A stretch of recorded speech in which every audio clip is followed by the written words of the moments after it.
Welcome here to New Castle Motorsports Park, home of the SuperKarts USA Pro Tour. My name's Xander Clements, alongside me in the booth, Rob Howden. And before we get to us here and hear from us, let's hear from our top drivers from the X30 Pro pre-final from today. P2 on the racetrack, Frankie Mossman is down with Kendall. Frankie, you're having a spectacular weekend so far, and you're only performing better and better as each session goes on. You definitely gave Ryan a run for his money in that pre-final. Can you talk to us about that? Yeah, I mean, I thought I had it coming towards the end, but went a little bit wrong way on the carburation, and then just couldn't really get there at the end. And he just drove a really good race. I mean, especially backing me up in the hairpin, I knew I couldn't really get by around there, and it's really easy to defend on the last lap here. You just got to be all the way down, and they can't go around the outside anywhere. So just gonna try to do the same thing next time and just be in the lead before those final laps come through. Yeah, so what's kind of your game plan to get on the top step in the final?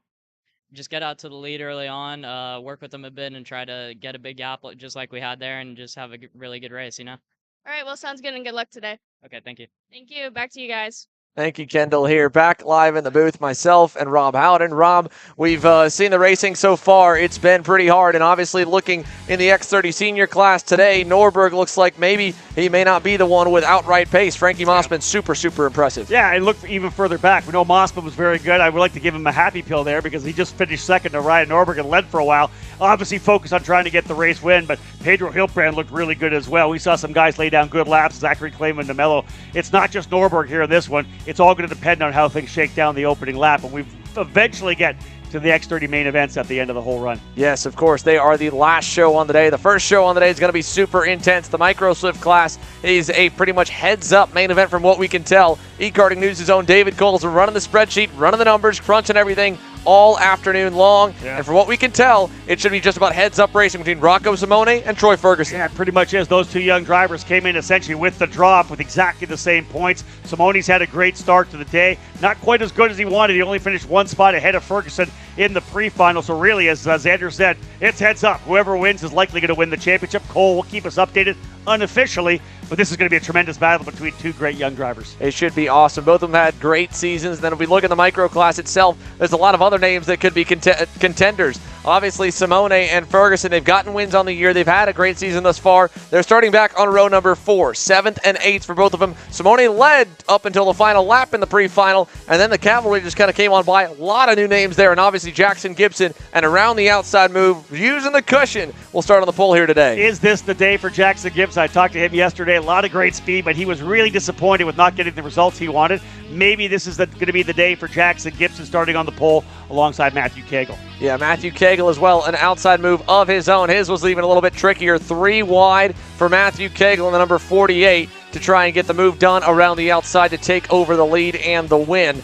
He came up just a little bit short from the win, but he will start on the outside of row number 1. And we go further back. Some of the other drivers looking for that big breakthrough victory. Nico Orbezo in the Iron Rock Motorsports Tony Kart picked up 6 spots on the final lap in the pre-final from outside the edge of the top 10 into 3rd. It was a great run here for the Iron Rock driver. He'll start to the inside of the number 66 of Alexander Procuna, who won yesterday, getting that first career national win. And you can't discount how good that is for Procuna, right? You've already got that first win, the confidence in yourself. You don't have that pressure of, man, I'm just struggling for that first one. You got one yesterday. Today, he's more relaxed. He's not in the championship fight.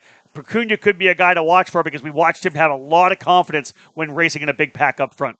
Yeah, we did. And, of course, he had a great run in qualifying as well. Alexander Procuna put it on the pole here this morning. P4 to start for him. We go back to another kid who's had a really good season outside of the SKUSA Pro Tour, and that's Marco Samet in the number 75 Brandon Joshkuk Racing Lando Norris kart. He starts to the inside of row number 3. The number 75 kind of was pretty silent, but just there in the pre-final. You know, he didn't make a whole lot of noise, didn't do anything really too wrong or too right, I would say. Just in there, ready to go, solid starting spot here for today's main event. And Royce Vega on the podium yesterday. He'll start in the 3rd spot on the outside of row number 3. Then, as you had mentioned before, row 4 is where we're going to be watching right now. The two primary drivers battling for a championship right now. Rocco Simone on the inside of the 91 and Troy Ferguson on the outside of the number 43. Yeah, Royce Vega is one of those drivers that got a big-time win this season, came back at Salt Lake City, Utah, and had an awesome finish to the year. In the works here, yesterday, and then looking towards today. He'll start at the outside of row 3. You got your championship contenders, row 4. Braden Wagner kind of really starting to make a good name for himself here this weekend. He had a good run in qualifying yesterday, even with a little spin in the session. The GFC driver out of San Juan Capistrano, California. Try saying that a couple times quick. He rolls to the inside of row number 5. Parker Ives has been a driver we've watched here throughout the day. He's been kind of the quickest guy, one of the quickest guys in that first qualifying group. Didn't have the speed to get into the fast qualifying group on happy hour on Friday, but he's been right there. He's been able to leverage himself and get into the top 10, so maybe a bit better than he was on Friday. As you move back here in the Micro Swift class, you see a little more of the youth movement here, at least the younger drivers in their first national season. Pasha Ali and AJ Stoner from opposite ends of the country, from the south side in Trophy Club, Texas, up to Columbus, Indiana here. Home race for AJ Stoner. Both of them, some of the smaller drivers you'll see on the racetrack in their very first season. They roll off on row number 6 here for this main event. Yeah, row 7, 13th and 14th. Julian Sanchez and Luke Giglio, Drew Waltz, and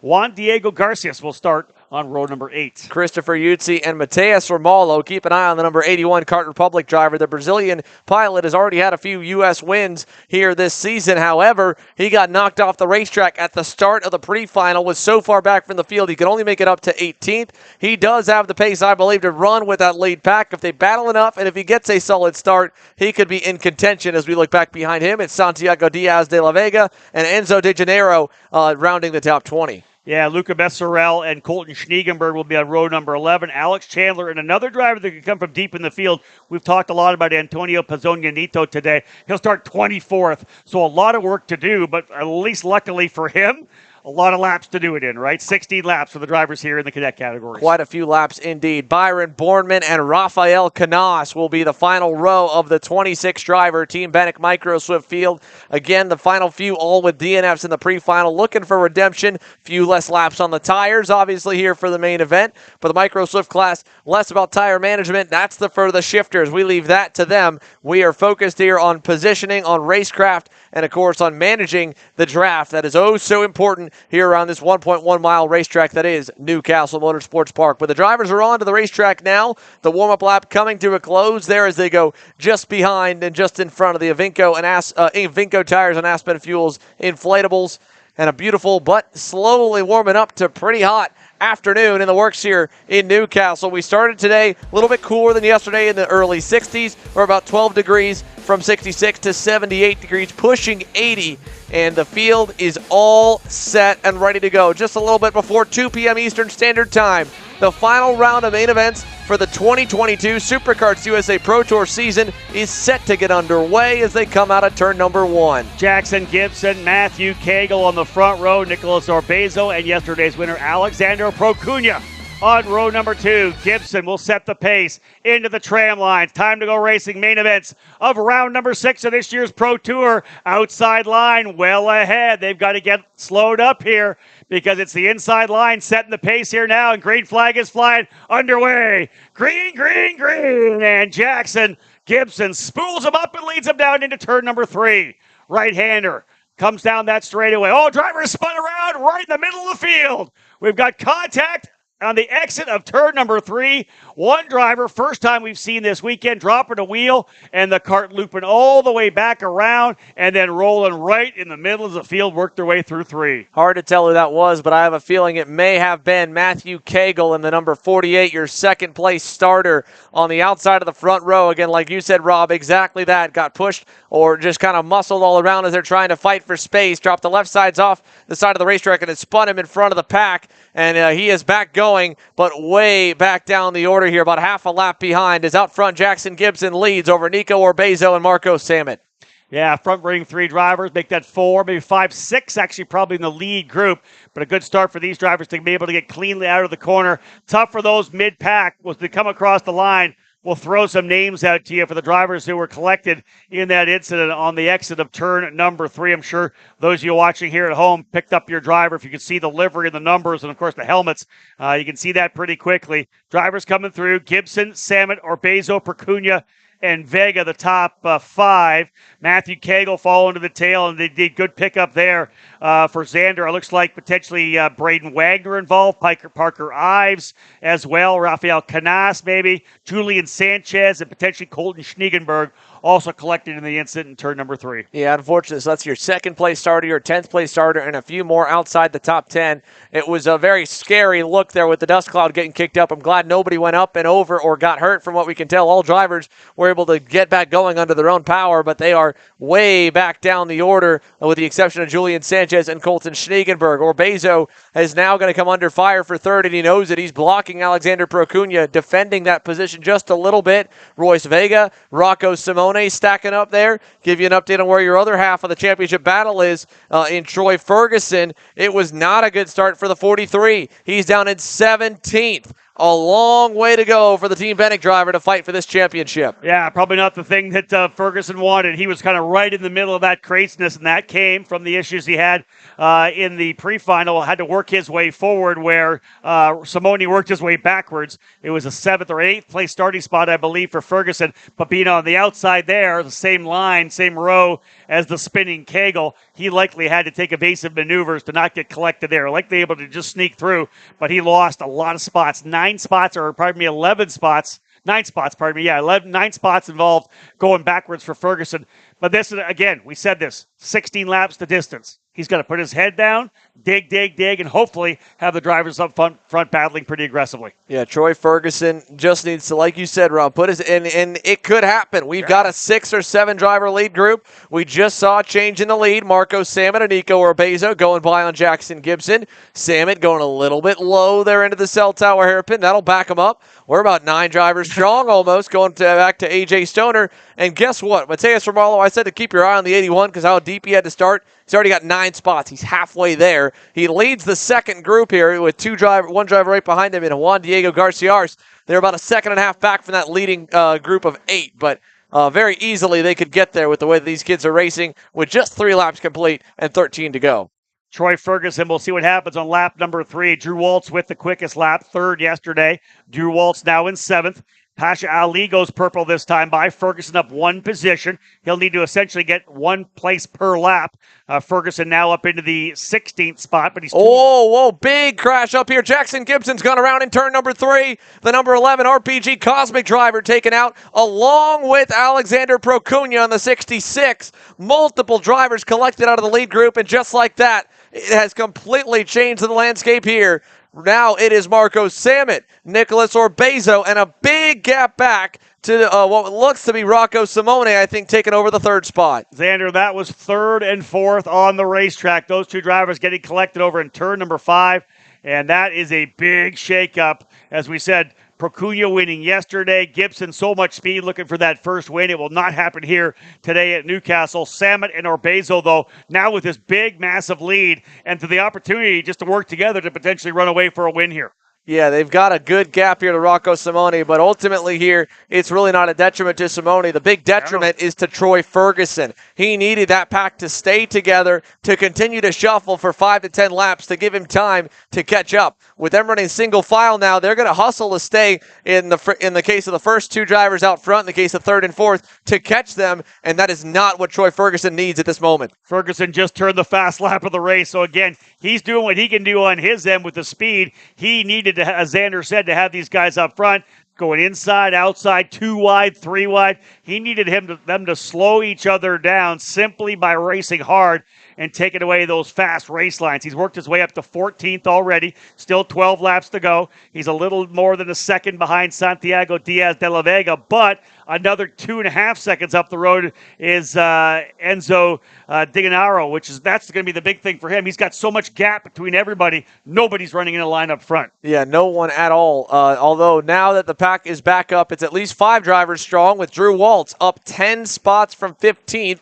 to go into the top 5. He's in a great position, the Motez Sport number 19 driver. On the move, Royce Vega again closing, helped Simone get there. Now he's there. When do they go? Simone looks, doesn't pull the trigger on Nico Orbezo. He stays tucked in, and you go back behind them. Mateus Romalo, he was making up ground with AJ Stoner, and they've kind of slowed back down. Now that lap there, they put together a good one, pick 2 tenths back up as Stoner goes back by, or Romalo goes back by on Stoner. Although at the front, no moves yet to really bring this group here into it. As we see behind AJ Stoner, Pass made. Alex Procunia's comeback drive comes together as he gets a little bit of contact with, that was Antonio Pizzogno coming together with Juan Diego Garcia. So that might have been Procunia. These guys are battling it out further back. That's just outside the top 10, I believe. We got the leaders working their way over to turn number 7. Drew Waltz is having a great run again. On the podium yesterday, just went purple up into 5th. Troy Ferguson back to 13th spot now. He is 2 seconds behind De Janeiro. And Enzo De Janeiro, the number 90, he's another 1.2 up to Pasha Ali. So Ferguson's got to keep digging here. Last time by quicker by about a full second. So 2 more laps for Ferguson to potentially go into the top 12. But again, the drivers up front have doing a great job. They're separating a little bit right now, coming back to the final complex of corners as Samet and Orbezo try to pull away. Part of that helped a little bit as Royce Vega went by on Rocco Simone last time around. He'll close back up to Orbezo here, a car length away. So Royce Vega not working with Simone, and he'll go on by as the teammate of Troy Ferguson is looking to collect his second Pro Tour win. Forget the championship. Royce Vega would love to get a checkered flag here today into 3rd on the bumper of Orbezo, looking maybe inside for 2nd. He's got the nose down low. Does he go by? No, Orbezo sees that, goes to the inside of Marco Samet. They're all going to go by. At least Vega will. Simone stays in line as the pusher on the end of the train in 4th. Now, no, for a second again, looked like he might have gone into turn 7. He did not. And that's allowed Drew Waltz to get back up there. He was dropped a little bit. You can see Waltz just, to the right side of the screen. Waltz trying to get himself back up in here. And as well, here comes Mateus Romalho, who Xander mentioned from the get-go, starting in the 18th position. He's got his way now up into 6th. Both he and AJ Stoner turning their best laps of the race so far. Let's have a look at them just as we come through. They'll be the next 2 cars. Yeah, that is Romalho and Stoner, not that far back. These guys keep racing, Xander. You may see 6th and 7th get their way up here. And as again, Troy Ferguson now up to 13th position. 1.2 behind De Janeiro, closer than by 0.7 of a second. He's working his way potentially to 12. We'll keep an eye on that other championship challenger because, of course, Simone running P4. And right now, all the way back in the 14th position is Troy Ferguson. The good news for Ferguson, he is around Jackson Gibson. So Gibson went purple on lap number 6. Past Ferguson there as we pass again for the lead. Marco Samet going on Orbezo. Look at the freight train. Vega, Simone, all going by on Orbezo. He'll drop back, hanging a little bit on the outside of Simone. Going to get the run back into 3rd. Rocco Simone playing a very conservative way here. He could have kind of forced Orbezo off the racetrack, run the risk of a penalty. Instead, he gave him a lane when he was at the rear bumper and ultimately led him back in line into 3rd because Simone's just hoping they stay where they're at. The more they pass, the more of an opportunity it is. Again, Gibson and Ferguson were 8 seconds back. Now they're 7 seconds back. We're still just about at the halfway marker here, so there's time, especially time, of course, for AJ Stoner and Mateus Romalho. But now Troy Ferguson, he has a dancing partner. He has someone to draft with in the form of Jackson Gibson. They can make some serious headway, and they're catching a little pack here that they'll get a toe off of with Enzo De Janeiro, Juan Diego Garcia, and Luke Giglio. Yeah, this is going to be... Oh, AJ Stoner's off. That is Stoner off the racetrack from P7 in the number 12 for AMAX Racing. Oh, and he's got the head in the helmet, or the helmet in the hands on the wheel. You know, when you're running that good, you can feel the cart starting to come in. He had a dancing partner as well, as we know, with Romalho. They were slowly closing up on the leaders. Hate to see that for a young driver here on the Pro Tour. And again, that's going to bring everybody else a little bit closer. Pasha Ali now up into 7th. Pizzogno into 8th. Luke Giglio 9th. Gibson now into 10th. Gibson and Ferguson have got by both De Janeiro and Garcias. So move Gibson to 10th. Ferguson to 11th, and they are back by 7.3 seconds right now. They were quicker than the leaders last time by, chipping away at it. Could be too little too late for Troy Ferguson, but at the halfway point, 8 laps down, still 8 laps remaining for Gibson and Ferguson. Yeah, 8 laps to go here. 8 laps complete out of the short through the short chute here out of the horseshoe. AJ Stoner has left Mateus Romalho alone with the issue, but Romalho is almost there. He just needs a few more passes out of this lead group that he's not yet getting. Mateus Romalho from deep in the pack. 12 spots gained for him. 16 spots gained for Antonio Pizzogno from the tail end of the field. And once again, down the order, Jackson Gibson, Troy Ferguson. They go purple again. Half a second better than the leaders At that rate, they would still come up short. They need more passing up front. Vega leading right now. Does Orbezo go by him into 5? Let's see. Here's the middle of the group. There's Samet. There's Orbezo. Orbezo stays glued onto Vega's bumper. Yeah, like you said, they need a lot of battling here. They almost need to be a second faster every lap, but they're just not doing that here, even with the open racetrack that they'll have as they try to work their way now up onto Luke Giglio and Pizzonia Neto. This is going to be about these front drivers now. Sooner or later, we're going to talk just about them as it's down to 4 drivers at this point here. Drew Waltz, I think. No, Waltz potentially still in the fight. Yeah, there he is. They're still in that number 19 machine. Looking up a little bit forward there right now. And this is a good little scrap midway through. I like the strategy right now, Xander. Most drivers just hanging in here. They're staying pretty relaxed. We've seen them going back and forth a little bit here and there. Here's actually a move to the inside. This is side-by-side racing. Do you need to do this way through the middle of the race? They're going to do it anyways. Orbezo, Simone. Samet gets himself back up. Remember, he got freight trained all the way back. He goes up into second again. Marco Samet into second. But Royce Vega, look how far he's up the road right now. 1.3 seconds. They were racing for second. Vega now out to the lead. Yeah, Vega all the way out here with Samet and Orbezo disconnected. It'll take a minute for them to get back up to him. So Royce Vega in a good position as Orbezo just gets to the bumper of Samet there. These little bobbles here, this can help a little bit for Jackson Gibson as he's now gone by Antonio Pizzonia Neto. Troy Ferguson in that pack. I think he's gone through as well. So that second group, there's the lead group coming through the green corner. Here comes Jackson Gibson leading the comeback charge. Ferguson still at the end of the train. Gibson's rebounded all the way now up into the 7th position. He is 6 seconds back from the leaders with 6 laps to go. That would be something, Rob. You called it not too many years ago. A kid by the name of Ugo Chukwu with a spin and win. Jackson Gibson, there's an outside shot that could happen again here today. Yeah, great to watch Ugo Chukwu now running over in the F4 series over in Europe and had a tremendous weekend here. And again, we watched him come through the cadet ranks as well. Ugo Chukwu, again, that spin and win, able to get himself back to the front. And then will we have it here with Jackson Gibson? I'm not sure. The leaders are doing a tremendous job out front. Royce Vega, of course, with that gap. It's cut down now to just a half a second. It was 1.3 for a while, but the drivers behind him lining back up to get it done once again. Samet, Orbezo, and Rocco Simone right there pushing their way down into turn number 5. There's your front-running quartet. And then 5th and 6th, a little further back, Drew Waltz and Mateus Romalho. Xander had mentioned, keep an eye out for Romalho. He started back in 18th. He's now 6th position.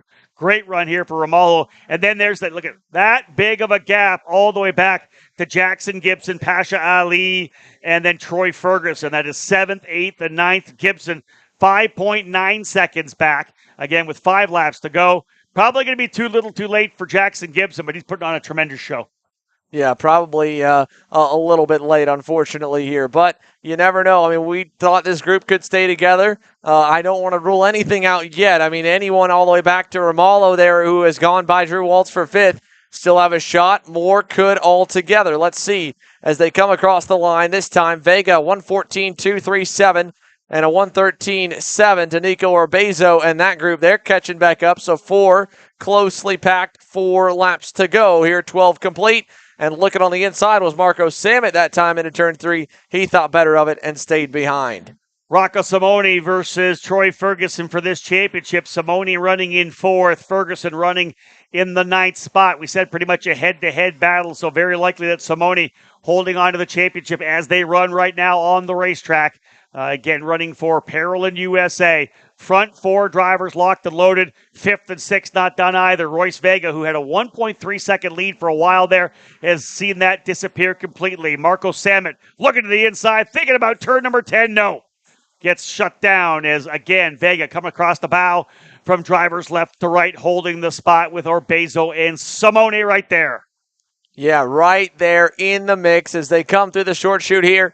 Does Simone get aggressive? Does he stay conservative and just ride and continue with that championship fight? We've already seen 2 wrecks in the top 10. AJ Stoner taken out, and of course that big one that took out Jackson Gibson. That's still a possibility here with this many drivers in the mix as Mateus Romalo looms there in the background with help from Drew Waltz. They are 5th and 6th right now, but they could easily be into the mix as Orbezo looks to the inside. Samet's going to go down the inside on Vega. New leader, Marco Samet in the LN number 75. Troy Ferguson just went purple as here we go again. Back down the inside comes Vega, trying to take that lead back away from Mark Samet. He'll do it. These guys are losing lap time speed. Here comes Romalho. Started deep in the field. He was able to get by Drew Waltz, so move him up to 5th. How about side-by-side racing there as well as Samet goes to the inside. We got driver with wheels off. That was, I believe, Royce Vega. So he goes all the way back to 6th position. Vega back to 6th. 3 laps to go. Orbezo and Vega kind of got together. They touched wheels at the exit of the Turn 7 complex, sent Vega back. He's got dirt on the tires. That's knocked the pack down, and all of a sudden, it's a big-time lead as Romalo stuffs it down the inside on Simone. Simone back to 4th again. Mateus Romalo from 18th to 3rd. 2 to go this time by, and Marco Samet is looking for a SKUSA Pro Tour win here today. Samet looking for the win. Simone hoping to grab that championship. He still leads ahead of Troy Ferguson. Ferguson back in the 9th position right now. Both Gibson and Ali ahead of him, turning their fastest laps. They're 2 seconds behind the tail of the lead group.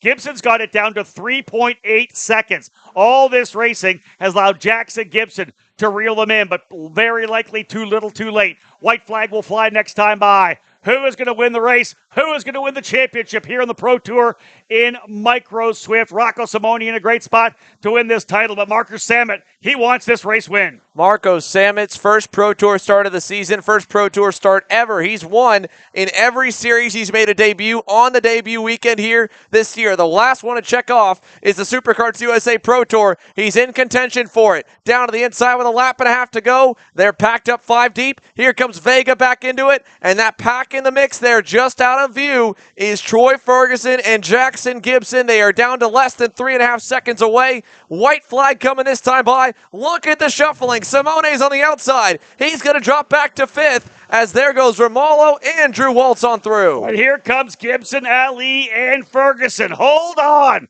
This one's not done as they're battling big time up front. Last lap on the racetrack. Marco Samet led him across the line. They've got a bit of a gap back to Romalo, who runs 3rd. So Samet and Orbezo, the 2 drivers, have jetted away with all this action right now. Samet, Orbezo up to turn number 3. But look at this fight for 3rd, 4th, 5th, and 6th. Here comes 7th, 8th, and 9th. Listen, that's a championship battle potentially in there if Ferguson can get up and battle with Simone. And it's hard to put a damper on what is going to be probably a first-time winner, depending on how this plays out, because Nico Orbezo, Marco Samet, they have never won a SKUSA Pro Tour race before. They're way out in front right now. Here's that pack. It's all connected. Rocco Simone takes a look back. Here comes Jackson Gibson. He's probably thinking, I thought Jackson spun. He's on his bumper now. Here comes Gibson to the inside of the cell tower. That puts him 1 spot closer to Ferguson. Ferguson's at the end of the group. Just between them is Simone's teammate in Pasha Ali. This is unbelievable. Final lap on the racetrack. They'll work their way out of here to turn number 13. Again, this is the battle for the championship. Ferguson's going to try to throw it in here. Will he try the over-under? He's got to get by Simone. This is how close. Ferguson's going to the inside. Does he get through? They come through the final couple of corners to the line. Orbezo with the win. Samet 2nd, Vega 3rd, 4th Romalo, 5th Waltz, 6th Gibson. Simone just ahead of Ferguson, 7th and 8th. Ferguson was able to get by Pasha Ali in the second to last corner, and he got all the way to the front bumper of Rocco Simone, and he just comes up short. As of the unofficial calculations right now, Rocco Simone, his fist pump across the line there. Pasha Ali, his teammate, giving him a couple love taps here on the cool-down lap. Simone, I think, knew coming in it was a heads-up fight. All he was trying to do was survive. And again, it overshadows a first-time winner, Nicholas Orbezo. Welcome to the SKUSA Pro Tour Winners Circle. He gets one over on Marco Samet in the final few corners just off camera. That's the best thing about it, too. That was the battle for the race win, right? Orbezo able to find a way by Marco Samet. He scores the win. Royce Vega on the podium again. 2nd straight podium for Royce Vega. Mateus Romalo ends up in fourth. Drew Waltz fifth, as I said. What a great drive for Jackson Gibson. Spins, leads everybody back up. He ends up in sixth. Rocco Simoni just finishing in front of Troy Ferguson. That was the championship fight. Xander, they were separated by 5 or 6 seconds at one point. Ferguson getting full advantage of the speed from Jackson Gibson, followed him to the front. But by just that margin on the racetrack, I believe Rocco Simoni taking the unofficial championship. David Cole will work his way back to the spreadsheet. We'll get it locked down. But unofficially, we believe Rocco Simoni just edging out Troy Ferguson for the championship. And not just that, not just 5 seconds. It was up as high as 9.5, nearly 10 at one point early on. Troy Ferguson comes back. An incredible drive with a lot of heart for Troy Ferguson and for Jackson Gibson to get back going. Alexander Procuna rebounded back into the 12th position. He makes up a few spots at the end. And again, Pasha Ali, Luke Giglio, the top 10. But wow. We've got 7 more main events after this. No. We got a lot of kids to done. talk to. We're done. Yeah. We're done. That was too good. That was awesome. Too good. Nicolas Orbezo, though, congratulations, as Xander had said, first-time winner. Marco Samet second. Royce Vega capping off the podium, and again, unofficially, Rocco Simoni taking that championship. Lots to take away from that one there. And again, big congratulations again to Nicolas Orbezo, a first career SuperKarts USA Pro Tour win. We're going to go to commercial. We'll come back, have a word with a few of our top drivers, our potential champions, and of course, get set for some 100cc action. KA Junior, KA Senior, and then of course, Mini, all coming up next up here live on Kart Chaser.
Kart Store USA is a kart parts supplier that racers and retailers can count on when they need reliable advice and service. We focus on servicing all racers with honesty and pride while maintaining customer satisfaction. We carry a full stock of Kart Republic and Tony Kart chassis, as well as IAMI and Vortex Rock engines. We've also got a host of other parts available and in stock, such as products from Rev Performance Materials, Jecco Racing Seats, and more. We have a 100% satisfaction guarantee, and on top of that, if your order exceeds $200, shipping is on us. Check out all we have to offer today by visiting us online at kartstore-usa.com. Welcome back to Newcastle Motorsports Park here. The Micro Swift main event presented by Parallel USA has just wrapped up. Nicolas Orbezo scoring a first career SuperKarts USA Pro Tour national win in a last lap duel with Marco Samet. And the Iron Rock Motorsports Tony Kart driver is down in the Avinco tire tent with our Kendall Hedge. Kendall? Yep. We are here with our race winner, first-time winner in a SuperKart USA Pro Tournament race, here with Nicolas Orbezo. Nicolas, an exciting battle to the very end. Talk to us about that last lap passed. Was he going to get it going through the last couple of turns, but then I saw him set up wide, so I just tried to send it through there. Yeah. Very good, and it's very exciting, and we're looking forward to seeing what you can do for the rest of next season. What's your thoughts on next season? Gonna do good. Try to get top 5 on the series again, but it would be better if we get top 3, yeah? Next time. Certainly looking forward to seeing what you can do next season, and congratulations, Nicolas Orbezo, your first-time winner here at Newcastle Motorsports Park. Thank you, Taylor, here. And, man, Nicolas Orbezo pumped up. Man, you got a lot of energy. That's awesome. I like that. Good speaker. Great job for Nicolas. And, again, telling us what happened. opened the door. He threw it in there. Time to go racing, and did a tremendous job. We're about ready to go racing once again here with KA100 Junior, Xander. Caleb Gaffera and Elio Mesa able to check out at one point in that pre-final. They'll start 1-2. Aiden Ingrata and Jesus Vasquez Jr. on row number 2. And drivers collected here coming to the line. Keegan Kaminsky and Fernando Luque gets knocked together. That was deeper in the field, down there in ninth row rather. Field now set. They're going to be well back as the green flag now flying underway. Racing down now into turn number 3. Let's see if they can get through cleanly. Oh, one driver maybe sideways further back. 4 5 wide. Some guys having to go to the grass. Again, that's what happens when you're not finishing in the top 8 rows. A little further back gets like a little bit of chaos. Otherwise, Xander clean and green coming out of turn number 5. Yeah, it looked like a lot of chaos there in the back of the field for sure. Caleb Gaffera and Aiden Ingrata at least got away from it all. They're a little bit separated from the rest of the pack as they come out of turn 7 and 8. And they'll run through the right-handed 90s all the way until the field fully gets single file by the cell tower hairpin. It's a good start here for what looks to be Stephen Miller. He's slotted into 3rd. Jesus Vasquez Jr. into 4th, so he doesn't lose any ground in the championship as a whole. Big loss on the start so far for Elio Meza. He's down to the 6th position. Lost quite a bit there from the 2nd place starting spot he was set for. But we're all still in one big happy group right now. We'll see how long it lasts. Gaffera leads lap 1 of 18 here in the KA100 Junior main event. And let's set the stage, of course, for the championship battle as well. Coming in with the drop, it is Jesus Vasquez ahead of Gaffera by 104 points, but Caleb already with fast lap of the qualifying session, won the pre-final, so he's got the head start here on the day. There's Vasquez right there, P4, so the top 4 drivers here, Gaffera, Ingrata, Miller, and Vasquez ready to battle it out. Vasquez trying to go to P3, fighting his way through. He will go into the 3rd spot, so really it's going to be a pretty decent battle here. David Cole will make us all the updates we have when he gets working back on the spreadsheet. Otherwise, for Gaffera, you got to go out and win this race, bottom line. Yeah, he's got to get after it here. He's got to at least make sure that Ingrata and that Vasquez doesn't get too close. And so we've seen it in other forms of motorsport where when they know they've got to beat a guy by a couple spots, they'll back the pack up. They'll try and get other drivers to get into the mix right now. Obviously, it's not what Caleb Gaffera is trying to do. He's just trying to get away with Stephen Miller and hope everything falls into place. But Jesus Vasquez Jr., he's fallen right into 3rd and right behind him. Yeah, this is all about Jesus Vasquez Jr. David Cole updating me. All he's got to do is finish 7th or better to win the title. So for Vasquez, anywhere up front here in the top 5, he's going to be good with. Pull away right now. Spend the first half of this race pulling away. As long as you're part of the front 7 group, he's going to walk away with a KA100 Junior title. Whoa! One driver way off the track. Ingrata was in the dirt there, and that's Spencer Conrad. The Nitro driver, yep. Off way down the hill. And we got another one joining him, Indy Anderson.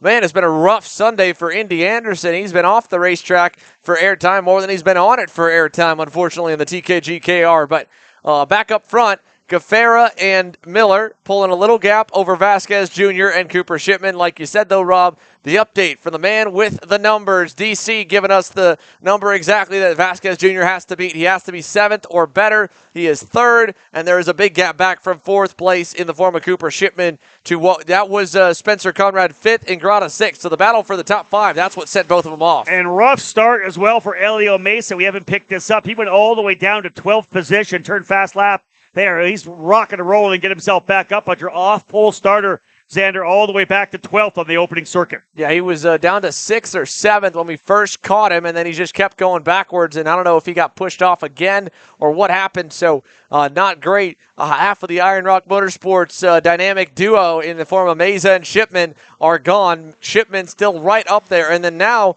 with the contact battling for 5th, that's opened up about a 2-second margin for Alex Mercado and Steven Eisert to try and overcome to the leaders. And if the leaders don't pass, that'll be almost impossible. So we got problems for another big-name driver. Oliver Weldon's off the racetrack at the exit of turn number 3. Had a couple of drivers struggle with turn 3. You can see there's Weldon climbing out of the cart. SKUSA official getting to him as soon as possible to get him into a safe position on the racetrack. Again, outside of turn 3 there. You want to make sure we get those drivers off. Tough deal. We've had a couple drivers overcooking it in that corner and drop a wheel and go off the racetrack. Up front, the top 4 have not had that issue, and we'll see them come around to put lap number 4 in the books. Again, 18-lap main event for KA100 Junior. Caleb Gaffera still leads over Stephen Miller, Jesus Vasquez Jr., and Cooper Shipman. Alex Mercado and Steven Eichert now 5th and 6th. Diego Ordinez in 7th. Cameron Brinkman, Elio Mesa, and Aiden Ingrata rounding out the top 10. Right now, another driver off the racetrack as well. We'll pick up who that is. Xander grabbing a number there. Otherwise, Jesus Vasquez Jr. still holding on to where he needs to be to win the championship, currently P3. That was Brian Garcia into the wall over here in turn number 14, unfortunately. So Brian Garcia is out here. He will drop to the tail end of the group, was running around the mid-20s. Gaffera last time by was 4/10 slower than the leader of the second group, Alex Mercado, but something I think's happened there to that group as well, because Steven Eisert, Diego Ardiles, they were on his tail, and it looks like now Alex Mercado is all on his lonesome, if it's still Mercado back in 5th. Hard to tell what happened to Eisert and to Ardiles. They were purple last time by, gaining ground on the leaders, and now Alex Mercado is by his lonesome. There is Elio Meza back forward, but Mercado's got no one to draft with. Unfortunately, he was set to, I think, run down the top 4. That's now all gone out the window. Yeah, that front-running Quartet potentially dodging a bullet of that next group, reeling them in. And again, this is Jesus Vasquez Jr. doing exactly what he needs to do to secure this championship. He was looking to the inside right now of Stephen Miller. Vasquez goes to P2. So right now, Vasquez in that second spot. He's got the championship where it needs to be. He wants to win this race, I think.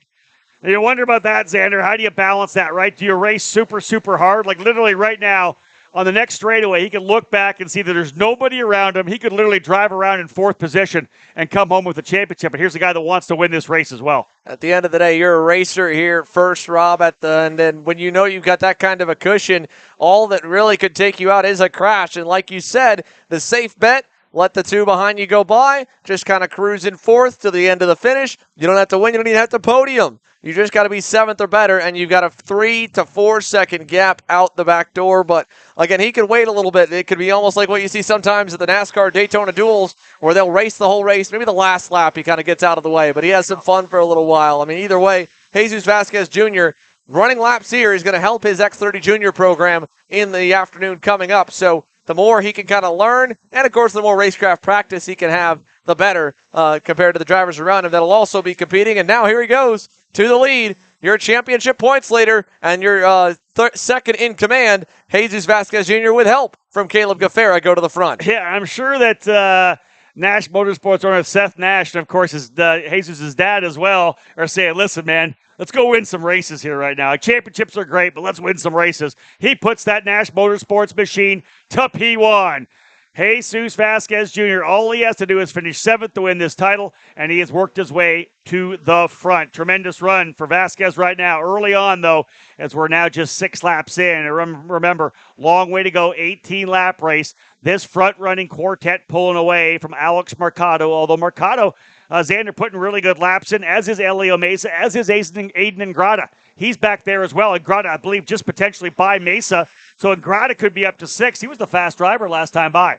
Again, Ingrata right now looking to make up for that off-track excursion he had in the battle with Spencer Conrad, pending hopefully no penalties coming either way. If that's the case, well, Ingrata went purple again. He was over a second faster than Jesus Vasquez Jr. last time by, and he was half a second better than Alex Mercado as they all get tangled up there. That was close to Vasquez potentially getting caught up in an incident.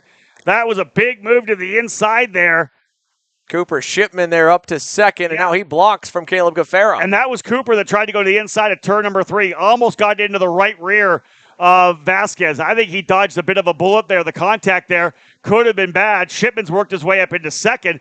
And again, right there still is Miller and Gaffera. But that's the one thing you're worried about running in a pack like that no one makes some kind of a low-risk move or an aggressive move like that could potentially end your day. Well, here's the thing. That pack is getting bigger quickly. Here comes Alex Mercado. Here comes Ingrata. Ingrata's bringing some friends. Elio Meza, remember we said he fell back to 12th, was seconds back. He's up to 7th, pushing Ingrata forward. Diego Ardiles, Cameron Brinkman. This could become a 9-driver grouping, and that is not a safe number for Jesus Vasquez Jr. if he falls all the way to the tail and Caleb Gaffera gets the win. Yeah, exactly that right now. A lot of permutations still to play out in this race as the drivers from behind are absolute rockets. Here comes Shipman. He wants the lead. He obviously tried to make a move to the inside of Vasquez, so he is diving in there. Gafera tucks back in with Stephen Miller. Both those drivers sliding in. Vasquez tried to give the signal over to Cooper Shipman to go, go, go. I'll stay with you. And Gafera going to go to the inside now. Move Caleb Gafera back into second spot. Expect he'll cover off the inside. Does a little bit over to turn number 7. So Gafera goes back to 7. All of this racing right now, Xander, as you has mentioned, is bringing everybody back into the party. Mercado, Ingrata, Mesa, Diego Ardiles isn't that far back either. This could be a big group of drivers. Everybody from 5th back to 9th, turning their fastest lap last time by. The one bit of consolation for Jesus Vasquez Jr. is, again, 7th or better to clinch it. Now, I'm not counting fast lap. That's going to be kind of hard to gauge because it really just comes down to who gets the best tow. But what it means is it's a 20-point difference from 1st to 2nd. It's only, I believe, 5 to 10 points per position inside the top 10. So, with that in mind here for Jesus Vasquez Jr., if he falls back to 9th, as long as Gafera only finishes 2nd, he still, I think, would win the title from what I can tell. So, at least at the moment, if he does somehow have the worst out of it, fall to the end of this grouping, he would still be A-OK as long as Gafera did not win. And right now, as they run, he's still well safe in 3rd, Gafera's 2nd, and when we thought it was going to get to 9, Cameron Brinkman and Diego Ardiles traded the 8th spot. They've lost some ground. It's back down to 7. Yeah, like we've said, a couple little different layers maybe to the story here now. We're not done at all. We're just to the halfway point. 9 laps down with now 9 to go. These drivers still have to settle things in. Cooper Shipman still leading the way ahead of Caleb Gafera and Jesus Vasquez. Right behind them, look at that. What a great run for Alex Mercado as well. He's having a solid drive. Aiden Ingrata right there as well. Ingrata, I believe, now has potentially moved his way up to 4th spot now. P4 for Ingrata, maybe even more. Oh, yeah, to the inside of turn 15. Book it. What a pass there. And again, Ingrata, he's done that a couple of times, Xander. He likes that pass in turn 15. Yeah, it's an aggressive move, but it obviously shows how confident you are both to yourself and to the competitor you pull that pass off on. In the case of Aiden Ingrata, of course, he entered this weekend without any starts in the KA Junior class. So for him, this is just about a checkered flag, and he's got a good shot at it now up to 3rd, looking at the rear bumper of Caleb Gafera. Lots of laps still for this story to play out. Up front, Cooper Shipman in the Iron Rock Motorsports Tony Kart machine has looked very good. Again, he's had good speed throughout this weekend, but I think really letting it all shine here on Championship Sunday. Shipman, the leader out front. Gafera slotting into 2nd, but Caleb having to hold off now Aiden Ingrata. Those two drivers will battle it out for the X30 Junior Championship later today. Both Gafera and Ingrata very close in that championship title as well. This is some good racing, and it's good to see both of our junior categories still wide open, Xander, coming into the championship Sunday. Yeah, great to see it here with 7 laps to go, 11 laps to complete. Cooper Shipman in position right now to try and take a win here. He's still got more coming. Cameron Brinkman, Diego Ardiles, they've sorted out their differences. They're 3/10 faster, and now Gafera to the lead here for the first time in a little while. And Vasquez, seeing that, knows, okay, time for me to go too. He'll bring Elio Meza by Alex Mercado. Yeah, and I like the fact that everybody's coming to the fight here right now as well. We've got Cameron Brinkman and Diego Ardiles closing up. Valentino Garbarino well back, another 5 seconds. We at the very most could have a 9-driver battle up front here right now as the guys in 8th and 9th slowly starting to inch their way forward, as you can see. Gafera's got his way back out front. Big help there, though, from Aiden Ingrata. He wants a race win here as well for Speed Concepts Racing. Yeah, he'd love to get that big-time win, at least one on the weekend here after yesterday. In X30 Junior ended up nearly up and over on his head. It would be an awesome result for Aiden Ingrata to get a checkered flag to go into that main event later on today. So here he comes, P3, P2, now onto the bumper and looking on Caleb Gafera. 6 to go, 12 down. When does Ingrata go by? He knows that Cooper Shipman has wanted to lead, has led, would like to lead again. He stays glued and connected to Gafera for now. Through to 3. Ingrata, no move there. Out of turn 3, that big long run down the straightaway again. Look at Vasquez back to P5 as the driver's on the move coming forward. Now, this is interesting too, right? Couple of Iron Rock Motorsports teammates finally hooking up. Mesa has worked his way up to Shipman. We saw what they were able to do yesterday to get themselves onto the podium, so they now run in that second and or third and fourth place spot. That could be an interesting wrinkle in the storyline here. A couple of teammates. I don't think we have really any other teammates really within the battle right now. Caleb Gaffera doesn't have anybody, and Grada doesn't have anybody either. So this is a bit of a battle now with two teammates scrapping in there in the Iron Rock Motorsports colors. Gaffera will continue to lead out of turn number 13, the short chute that leads down to 14, 15, 16. We've seen this being a very crucial place for Aiden and Grada. He has used that as an overtake down into turn 15, holds it back here. Let's put another lap in the books. Call it lap number 13. 5 laps remaining. And again, look at this. Here we go. We are setting up for 9 drivers in the lead group. Yeah, this could be big here down the inside. Cooper Shipman bringing Elio Meza. Oh, Jesus Vasquez Jr. just got popped in the air. That front bumper touched Caleb Gaffera's right rear tire. I think he's all right. Doesn't look like it pushed it in. And around the outside with help from Alex Mercado, Gaffera's going to run him wide. He lets off the brake pedal, and now they're 3 wide. That's the last thing Vasquez needs. Stephen Miller down the inside and slide jobs ahead. Gaffera had some help coming into the corner. Looked like he was going to check up. Then, man, everybody behind him said, no way, dude. We're going forward. You're going through this corner. And that happens a lot, man. These guys in the back don't want to see the leaders get away. They've been pulling and working their way forward. They want to get back to where they need to be. Indeed, that's the shakeup we saw there. Changing things up front a little bit when they come back around. Look at this gap. We got a 4-driver breakaway out front right now. What did I say about the Iron Rock Motorsports drivers working together?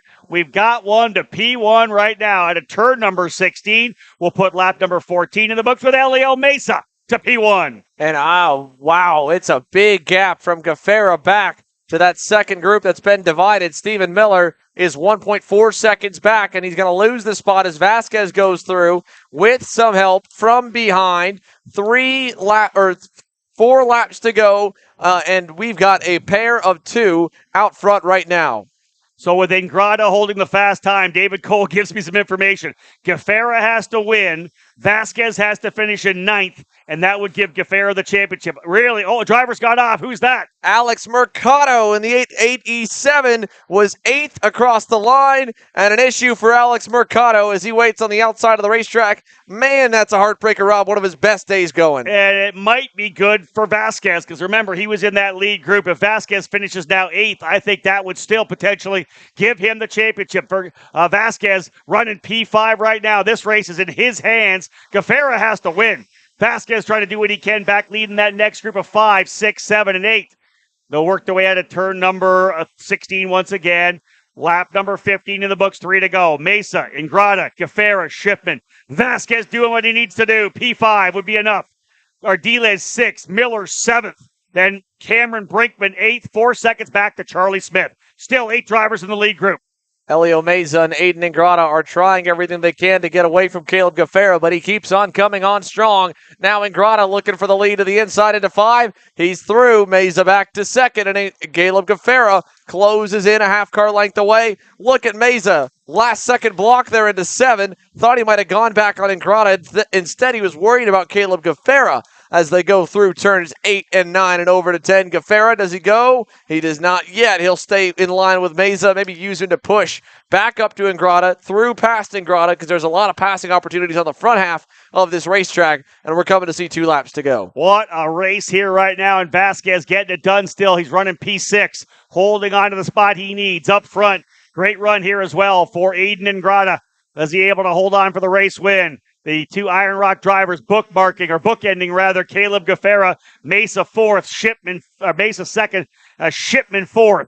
2 laps to go. Almost done here in KA100 Junior, the title. Hanging in the balance, Gaffera to the inside of Mesa. Book it. He'll make the move to the bottom of the racetrack. Caleb Gaffera goes to P2. He must win to get a shot at the title here right now. All over Ingrata. 2 laps remaining. And all he can hope for here is a crash in that second pack or a penalty for Jesus Vasquez Jr. Vasquez Jr. knows that. he's not really fighting too hard if someone wants to fight with him, as Gafera with a half car length up to Aiden Ingrata. Again, that's the other half of the story. We're focusing championship, but Aiden Ingrata in a one-off start here in the KA Junior class is looking for the win. He'll block the inside. Gafera follows. Meza crossover move. Outside, inside. He's got his teammate right there behind him in Cooper Shipman. Do they hook up and maybe kind of team up against Gafera and Ingrata? They could very well do so. They've teamed up quite a bit this season already. Down to the inside. All the top three go. Shipman opens up, keeps his tires nice and clean. And Ingrata blocks through 15, 16, white flag. Final lap here for KA100 Junior to cap off the 2022 SKUSA Pro Tour. And Gafera gets moved in turn number 1. In come the Iron Rock Motorsports drivers. They go to second and third. Mesa into second. Shipman third. Gafera gets pushed back into P4. Contact on the entry into turn number 1. This has put those drivers where they need to be. This is where they were yesterday as well. Gafera closing back up from P4. He'll try to make one move coming to the inside. Over to 6. Not quite there yet. We'll see how it shakes down. Vasquez across the line, P5. He is in position. Vasquez doing a great job right now to get this championship in KA100. The race still wide open. Check this out now. Gafera going to throw it down the bottom. Who's going to go by? No, Ingrata still with the spot.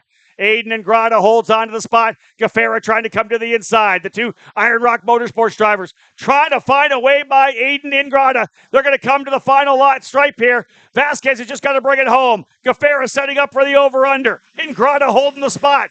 Through turn number 15 now. Who's it going to be to the line? It's, I think, going to be Ingrata. Gafera's going to get third. Ingrata with the win. And the champion unofficially will be Jesus Vasquez Jr. And he knows it. He is pumping the fist. What a great run for Vasquez to win this championship. Aiden Ingrata able to work his way to the win. 57 thousandths of a second over Elio Mesa. Caleb Gafera by Cooper Shipman in the final corner to take over third. But Vasquez did what he had to do, Xander. Anything in the top 7 was a championship lock for Vasquez, and he is the SKUSA Pro Tour champion unofficially here in KA100 Junior. And for the very first time, you never forget your first, Jesus Vasquez Jr., a first national championship here, and probably the first of many to come. What an awesome performance here for the Nash Motorsports EOS kart driver. Beyond Jesus Vasquez Jr., Diego Ardiles ended in the 6th spot. Then it was Stephen Miller in 7th. He was high and low and all the way up and around. Cameron Brinkman's LN kart ended in 8th. Charlie Smith 9th. Valentino Garbarino in 10th. That's another championship fight kind of coming down to the final race of the season. And while coming into this weekend, KA Senior had a similar deal. It's kind of opened up and changed. The dynamic a little bit different. Kendall, what do you got for us for this main event coming up next year for KA100 Senior? I got a chance to talk to Alex Stanfield, who going into this weekend was the championship's point leader, but he's been struggling a little bit. But he thinks he found the pace after the pre-final, and hopefully everything works out for him. But his goal is to finish on top for both the win and the championship today. Thank you, Kendall. We've covered that obviously a good bit here, Rob. Alex Stanfield came in. Pace has been good. Really just kind of got set off on the back foot from that poor, unfortunate run in qualifying where Jeremy Fletcher and him were playing kind of a game, the waiting game, right? Who's going to blink? Who's going to go first? Stanfield finally blinked, went first. Fletcher followed him. Stanfield towed him around. Stanfield goes 14th. Fletcher goes to the pole. And then the pre-final again. Big hit in the point standings for Jeremy Fletcher winning that pre-final. Yeah, Fletcher's got it by the arm right now. He's exactly where he needs to be to win this championship. Stanfield's got to fight from further back in the pack. And we know what happens when you give Jeremy an opportunity to win. We saw it last year at the Super Nationals when he capped off his junior career with a couple of wins at the biggest race of the year. He's come out as the number 1 rookie driver here in the category in the senior classes. You'll following in the footsteps of guys like Luca Mars and Connor Zilic, who made an immediate impact in their rookie seasons in senior. Fletcher, I think, definitely the guy to beat here and probably the guy to outright beat in the race here today as well. Yeah, definitely. I mean, Jeremy Fletcher starting from the pole. Oliver Calvo, I chatted with Oliver a little bit during the lunch break. Oliver Calvo, yesterday's breakout star and winner. Of course, he's come so close to a SuperKarts USA win so many times. Came up just a little bit short of a mini win at the Super Nationals a few years ago, battling with, I believe, Johnny Edgar. And you go here through the seasons, Oliver Calvo's podium. He's been right there. And finally, it came yesterday in the K100 senior class. He was battling with Jeremy. I talked to him. He said, I was kind of curious. I wanted to see where Jeremy would block, how he would race me, how it would go on a final lap if I raced with Jeremy Fletcher. So he wasn't really fighting all too hard. And I joke with him, too, because in turn number 8, we saw him get alongside Fletcher going into the corner when Fletcher was blocking on a 7. He cut him a break. He said no breaks in the final. That's it. Went to school, right? We talk about that. Big emotional victory, as Xander had said, for Oliver Calvo yesterday. Tears in his eyes coming out of 1 down that back straightaway, getting that first win that he's been battling for a number of years. That's behind him now, right? He's a race winner now. He's got that momentum. He's got that confidence. So watch for Calvo to be right there. He knows he can win here. He knows how to play the game up front in this KA 100 senior class. Went to school on Fletcher. That's why this is going to be so good. We got a bunch of great drivers behind him. Frankie Mossman coming off a great run, as we know, in the pre-final for X30 Senior. He's going to be full of confidence as well. There's a lot of guys that are going to be part of the storyline when we go green with KA 100. Yeah, Frankie Mossman, so fast here all weekend long. Both days here, pace has been good. Pre-final performances have been good. He's looking to at least get something to show for it here in the main events because, of course, a pair of DNFs yesterday.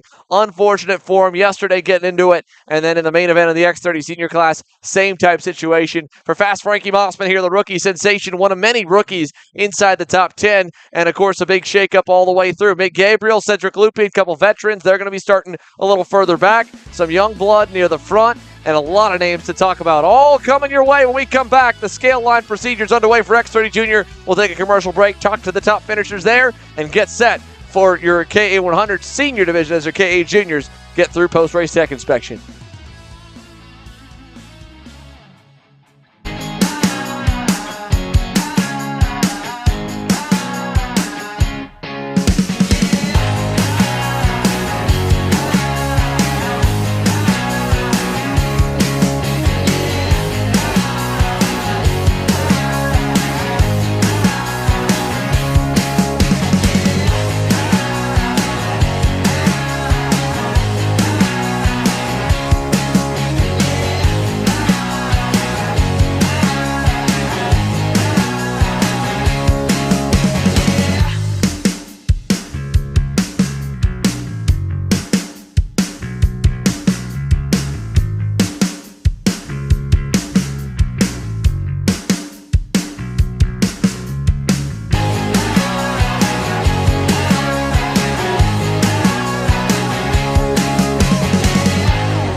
USA.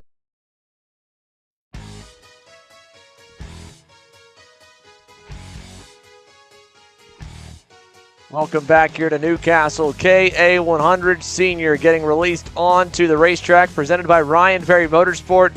And Ryan Perry Motorsport's lead senior driver nowadays, Jeremy Fletcher, is looking to bring them a championship here in the 922 RPM Tony Kart. He rolls off on the inside of row number 1 alongside yesterday's winner in the Speed Concepts Racing Red Speed, Oliver Calvo. Aiden Levy, a phenomenal drive to the pre-final. He had the pace to run with both of these guys, and it could be a big-time national result here for the 990 Alonso kart as he starts the inside of row number 2 alongside the 952 of Lucas Zabo, who's also on track for a fantastic result. Diego Ramos in the PSL Karting Bureau Art, a little better today in 100cc. He starts to the inside of fellow veteran Cedric Lupian. And then we've talked about Frankie Mossman and Mick Gabriel. They worked together great yesterday to catch the leaders. They start just ahead of Alex Stanfield and Vinny Muskelis to make up your top 10. Into the tram lines. Time to go racing with KA 100 Senior.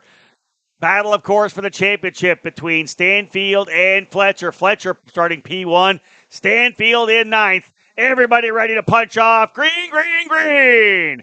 And we'll rock and roll down into turn number 2 and 3. Starting corners of this racetrack. Very tight coming through 3 to lead down the straightaway. And a good jump early for Fletcher. Everybody else sliding back in. We're too wide, a little deeper in the field. Otherwise, drivers lining themselves up on the inside to turn number 5. Yeah, they're 2 by 2, about 4th or 5th on back here. Oliver Calvo gets away with the lead. Fletcher to 2nd, Levy 3rd. Calvo takes him down to the inside, and they're single file to about 10th on back. Nick Terlecki looked like he was trying to rip the top side and get himself up a couple spots. There's always someone that'll try to go around the outside of the accordion effect and make their way forward as they work their way out of the cell tower hairpin here, working lap number 1. Oliver Calvo, Jeremy Fletcher, Aiden Levy. I believe that might be Loopy in as high up as into fourth. Oh, big contact in the back of the field. A couple drivers get turned. One of them is Brooke Berry. I believe the other one's Josiah Tracy in the 941. A couple Iron Rock teammates getting tangled together. And as the first lap comes to a close, Oliver Calvo, a 2-car length lead, will go side by side. And let's hear from our KA100 Junior main event winner, Aiden Ingrata. He's down here trackside in the Avinco Tire interview tent. Here with Aiden Ingrata coming home with his 8th career victory for this season. Aiden, you came home 7th yesterday. What was the difference you were able to find to take home the win today? I mean, same thing. I mean, beginning tire pressures were super low. I fell back, way back, probably 6 seconds behind the leaders. And then me and Meza hooked up. We were just drafting together to catch up the leaders and took a couple laps. They were battling, and then we got there.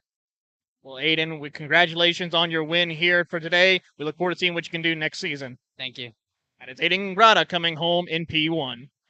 Yeah, fantastic run for him. And as he said, low tire pressure at the start. That's what you have to do with these long runs. And sometimes that's going to mean the kart's not going to be perfect, but you got to soldier through those laps early on. He got lucky a little bit with the amount of racing that was happening up front and being able to get into the fight, Xander, but nonetheless, a tremendous drive for him to get that victory. Tremendous drive for Aiden Ingrata. Big boost of confidence going into the afternoon. On top of that here, there was a little bit of carnage that we just had happen while we were going to the interview. Mick Gabriel got turned around at the exit of turn number 3. There he is walking off to the side. Gabriel started inside the top 10. He's done. Oliver Calvo stays the leader. Fletcher second. Levy third. In fourth is indeed Loopy. And little gap back to Diego Ramos. Then it's Frankie Mossman. Nick Terlecki did pick up a couple spots around the outside. Alex Stanfield 8th. DeLong 9th. Zabo 10th. And while they'll change positions, as there goes DeLong down the inside of Alex Stanfield with 16 laps to go, let's hear from a newly crowned first-time Superkarts USA Pro Tour champion, Jesus Vasquez Jr. He's now over the Avinco Tire interview tent. We are here with, unofficially at the moment, but soon to be crowned, the champion here for the KA100 Juniors, Jesus Vasquez Jr. Jesus, what's the emotion now being crowned a champion? It's crazy. I always wish I would win this series one day, and I think probably today will happen. Yeah.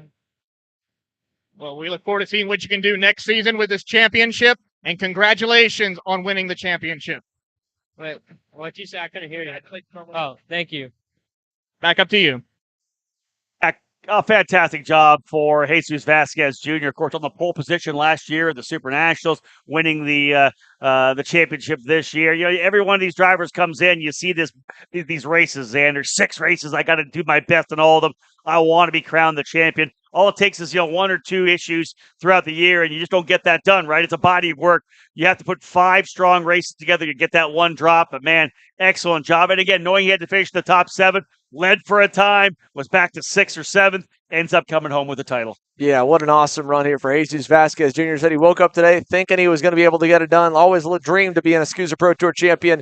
Unofficially, he is one now. Just got to get through post-race tech inspection, and I don't believe he's got any kind of penalties coming his way. Oliver Calvo and Jeremy Fletcher have just kind of been on cruise control out front here. Really not too much action going on. We've seen more action behind them than around them here as Nick Terlecki leads the next group with DeLong and Stanfield in tow. They were purple the lap before. They are purple almost again here as Frankie Mossman sets the fastest time at a 107.81. 8/10 to be found here for this group of 3 as Stanfield tries to get up to the lead. This will help. Lupian goes by Levy. Mossman goes by Ramos. Change up the drivers in 3rd and 5th. Let's give you a championship update based on what David Cole's telling me. With the DNF we had there with Mick Gabriel being out, the championship now belonging to Jeremy Fletcher. The worst he would finish would be down in the 40th position. That would be enough points based on how well he did with qualifying on pole and winning the pre-final to give him this championship. So Alex Stanfield threw everything he could at the weekend, but it was a perfect one so far for Jeremy Fletcher, unofficially the champion in KA100 Senior. Consistent when he needed to be here, obviously, so far. Jeremy Fletcher, if you look at his season, one day would be good in X30, one day would be good in KA. Couldn't seem to get both of them really on the same level until we got to Salt Lake City, Utah, and he was able to sweep the KA Senior division with a heavy margin of victory. And now here this weekend, didn't get the win yesterday, P2 right now, but either way, That's what you do to win championships. You don't have to win every race. You just got to finish every race and finish every race strong. As we see Cedric Lupien now leading the second pack. Fletcher's been pushing on Oliver Calvo to get away. They're doing a little bit of just that as Mossman goes back down the inside. This time is on Lupien. He'll bring Levy with him, who hops over the right front tire of Cedric Lupien. And Aiden Levy was trying to follow through, and he wheel hops. He'll drop all the way down the top 10. Oh, man, you're right there. P5 in the scrap. Yeah, top 5 right now. Is it still a fight for the race win? Even though the leaders pulling away a little bit, all it takes for them is the battle, and you guys be right back in it. Make that just 4 drivers now in that second chase group, just 2 with Lupien and Mossman. Tough for Levy to fall all the way back. Fast lap of the race last time by Josh Campbell in the 9:26, going purple here on lap number 5. Still a long way to go, as we know. 13 laps still remain. Calvo and Fletcher pulling a bit of a lead right now over Mossman and Lupien. And again, drivers just settling in for the early run. Yeah, just kind of finding their place in line here. 2 drivers a pair right now with Levy going wide. He falls way back. Ramos and Mossman are hooked up. DeLong and Stanfield are hooked up. Something happened there to Cedric Lupien. And we got problems more over on the side of the racetrack. Who do we got over there, Rob? I can't really fully tell. Not sure who that is off track, though, sitting down on the edge of the racetrack there. Someone has fallen to the tail of the field as well. Either Braden Johnson or Grant Vogel, 2 other drivers out. We saw drivers sitting off the racetrack. So the attrition started. A couple drivers having trouble. 1 off the side of the racetrack, still Calvo out front. Yeah, Oliver Calvo has yet to see Jeremy Fletcher try to challenge him. I think Fletcher is perfectly happy with pushing him away, riding in second there, letting Calvo do the heavy lifting, and both of them putting a bit of a margin over the field as Frankie Mossman and Diego Ramos remain trying nose to tail, no change in their situation. Mossman leading the pair about a second and a quarter maybe now back. I think they've lost a little bit of ground still to the top 2, but Mossman's speed has been good in everything else this weekend. Hopefully you can get it going, and you go back from them. It's all kind of changed up a little bit. Yeah, I'm not going to count Frankie Mossman out yet. When you get a chance to have a good run like you do in that pre-final where he paddled it out with Ryan Norberg, man, you got a lot of confidence now. You're feeling better. You get a good feel for the racetrack as well, not just the overall situation of the weekend. We talk about how different the track is from day to day, Friday to Saturday to Sunday. The rubber's been going down throughout the weekend. Frankie's got a good feel for this racetrack now, and that's helping him out here, I think, a little bit. He's looking really strong running in this lead group. I would not be surprised to see him reel it in. He just turned his fast lap of the race, a 107.632. Yeah, they're back by a little bit here, over a half a second back from Fletcher and Calvo. But, man, this is a long way from being done, like you said. Mossman looking really good out there. Yeah, he's looking fantastic. Last time by, did pick up half a tenth. I thought he might have lost a little bit. He's gained some ground. Ramos is still right there, just kind of hanging on to his coattails. Parker DeLong and Alex Stanfield, they're at best holding even with the leaders. They're not gaining anything. They are cheering Frankie Mossman on to try and catch Jeremy Fletcher and Oliver Calvo. I just don't know if it's going to happen. Stanfield and DeLong and Loopy and all 5, 6, and 7. Parker DeLong up 9 spots. They did go a tenth better that time, but then Mossman went a little bit slower. This goes another purple lap for Josh Campbell. Had it for a time, but you got to go farther down to Caleb Schrader right now, who is a fast driver on the track, sitting in the 19th position, trying to get himself back up. Lost a bunch of spots early. Caleb Schrader following outside the top 15. He was the quickest driver. Again, like I said, Campbell coming on very strong. He's turning really quick laps as well. He's right there with Nicholas Terlecki as they try to close up on Cedric Lupien. Now that is, again, back in 8th and 9th for Terlecki and Campbell.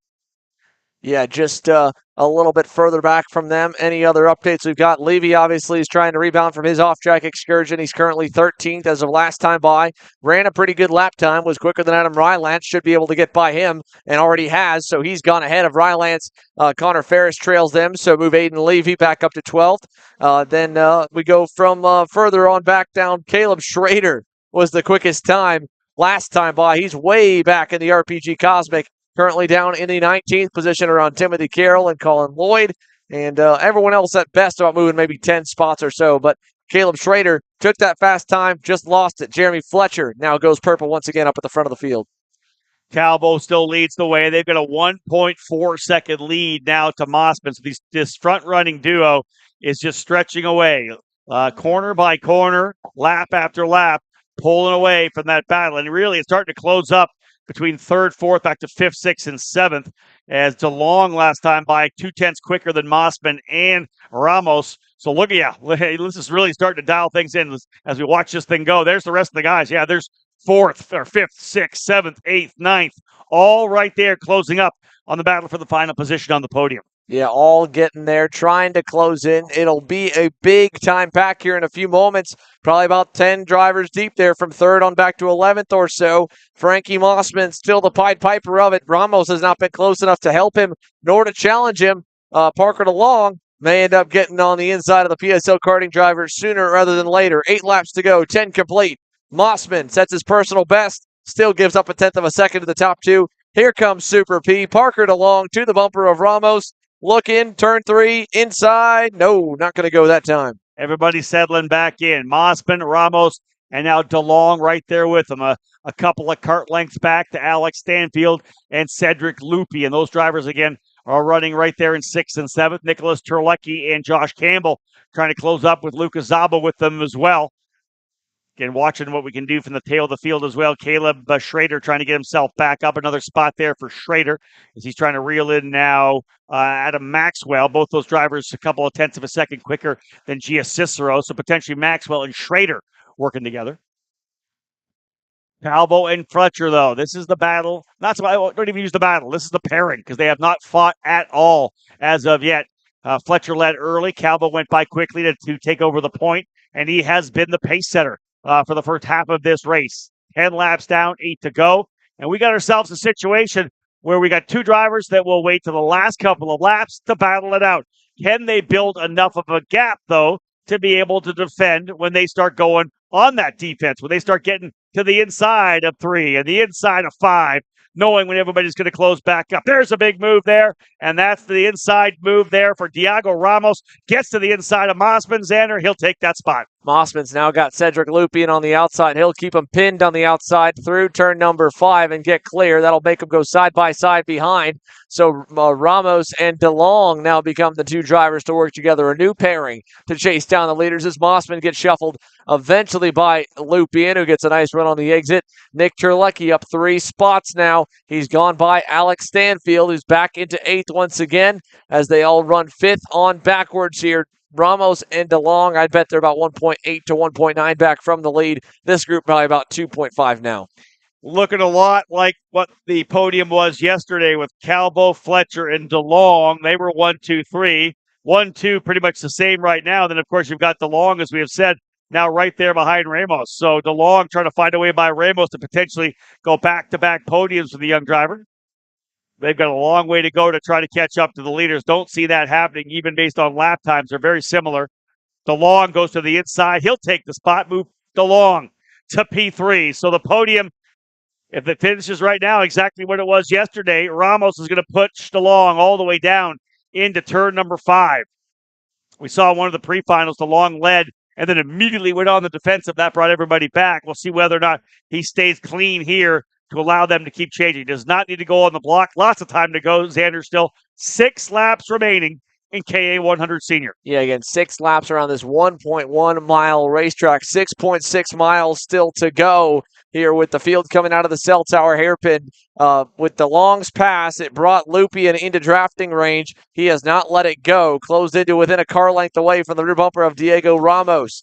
Behind Lupian, again, you got Frankie Mossman, who has been as high as 3rd here today. Currently in 6th. You got Nick Terlecki, who is getting as high as he's been really all weekend long aboard the Host Driver Development OTK. And across the line, 5 to go. Down the Long Pond straightaway. DeLong is out front with a big gap. It'll close up. Here comes Lupian. Looking inside, maybe on Ramos. He thinks better of it and stays behind the Brazilian as Terlecki blows the corner. He goes wide. Give that spot to Josh Campbell. He's up 8 positions already as Lupian goes for 3rd on Diego Ramos, or 4th, I should say. He'll get clear. Yeah, Lupian in the RPG machine clear through for P4. Can he now chase down Parker DeLong, who's got himself a little bit of room, a little breathing room there, P3. Ramos 4th, Lupian 4th, Ramos 5th.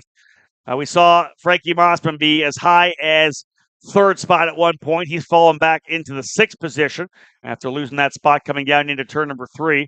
Otherwise, the leaders are pulling away. Almost 2 full seconds for Calvo and Fletcher up front. Lap starting to wind down. It'll be 4 to go when they get back around. Now we're going to start seeing whether or not Fletcher wants to go to the lead here. Calvo looking good, trying to go back-to-back after Xander getting his first national win yesterday. Yeah, looking great here. 4 to go for Oliver Calvo, Jeremy Fletcher. That gap is going to continue to increase because I have a feeling Cedric Lupien's going to go here soon. He stays behind DeLong through 3. Mossman's onto the bumper. They've put Ramos back another position. You go to the end of this train here. Vinny Maskelis has latched on. He's holding the fastest lap time honors right now, and this group is loosely tied back to Alex Stanfield, Lucas Zabo, and Aiden Levy, 11th and 12th as down the inside. Mossman side by side with DeLong, runs him wide on a 7, move him up a position. Yeah, both Lupien and Mossman through. Lupien to 3rd, Mossman to 4th. DeLong goes back to 5th. Now, I think that might be Josh Campbell who's putting the pressure on him now. What a great run this has been for Campbell. Started 15th. He's up into 7th right now for Campbell, pushing hard. Terlecki, I believe, right behind him. Here are your leaders now through turns 14, 15, and 16. They have stayed locked together like this from lap number 2, and Fletcher has done nothing. He's got the championship locked already as the KA100 senior title winner for 2022, but he wants to stand on top of the podium as the champion. And again, this battle continuing as they work their way to turn 3. 3 laps to go. Lupien blocks the inside. He knows he's got a hungry pack of go-karts all right there. Frankie Mossman, Parker DeLong, Josh Campbell. Little gap back to Terlecki, who still hasn't made up yet for that mistake. And into turn number 5, they'll go down to the inside. Look at that wide shot there from them all over the racetrack. It'll stack up more. It'll give a bigger gap to Calvo and Fletcher, who haven't got a lot of airtime because they've been kind of minding their own business out front, just taking their time on a nice cruise here in Newcastle, Indiana on a Sunday afternoon. But they will be battling hard for the win. You can bet that here in a few moments. Again, Oliver Calvo thought he had a little more pace than Fletcher, wanted to know how the battle could go. As look at Terlecki. He got caught up together, and Terlecki's out. Terlecki, we just cut away from the shot right as he was getting into it with what looked to be, I think he was getting passed by Aiden Levy, so I think he might have gotten together maybe Lucas Zabo, but I'm not 100% sure. That's it, as we said, for Nicholas Terlecki. He is now out of this one. Leaders work their way down the straightaway. Oliver Calvo, can he win 2 here in KA100 Senior? But he has got to hold off the junior driver who moved to senior this year, the rookie and senior who has been absolutely fantastic. They'll work their way into 5. Here is 3rd, 4th, 5th, and 6th. Lining them up, coming down to turn number 5. Josh Campbell looking to the outside for the tail of that group. He'll try an over-under to potentially get 1, maybe 2. Campbell asking more, and he does it. A double pass coming out of turn number 5.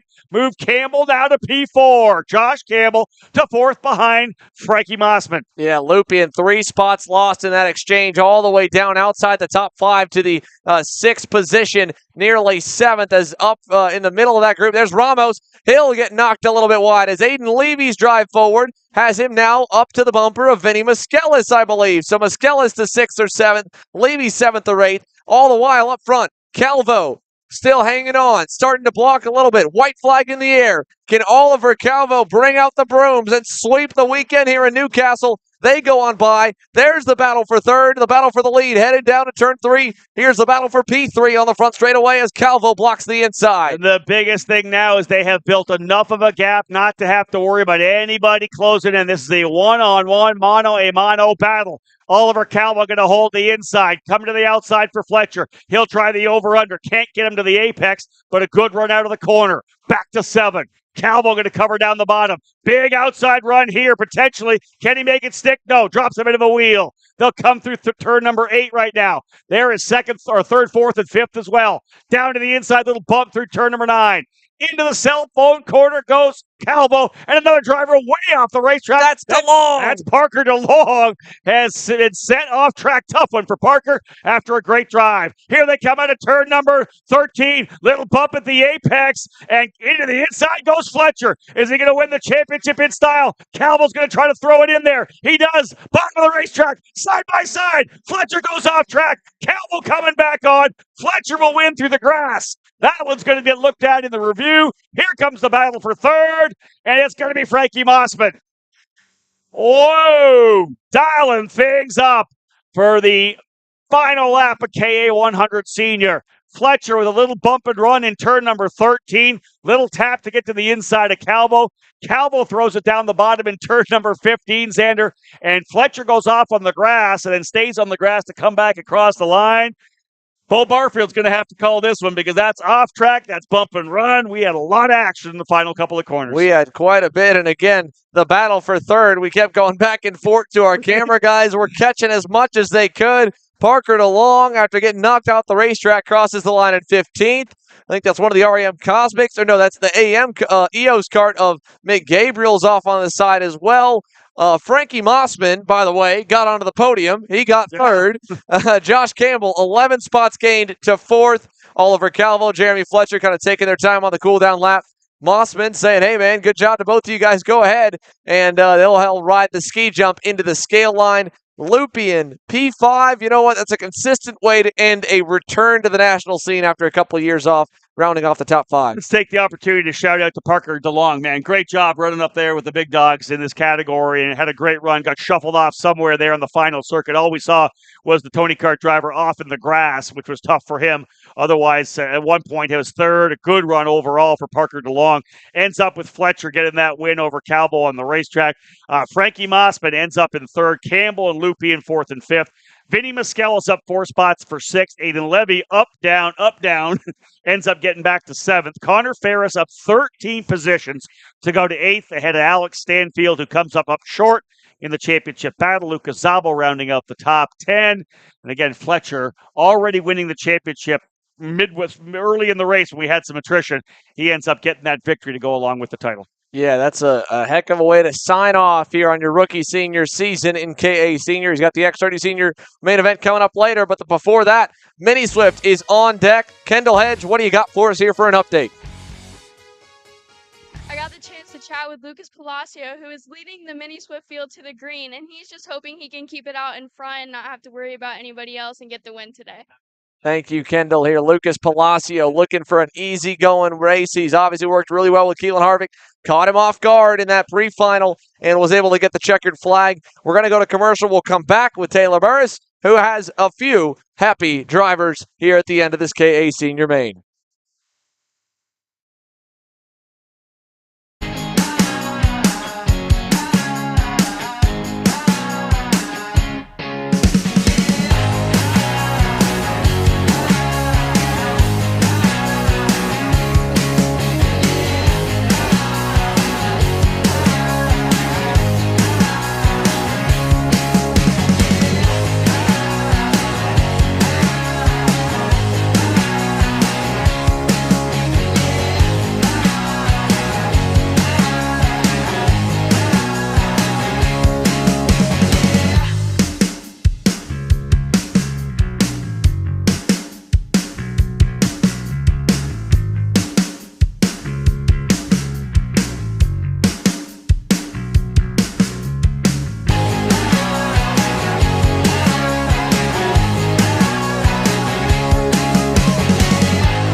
How you doing? My name is Mike Doty from Mike Doty Racing from Orange County, New York. We're about an hour north of New York City. We're a full-service kart shop that we supply IAME, Rotax, and all rock engines. We sell OTK parts and all the tires for all the different series. We support USPKS, SKUSA, Rotax, which is the Stars and Stripes, and the Rock Winter Tour.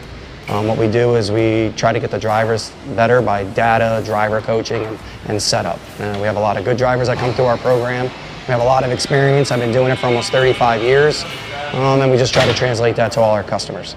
For more info about Mike Doty Racing, you can contact us at mikedotyracing@gmail.com or call us at 845-551-0572.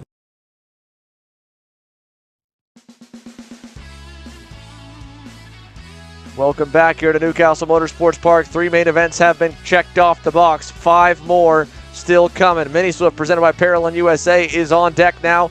Lucas Palacio, Keelan Harvick, they put on an awesome battle in the pre-final. They'll get set to lead your field to the green here in the main. Gage Bailey and Tyler Roberts will be on road number 2. Both those drivers have shown the speed needed to run up front. moving back to row number 3. Johnny Stamps has been just kind of right there in the mix all day long. He starts to the inside of the solo car to Travis Pettit. Moving back to row number 4, Jack Iliff, your unofficial champion, starting 7th alongside Felipe Jesus Benito, and with the field set into the tram lines, and we are green flag racing. Green, green, green for Mini Swift. Up into turn number 3. Big run around the outside. Harvick going to try to get on Palacio. One driver off the racetrack as well, coming out of the corner. One of the guys in the front pack has gone all the way off the racetrack. It's Harvick, though, with Palacio right behind him. That's the way they wanted Xander to get this thing to start. They pulled away together in the pre-final. Going to try to lock up together here right now as well. Hard to say as well. We've got a couple that have gone around over there. Tristan Murphy and Cade Yeager involved, along with one more. Felipe Jesus Benito, I believe, was the driver on the first corner. We've got more even as well beyond them going around in the short chute. A number of drivers getting collected on the opening lap. Sam Tutwiler, one of the drivers involved, Xander. Yeah, so Tutwiler involved, all of them starting outside the top 10 with the exception of Jesus Benito. All smooth sailing here for Keelan Harvick and Lucas Palacio. They're exactly how they were for 90% of the pre-final. Harvick leading the way, Palacio being a loyal pusher and being able to pull the move off. Jack Iliff's going to split them up right now. They felt like they were struggling a little bit here for pace today, struggling a little bit to get the straight line speed they need. They're up to second. He split up Palacio and Harvick. He's going to work now in what could be one of his final North American starts on the season. They're getting set to move the family over to England to chase more European action here for him. He's been having some solid starts over there, been traveling. They're going to kind of flip the script for him and his brother Oscar and live over in the United Kingdom for a year here after starting August in a month. Wow, well, he's done what he's needed to do here in Cadet, has he not? 3 championships in 4 years. Runner-up last year when he didn't get the title. Jack Iliff, we haven't seen a Cadet driver like that in a number of years. I think back to the days of a Sage Karam who was able to flat dominate the action. And again, tremendous for what he's been able to do over those 4 years of action. Harvick up front right now. Here goes another move to the inside for Palacio. This kid's got a chance to win a bunch of races as well. But Jack Iliff slotting back into the 3rd spot with Gage Bailey right there as well. Gage Bailey's been just there all weekend long here. It could be a big-time victory here for the 169 if he could pull it off, especially just getting onto the box here again today. That would be awesome for Gage Bailey. Keelan Harvick's getting a bit of a bigger gap now as Iliff goes back on Palacio. He wants to keep them spread apart. He's trying to get in front and make him push him, and they don't want to work with him as they go down the front Long Pond straightaway. Now Palacio's back a little ways, gets some help from Bailey. Harvick's lead, 0.8 of a second to turn number 3. Yeah, we'll see if 2nd, 3rd, and 4th can finally lock together here and work their way forward. Palacio doesn't want to run 3rd, but they do not want to let Keelan Harvick pull away at this point. It's tough, obviously, as a single car here in Mini Swift to pull away, especially if anybody works together behind you. The draft is just so massive down these two long straightaways here for these drivers. Back over into turn number 7. See one of the SKUSA corner workers running like there might have been an incident on the racetrack, but nonetheless, up front, everybody kind of settling in and running strong thus far. Thus far here again, and an easy-going start for the lead pack. We can keep an eye on the action. We'll also send it down to the Evenco interview tent. Oliver Calvo, unofficially here in KA Senior, is 2nd. Let's see if we can get his take on what went down in the final few laps there. Taylor Burris, what do you got for us? We are here with our 2nd place finisher, Oliver Calvo. You and Fletcher have been battling all weekend long. You've switched reverses here in position for today. What was it like battling with Fletcher for this race all weekend long? I love battling with Jeremy. He's a very good driver. He's young. He's respectful. He drives me clean. I drive him clean. We both, we don't give each other, we race each other clean, but, we give each other 1 inch of space. Both of us are going to go for it. What is it like to have that respect, showing that with the camaraderie of this group of drivers here in the K100 Seniors? It's great to have respect with a young driver like that because, half of these young drivers in the field just crash you, but Jeremy's not like the other ones. He's a very good driver and a good kid. Well, congratulations on your podium finish. We'll see you later on for the podium celebrations. That is Oliver Calvo coming home in 2nd place. Over to you, Xander.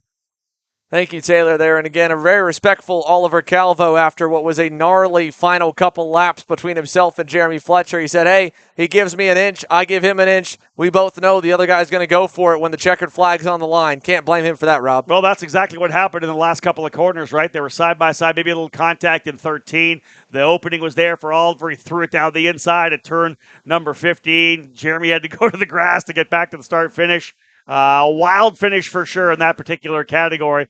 Right now, we're watching these front 4 drivers pull away early on, just 3 or 4 laps now into Mini Swift, brought to you by Parolin USA. Harvick, Iliff, Tyler Roberts, and Lucas Palacio now in that lead group. What happened to Gage Bailey, who was in that group? Gage falling down into the 17th spot.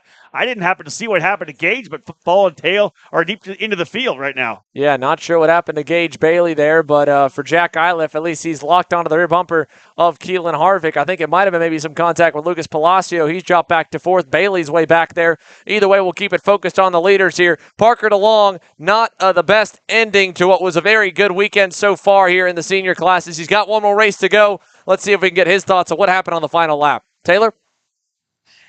Here with Parker DeLong, you come home P3 yesterday with the fastest lap. You come home now in 15th. What happened out there? Yeah, we went into green corner, all good. Josh went for the crossover move. I went to the inside of him.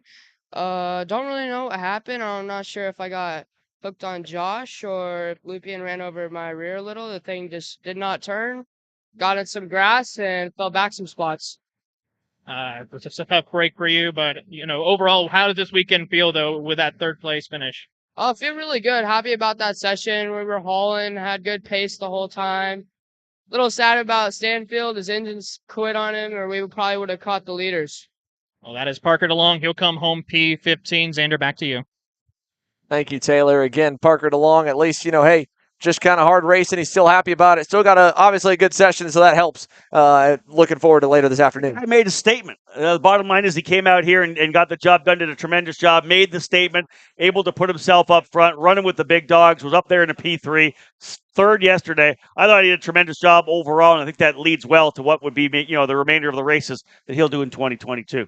Well, we go back to the on-track action. Keelan Harvick and Jack Iliff just traded the lead twice in 2 corners. They're about to do it 3 times. Now with Palacio looking to follow, he will. And the deadly duo of the 2 of them, the North Carolina boys, are looking really good. They're lined back up for the first time all race. Iliff doesn't want to see that happen. He swung out, looked on Palacio, couldn't do it, stays back in line, and Lucas Palacio is back to work on the Harvick Racing Hunt Brothers Pizza Parolin. Yeah, they worked together really well on that pre-pine. I don't think Jack's going to let him get away. Luckily, because remember, he had pulled away. Harvick did. They were able to reel him back in. So right now, less than 0.4 of a second separate first back to 4th. Throw a blanket over them with Tyler Roberts right behind them in the Parolin as well. So the top 4 drivers looking good. Not that far back, again, is Michael McGoy, who was 3rd yesterday. You can see Michael there in the white helmet. He's got Travis Pettit with him as well. So the 2 of those drivers trying to close back up. They do not want to let these 4 drivers stretch away. You can see how close they are. Little bit of racing, Xander, and you're going to see McGoy and Pettit right there as well. Yeah, they are not far away here, and Jack Iliff doing everything he can to stay in the pack, to split up the top 2, to not let them get away. I keep seeing that nose of the Parolin for Iron Rock Motorsports poke in and out, looking for a way around him here into the cell tower. Doesn't do anything. He'll stay pushing on Palacio. It won't really matter too much as long as McGoy and Pettit stay together, and McGoy on the RPM Parolin closing in with help from Pettit's solo kart. They could easily get there. They're just on the cusp of catching the top 4 and making it 6. One driver here who was all about pushing here today was Jeremy Fletcher. He and Oliver Calvo worked together nicely. They were able to get away with the lead, and after coming up 1 spot short yesterday, unofficially, Fletcher crosses the line with a pass in the grass to cap off his KA Senior Championship. Let's get his take there. Calvo said, you give me an inch, I give you an inch. Both of us will take it. What was Jeremy Fletcher's thoughts? He's down with Taylor in the Avinco Tire 10. Taylor? We are here with our unofficial champion for the K100 senior class, Jeremy Fletcher. Jeremy, what's the emotions regarding this first championship? I mean, definitely great coming in as a rookie and getting the championship. Calvo and me were having a great push. He did what everybody, what you're supposed to do when you block. You back him up. Sadly, it gave me a pushback, so we didn't get the full win. But, I'm happy to be a champion unofficially. Well, of course, that excitement must be foreign. How was it racing with Calvo, even with that incident? I mean, I think I could tell you every line he did. I pushed him for so much. I mean, we worked great together, and my Allison Racing engines, great top end, could push him away, keep up with him in the mid-range, and everybody else. Well, that is Jeremy Fletcher, your unofficial K100 senior champion. Congratulations on that. We'll look forward to seeing you next time out. Thank you. Back over to you, Xander. Xander, whoa! We'll get to that in a second. Let's start with that. Let's start with the pushback. That's tough, man. That was a great race, great pass, able to get the race win. Pushback bumper is going to drop him down the order. Dang. Well, Oliver Calvo gets a sweep there. And then what else did you have for that? There's a lot of take out of that one. What I liked out of that was that he followed the guy around for 18 laps, pushed him all over. He knows every line the guy's got. That's what we talk about when we say you go to school, right? When you're behind someone, you're not just pushing them and just kind of try to get away from everybody. You're trying to learn as much as you can. And that was Jeremy saying straight up, I know every line he's got. I was right there with him. I pushed him all over the place. That was a kid that just went to school on Oliver Calvo because he knows he's probably going to have to race him, maybe even at the Super Nationals later this year. Yeah, no, I think both those drivers will be great picks here for your top 5 at SKUSA Super Nationals 25. No question here. 8 laps to go. 8 laps completed in the Mini Swift class. And Keelan Harvick leading this group there. Not much of a change yet. Michael McGoy and Travis Pettit, they're still about 8/10 back from this group of 4. And since they have yet to pass for the lead, it's not brought them any bit closer. They're just kind of matching them stride for stride, beating them one lap, losing to them on the next. Palacio, a little bit narrow that time coming into turn 15, over to 16, as he knows Iliff is just trying to fight there to stay alive, really, as Harvick's got about a 3-car length gap. Iliff signals to Palacio to go forward. Now he'll pull away from Tyler Roberts, and going on that, then again, obviously, Jeremy Fletcher, I want,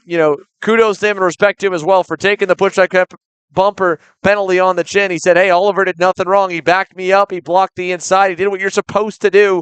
I just misjudged it a little bit, got a pushback penalty. Yeah, I like the way he approached it. Always nice to be softened by the fact that you won the championship as well, right? So you need to win. Had it been for the championship, might have been a bit more sour, but I think Jeremy obviously showing the class there. In congratulating Calvo on what is eventually the victory because of the pushback. But again, those guys ran nose to tail for the entire time. That was textbook how to get away from the field. Xander, we call all these races. We watch these guys try to pull away. Then they race each other. They bring everybody back in. They should have been racing for the win. They end up 5th or 6th because they let everybody come back in. That was Jeremy Fletcher.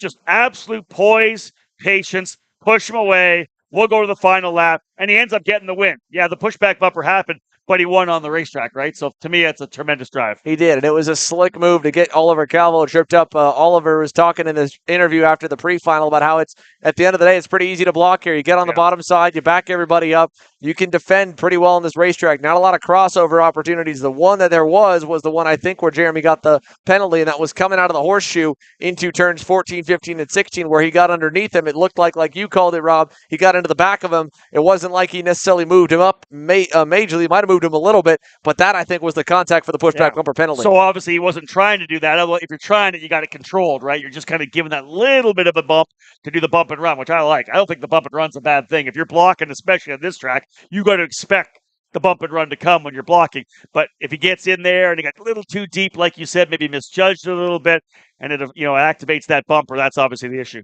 Got problems here for drive about midway through the field. Your leaders are still pretty clean and green. Jack Iliff running 3rd, Lucas Palacio 2nd, Keelan Harvick in the lead, and they're losing touch with Tyler Roberts. I don't know who we've lost over here. We can't identify the number. Actually, there we go. We've got it on another one of our side cameras. It is the 148. Was that the 140, I believe? Maybe the 140. Juan Jose Paramo. Yeah, Juan Jose Paramo, the driver out. He was running in the 25th position. He'll fall to the tail of the field now. Driver out of the racetrack here. But again, this battle, dialing things up. I like this right now. 5 laps remaining. Harvick, Palacio, Iliff, Roberts. Harvick and Iliff, rather, their fastest laps of the race. Palacio going purple. This thing's going to dial in to being a very good race. Tyler Roberts, they've dropped him. 3 drivers now in the lead group. Roberts back P4 by himself, about a second ahead of Michael McGoy. Yeah, here we go. P4 for Tyler Roberts. At this point, he's on the verge of losing touch with all of them. So that time by, again, a big loss. This time by, where will the lap time stack up? He doesn't have a lot of time to make up for it. Michael McGoy is still not close enough to push him back forward with Palacio glued to Harvick. Jack Iliff is the next one on the chopping block. He's 2 car lengths away. And, to be honest, Michael McGoy's got Travis Pettit right behind him. If you look a little further back, he's got Pettit with him and almost Turner Brown and Isaac Malkin. They may be able to reel in Tyler Roberts. That could give them, as a group, the opportunity to push back up if Harvick, Palacio, and Iliff start the battle. That's the big if right there. Lap time by Harvick, Palacio, Iliff, a 1:11.6. Roberts, a 1:12.1. That group led by McGoy, a 1:11.9. So the top 3 are the fastest, and now McGoy's going to come under fire. Here comes Pettit with help from Turner Brown. Brown in the 136 follows him, pushes him through, then passes him into the corner. So Turner Brown, 2 drivers, 1 straightaway in the Speed Concept CRG moves up as here's Isaac Malkin. Yeah, look at Malkin. 15 spots gained for the Nitro kart. What a tremendous drive for Malkin, up 15 positions. 23rd, now into 7th. Again, Malkin had that terrible start after qualifying so well here today. Just kind of been a weekend of coming back through the field for the Indiana native. Home turf here for Isaac Malkin. I'm sure he was hoping for a little bit more in his first SKUSA Pro Tour at Castle Motorsports Park in the Mini Swift class. Just not, unfortunately, the way that he was hoping it would go. But he's early in the division. He's got another year or two if he wants it. 3rd-generation driver. His grandfather, Mark Malkin, one of the top super late model drivers, engine builders. Captain Sizzle, they used to call him. I'd like to call that to Isaac as well. He's a great young driver, and man, like you said, early time in this category. He's going to win a lot of races. Oh, yeah. They got it going already for him. Little sizzle for Isaac Malkin, at least while he's right now. Little sizzle. 3 laps to go here in the 16-lap main event. Keelan Harvick still leading. Palacio second. Iliff just kind of stuck in the toe, but not close enough to get there in a bubble about 3 car lengths back. He's doing everything he can to run down the leaders. Here's the second group, led by Michael McGoy, trying to chase Tyler Roberts. Roberts is just a little bit up. McGoy's all the way at the back of it. My mistake. Roberts is the driver at the front. They've caught him. Turner Brown's 2 car lengths away. They could get there. And look at the gap. Iliff, one little mistake that he couldn't afford to make. Don't know where he made it. Maybe out of turn 5, but he lost ground majorly. And with 2.5 laps to go, Lucas Palacio and Keelan Harvick are about to make it all about them once again. Yeah, it feels like that pre-final again. Palacio and Harvick working very good together. Remember, Palacio, a winner on the Pro Tour last year in the Micro Swift category. He is pushing hard here. Both he and Harvick ran Micro last year. They moved up to the Mini Swift class together, and they are leading the way right now. Only 2 to go this next time by. Jack Iliff, as Xander had said, one little mistake, and he ends up falling back. Everybody behind him, Roberts, Brown, Pettit, Malkin, trying to get themselves back up there, but this has become a 2-driver battle with 2 to go. Yeah, 2-driver battle here with 2 laps to go. Multi-driver battle for the 4th spot and 5th spot. Final 2 spots inside the top 5. As Iliff crossed the line, he was nearly a second back. There goes Tyler Roberts with help from Isaac Malkin. They get by on Turner Brown and shuffle him around. Another great pass there for Isaac Malkin as well. He's going to find himself up to P5. Remember, started 23rd. Great run here for Malkin. And again, watching the leaders here, this has been a good lap for Keelan Harvick. He's been able to pull away, Xander. He is actually dropping Palacio. Harvick here on the last couple of laps, building the gap all on his own. Yeah, wow. And just really about a half lap or so, Palacio takes a look back. There's no help. There's no safety net in the form of Jack Iliff to give him a push. Keelan Harvick is looking to sweep the weekend here, just like Oliver Calvo, as he takes a look back in the Hunt Brothers Pizza Harvick Racing entry. All of a sudden, Palacio way back. 0.8 of a second, more or less, with the white flag coming this time by. Here's the fight for 3rd. Look at this. Gaggle going to 15. Yeah, it's Malkin going at it here right now with Brown, Roberts, Pettit's in there as well. This is some crazy racing just outside the top 3. This is 4th, 5th, 6th, 7th, 8th, 9th, and potentially 10th. Indeed, top 10, maybe even top 11. Also, Iliff has been able to get by Palacio. So Jack Iliff, who already has this championship locked and loaded. Oh, more contact. 2 drivers going off the racetrack. One of them, Malkin. The other one, Michael McGoy, getting together there out of turn number 3. And Malkin and McGoy hooked up. Final lap out of it when battling for the top 5. Meanwhile, the top 3 are gone. Here's the updated fight for 4th. It's now in the hands of Roberts. Turner Brown is right there. He gets the little boot and scoot into the grass from Travis Pettit. Pettit into the top 5. Hold on for the last couple of laps. Harvick, Palacio, Iliff running up front. This is 4th, 5th, 6th, and 7th. This is the battle for everything outside the podium. They'll work their way out of turn number 10. And here comes Harvick. Let's put it back to the driver. Coming through 14 and 15. What a weekend here at the Summer Nats at Newcastle. Back-to-back jacks for Keelan Harvick in Mini Swift as he wins dominantly. A strong last lap. Somehow, Lucas Palacio back by Iliff. He'll take 2nd. Jack Iliff capping off his 3rd Pro Tour Championship. Xander with a 3rd place finish. Tyler Roberts winning out of the battle over Gage Bailey, who got himself back to 5th. Turner Brown, Travis Pettit, Ty Fisher. What happened? Big crash there for the Burrell Art. I believe that might have been Max Christia just went and pirouetted. Indeed, the Christia on the 139 was in the middle of this group just beyond the top 10 with the likes of Ashton Woon, Edward Kennedy, Devin Walt, Johnny Stamps, all back battling for the top 15 final few spots, and Christia got together with them as we were going through the order. Shout out to Gage Bailey, by the way. He got that 5th position in the last corner. Crossed up, kind of navigated the whole group. He started the last lap down in 11th, Rob. Just went all the way up. Yeah, way at the back of the group and navigated his way forward. So that's a big final lap for sure. Kudos to Gage Bailey. But Keelan Harvick gets the win. Parallel USA presented by Mini Swift. All wrapped up here. And the championship already wrapped to Jack Iliff. Unfortunate that he wasn't able to get higher than 3rd here today. And again, a lot of cleanup to be done. There's Isaac Malkut and Michael McGoy on track for a top 5 result for potentially both of them ending up in the grass here on the outside of turn number 3 at Newcastle. Keelan Harvick's win, 1.787 seconds over Lucas Palacio, who had to go back around Jack Iliff on the final circuit. That's your unofficial podium. Tyler Roberts 4th, Gage Bailey 5th, Turner Brown in 6th spot, Travis Pettit 8th, Ty Fisher up 7 spots from 15th to 8th. Asher Ochstein and Felipe Jesus Benito rounding out the top 10. What a great race there in Mini Swift. Parallel USA sponsor in the category, Keelan Harvick with another victory. Another victory there. We'll take a commercial break. When we come back, it's time for the fastest class on the SuperCarts USA Pro Tour class structure to get after it. And the 2 heavyweights, AJ Myers and Marian Kremers, will lead them off. PSO Karting Pro Shifter. We'll be right back.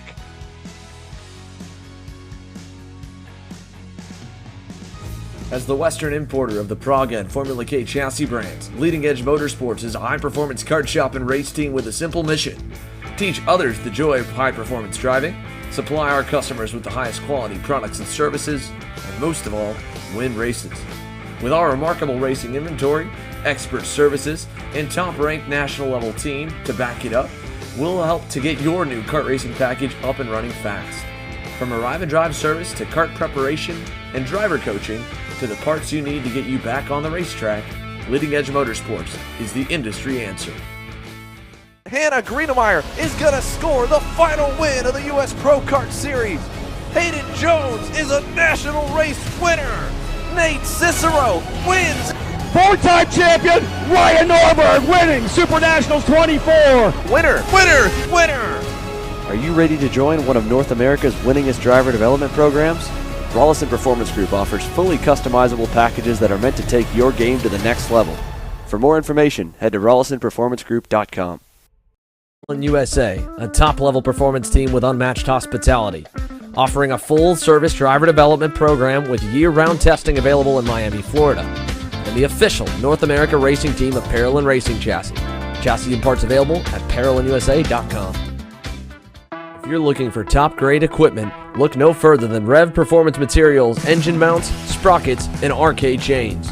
Available online now at RevPerformanceMaterials.com and through a dealer near you. The highest quality material, built to the highest quality standards. Rev Performance Materials.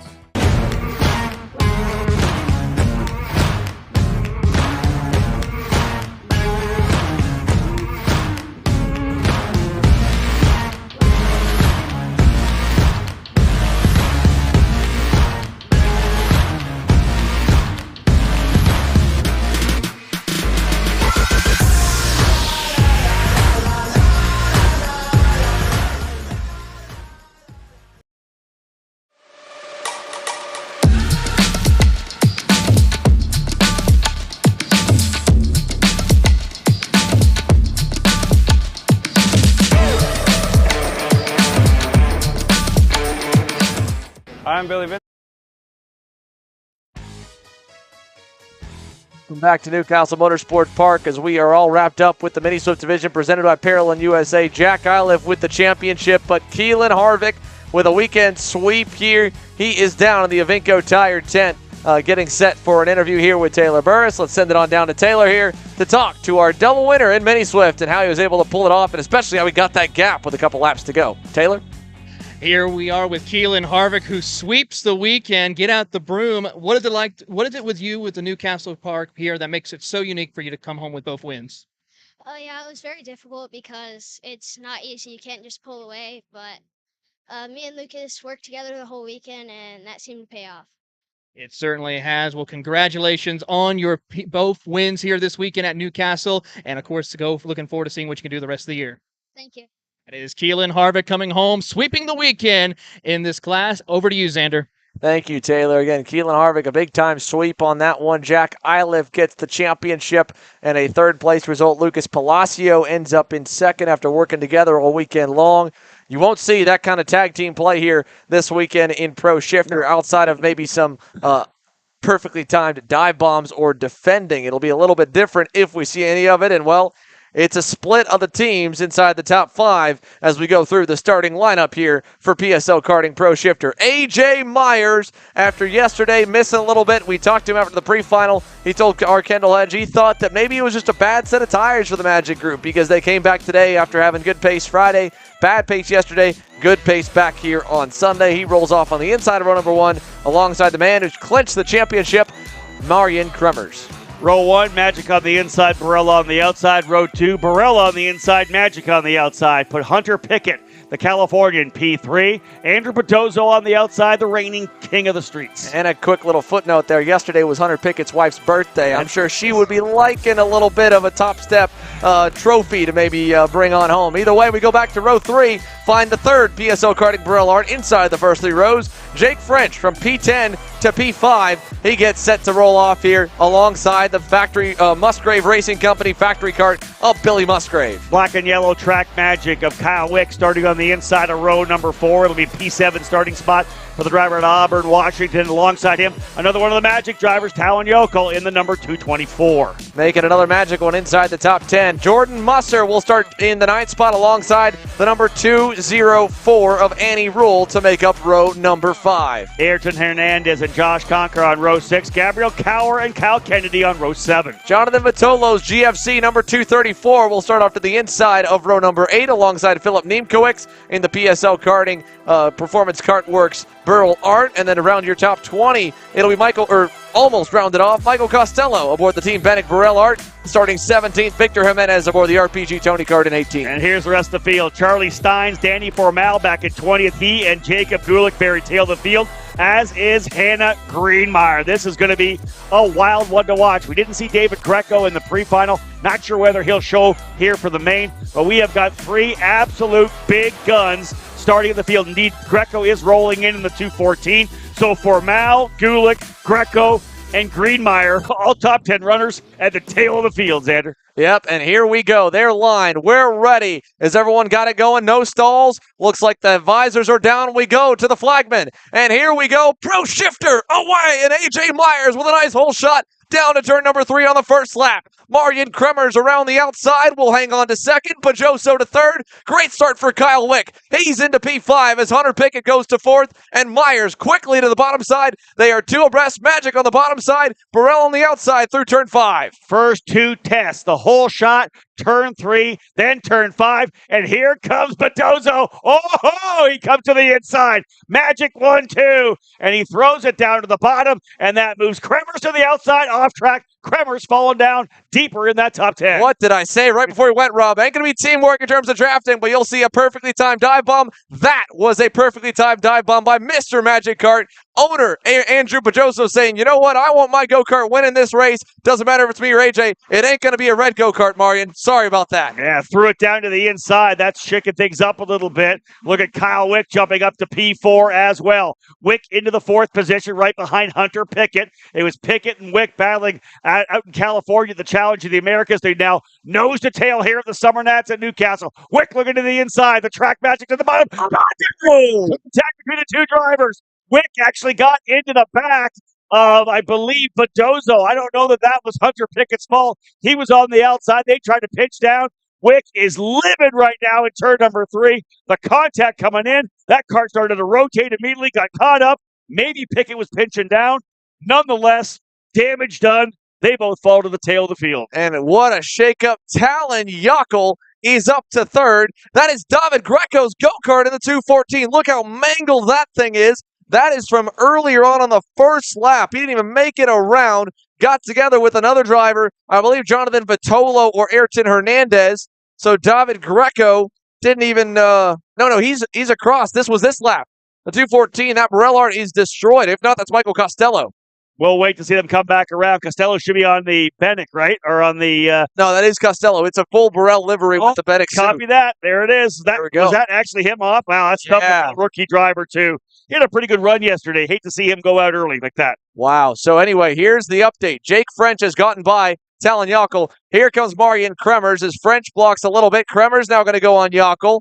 And guess what? It's, Yockel keeping it tight on Marian Kremers. Magic versus PSL. I can bet the boys in red are frustrated. Here comes Kyle Wick into the pit lane. Hunter Pickett will follow him. They're done. They were able to get under power and have pulled it in. So now Jake French is given the opportunity to flip the script of what it was for him in Salt Lake City, Utah. He was the one out in front with a big-time lead, got hunted down, and eventually passed. And we saw in the pre-final, it looked like the PSL Borellards had a little more long-run pace than the Magic guys did. And so they were able to hunt them down. And now, with Wick and Pickett gone, Yockel out of the way. Kremer still has to get by Yockel. Can Jake French get through? Is today the day for Jake French to break through and get out of the losing streak that he's been on and end the dry spell as Kremers goes to the bumper of Yockel, looking inside for fourth? One of the big winners of that incident up in turn number 3 was David Greco, starting at the tail of the field, able to work his way up into the 9th spot, up 13 positions. Did not run the pre-main. The pre-final, so he's going to have fresher tires for this race here as well. We talked about tire degradation all day long, so that may be a bit of a benefit here for David Greco. Hannah Greenmeyer, purple on lap number 3. She works her way up to 12th. She's ahead of her RPG teammate, Danny Formal. They are 12th and 13th here to put lap 3 in the books. So we'll throw the ticker up so that way you guys can see the gaps here where we can for the leaders as they update. Couple laps in, 3 down, 15 to go, 14 to go this time. There's Myers, Bajoso, French, Kremers, and there's Yockel on by. The midfield beyond the top 5 is going to be wild here, and it still is. Billy Musgrave is 6th. 7th there across through is Jordan Musser. He just gave up that spot to Musgrave. And then behind them, Josh Conker, David Greco, Philip Niemkowicz, Andy Rule, all in this big group here coming across the line. Good run again for Filip Niemkiewicz as well. Started deeper in the field. He gets himself up to 10th. We saw guys move forward like a Greco, but continuing to see what we get out of Hannah Greenmeyer and Danny Formal. Are they able to go any farther? You can see them working their way down here right now. And I think that's actually a move potentially to the inside there for Danny Formal, as he's going to get a spot over Hannah Greenmeyer right in there battling as well. I think Amy Rule and maybe Jacob Gulick. That's Gulick, yeah, coming back through in the GFC as well. Yeah, Greenmeyer tried to get to the inside of Annie Rule in turn 3. She kind of got the door shut in her face and had to lock the brakes up, cost her momentum coming out, and Formal took advantage. So this trio right here, Danny Formal, Jacob Gulick, Hannah Greenmeyer, they are slowly carving their way up the grid. They're a little behind David Greco, but of course they don't have the tire advantage that Greco does. They're at least on the verge of the top 10 and should be able to get there as Danny Formal, the big man, continues to lead them through turn 15 and 16. A lot of time left. They should be able to crack the top 5. We'll wait to see what other damage they can do. And speaking of the top 5, let's give you an update on lap times right now. Marian Kremers went purple that time by, 1/10 better than A.J. Myers. He was 2/10 better than Andrew Bajoso as Gulick gets by on Formal. Jake French was even to Myers, couple hundreds better. So they're closing in on both the Magics ever so slightly, but it's a game of inches. And we saw how aggressive Andrew Bajoso was off the bat to put the Burrells behind him. How hard is he going to fight for Jake French and Marian Kremers when they arrive, Rob? Exactly that. This is going to be interesting. It's all about the lap times right now. Can they close up? French just a half a second back at this point. Kremers went purple, as we had said. Watching the battle of these guys trying to get themselves back out front. Here's the leader working his way out of turn number 13. 1.1 seconds up for A.J. Myers. And again, you know how badly they want to get this win after the battling they've done throughout the season with Burrell Arch and Marian Kremers. Kremers again, another purple lap, 101.810. 3/10 quicker than the leader last time by. So Kremers is putting the pressure on here as well. French getting a big run out of turn number 3. Do we see a move potentially down here? It would be deep braking for French to be able to get by. He'll look to the inside. Indeed, side by side, book it. French goes to P2. Can he hold him off in turn number 7? He will. From the bottom of the racetrack. Bit of contact there, coming out, back down. Oh, wow, we got some aggressive racing right now. In fact, there you go. Pedozzo's lost, and Kremers through. Kremers takes advantage. He goes through for second. Man, Andrew Pedozzo again puts the bumper to Jake French, moves him out of the way for the second corner. French trying to give it back to him now. Kremers gets the ultimate overhand on that one, upper hand on that one, and now Pedozzo, at least he can't mess with Marian Kremers, but Jake French, I mean, they're not working together in the same way. Jake French isn't the PSO karting owner. He's just another driver, and I'm sure he would much rather be him chasing down AJ Myers than Marian Kremers, but now he's just got to fight to get back onto the podium, gives up the third spot, comes out in fourth. I'm going to tell you that French is going to come in with a drop-down bumper penalty when this thing is all said and done. I don't think he's happy at all that Pedozzo used him up there in turn number 7. They came back through. French gave him a little bit of bumper there coming out of turn number 10 through to turn 11. Didn't finish the job. He'll have to dig back in here again, but that was some pretty good contact. Yeah, Pedozzo really worked him hard coming out of turn number 7 onto the exit of that corner, and that was just heads-up play for Marian Kremers. He saw them battling it out, going over the top of turn number 8 through to 9, and boom, tossed it to the inside, or the outside rather, and went around them both to take that position.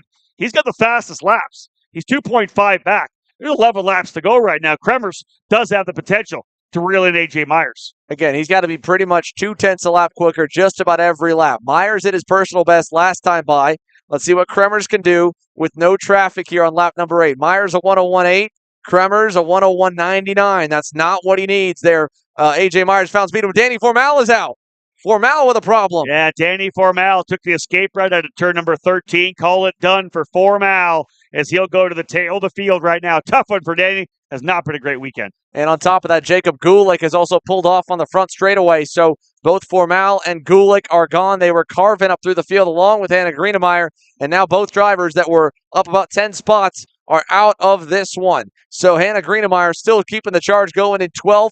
David Greco moving forward. Look at this. French and Pedozzo. He has backed him up to Billy Musgrave. And Pedozzo and French. Finally, French muscles his way by Pedozzo, and Musgrave almost gets both of them. French moves Musgrave wide, and Pedozzo gets him again. And here comes Talon Yokel in there as well as he sees these guys battling it out. Pedozzo goes back to it. This is about to get good right here because Musgrave's had enough, I think. Rather, French has had enough with Pedozzo. These guys have raced together before, and they are going to scrap it out once again. This is a good battle here. This is 3rd, 4th, 5th, and 6th, and Jordan Musser's trying to get into this as well.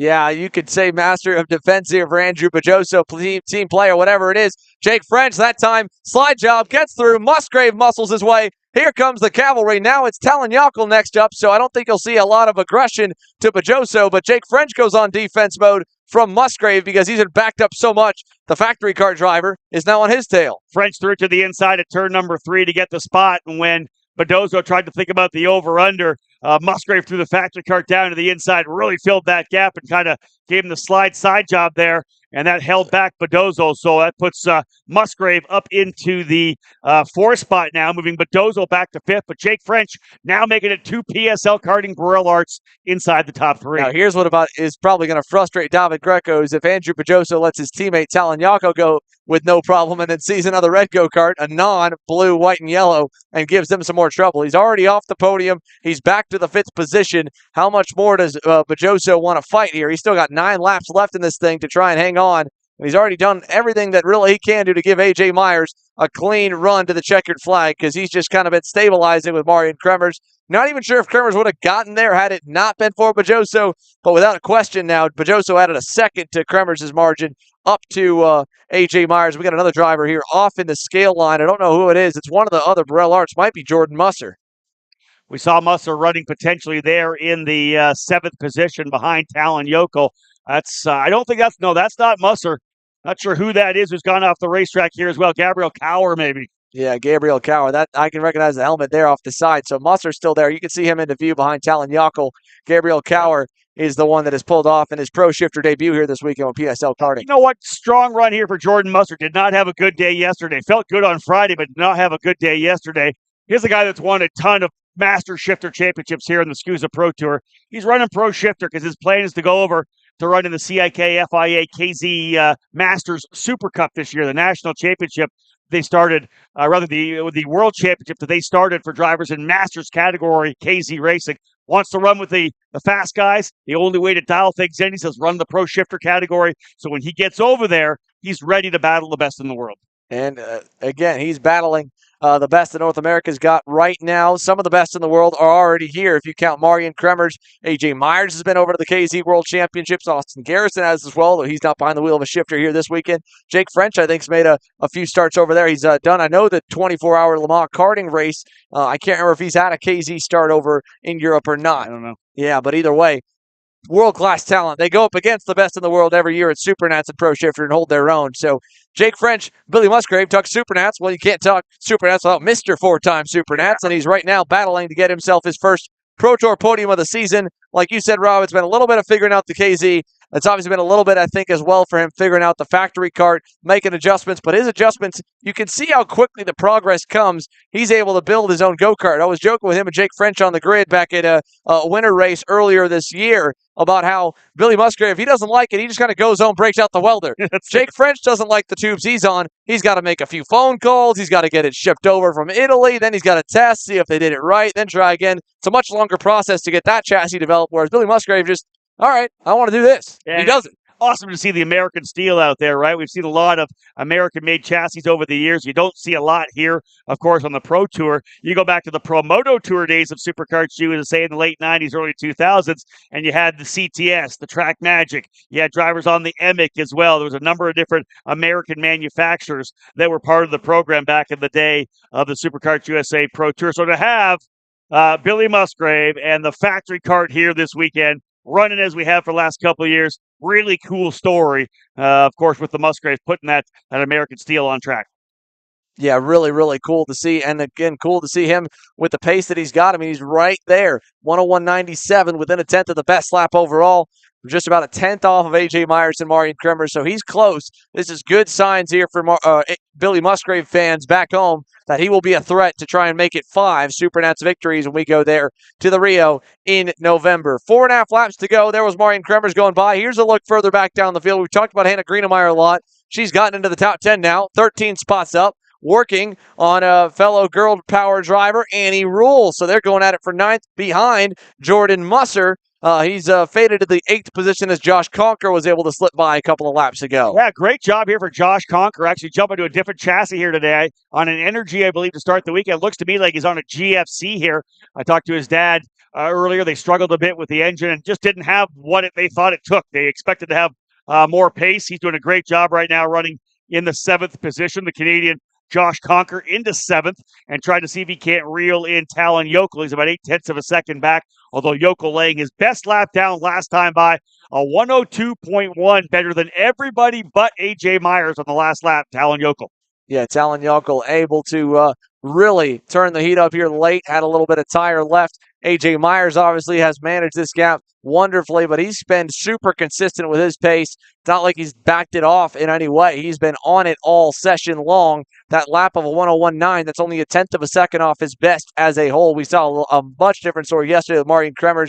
He would put down a very fast lap, then kind of slow things back down a little bit here. So here's Andrew Pajoso with Yokel right behind him. Pajoso looks to be pretty comfortable in the 5th spot. That's about where his pace would put him if you'd kind of divide it all down over the course of this race. So maybe a bit of a battle. Talon Yokel kind of going to school from his team owner as they go through turn 15. 3 laps to go this time by for the drivers battling for P5. Yeah, let's give the props out to AJ Myers. We haven't talked much about it. We haven't watched him that much either. We thought potentially that Kremers, once free, could reel him in, but no, really, Myers just 0.3 of a second quicker almost every lap. Kremers with the fast lap of the race, a 101.8, but he can't do that consistently.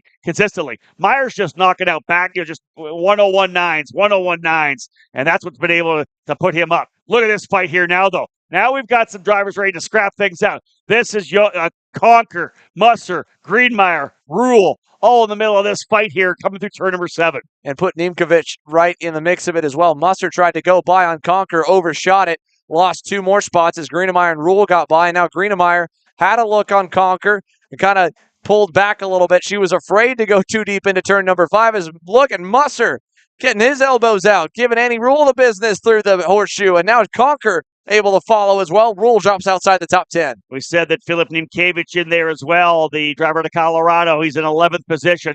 Great battle here. Myers, Kremers, French, Musgrave, Pedozzo, Yokel. Then the next battle, Greenmeyer's got herself up to 7th. Conker 8th, Musser 9th, Niemkiewicz in 10th, Andy Rule 11th, and then Kyle Kennedy, who's joined us here on Sunday further back. What a great scrap we have here right now, and that is 7th all the way back to 11th. And here we are for 3rd. Look at Musgrave. He's gotten by on Jake French for the final spot on the podium. Wow, this is big. A.J. Myers on the Magic, Kremers on the Burrell Art, and now Musgrave on the factory cart. Onto the podium potentially here in Pro Shifter, round 6 of the SuperCarts USA Pro Tour. 13th running of the Summer Nationals here at Newcastle Motorsports Park. And Billy Musgrave, the Californian, able to get by the Texan. Jake French, he's gone to P3. And here's the question, can he pull away to solidify the position over the next 2 laps? He needs to be perfect through this sector right here. 14, 15, and 16. 1 lap to go at the line. If he gets a good launch out of turn number 1, that'll pretty much put him just about out of reach. But if Jake French gets a good launch right here, which he gets a decent one, can he motor up to the rear bumper of the MRC factory cart? Towards turn 3, close. Musgrave, normal line. Little slide on the exit, but he got the power down. I don't know if French is close enough into 5. Yeah, Musgrave's been working on everything. The chassis number 1 and the move to the bottom, not quite. Oh, Musgrave went a little wide, got it rotated, and holds the spot. He's got it blocked to the inside. He does not cover. Over-under for Musgrave, trying to get back around, and French has gone back to P3. French back to 3rd. Musgrave not able to hold him, trying to block it in. The defense in turn 7 wasn't enough. And here comes French back around the leader. A.J. Myers well up the road. He'll work his way out of 13. A.J. Myers trying to get the victory here. There's the battle for P3. I don't know if there's anything left for Musgrave to throw it at him. Otherwise, it's going to be a win for A.J. Myers. A.J. Myers able to take the win. Look at Musgrave. One more look. Jake French trying to hang on. Final corner. Musgrave can't get there. French hangs on to the podium. Myers, your winner. Kremers, 2nd. French in 3rd. Former teammates at the Croc Promotion USA program. French and Musgrave, good friends when they were racing together. French held him off there. I think Musgrave probably could have threw it at it and make it rough, but ends up P4. A.J. Myers the win, though, by 2.9 seconds. Cruises on the final circuit to get the win. Marian Kremers, your unofficial champion. He was yesterday, but again, unofficial champion here in the Pro Tour in the Pro Shifter category in the 296. Jake French ends up in 3rd. Billy Musgrave 4th. Andrew Bedozzo 5th. Talon Yokel in 6th. Hannah Greenmeyer up 16 positions from 23rd to 7th. Jordan Musser ends up 8th. Philip Niemkiewicz in 9th spot. And Josh Conker rounding out the top 10. So that will do it here. A.J. Myers, your winner. Marian Kremers, your champion. I think we got some more donuts on the way as Kremers has come to a stop over here at turn number 5 to give us some in front of the crowd, and he'll rev it up. The 296 is now the national number 1, your SuperCarts USA Pro Tour Pro Shifter champion in the class presented by PSL Karting. It's won by PSL Karting for the first time in a couple of seasons. Marian Kremers, your champion here in the States. 3 race wins, 5 pole awards, a pre-final win at almost every event, and a P2 results here to end off the day with the fastest lap of the session. We will talk to him, talk to A.J. Myers. I'd love to get here from Jake French and Andrew Bedozzo. Both of those boys were going at it a little bit. And hey, Billy Musgrave deserved some love. Was almost onto the box here. So close. And again, every weekend here with Billy Musgrave on the Pro Tour this season, he's been a little bit better, a little bit better, a little bit better. It's about time for Mr. November to kind of make his appearance at the Supernats. I think he's right on track for it. Well, nobody realizes, we don't really talk about the fact that he could also run the Masters category if you want. He's 30 years old. He's been doing this for a long time. Came into the sport a little bit later in his career. Like you said, Mr. November, this guy has been amazing at the Super Nationals. Great to see this happen for the whole MRC program. With that in mind here, we'll take a commercial break for the Pro Shifter guys. Let them get through post-race tech inspection and scaling. We'll talk to them when they can make their way into the Avinco Tire interview tent. Lots of storylines to come out of that one. A.J. Myers, victorious on Sunday, his 2nd win of the 2022 Pro Tour.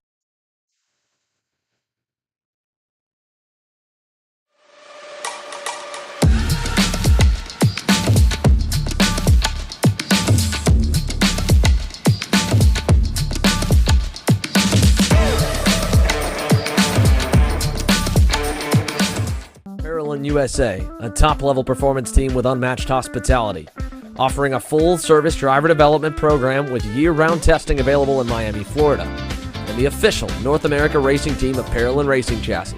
Chassis and parts available at ParalleLUSA.com.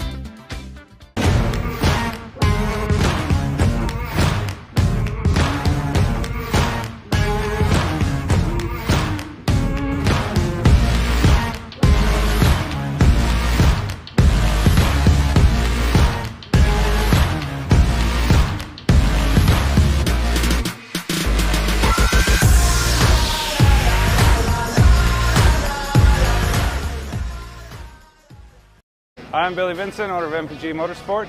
What we do at MPG is we try to keep it a nice, fun family atmosphere, try to combine sort of the bigger things and of the bigger teams and the professionalism down with sort of some of the fun, sort of family-oriented atmosphere. We try to not only develop drivers, but also the parents and the families for just in knowledge in general in motorsports. It all starts in karting. What we try to do is try to help the drivers, the moms, the dads understand the sport of motorsports in general, not just karting, but what it takes to get all the way up through. Whether you end up wanting to be a driver or a mechanic or an engineer, you know, we can help you with that, and that's what we're here for. If you're interested in joining us at MPG, our home base is at Whiteland Raceway Park in Indianapolis, and you can contact us at info@willpowerkart.com. And one of our great people will reach out to you, and we'll try to put the best program together.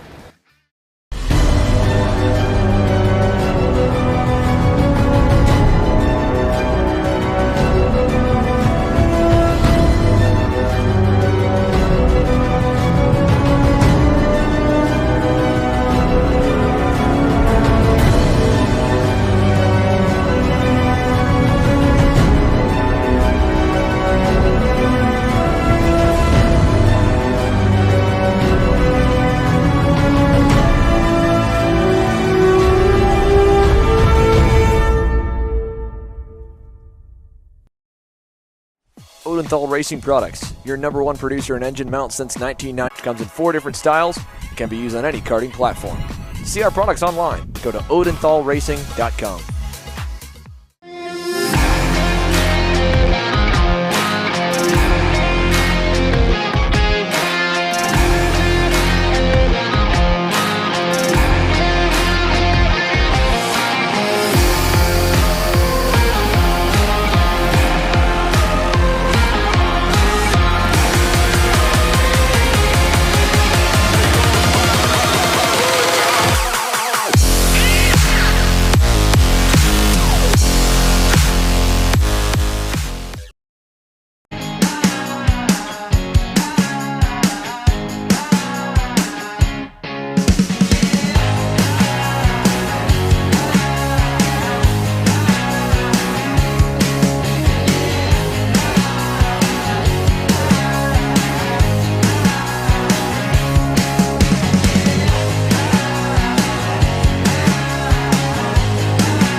USA, a top-level performance team with unmatched hospitality, offering a full-service driver development program with year-round testing available in Miami, Florida, and the official North America racing team of Parallel Racing Chassis.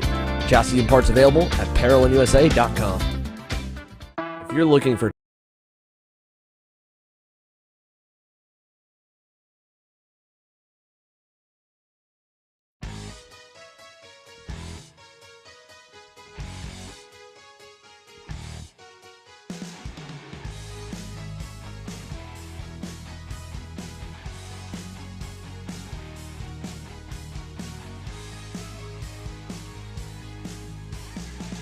Welcome here back to Newcastle Motorsports Park. We're ready for the X30 Junior main event presented by Rollison Performance Group.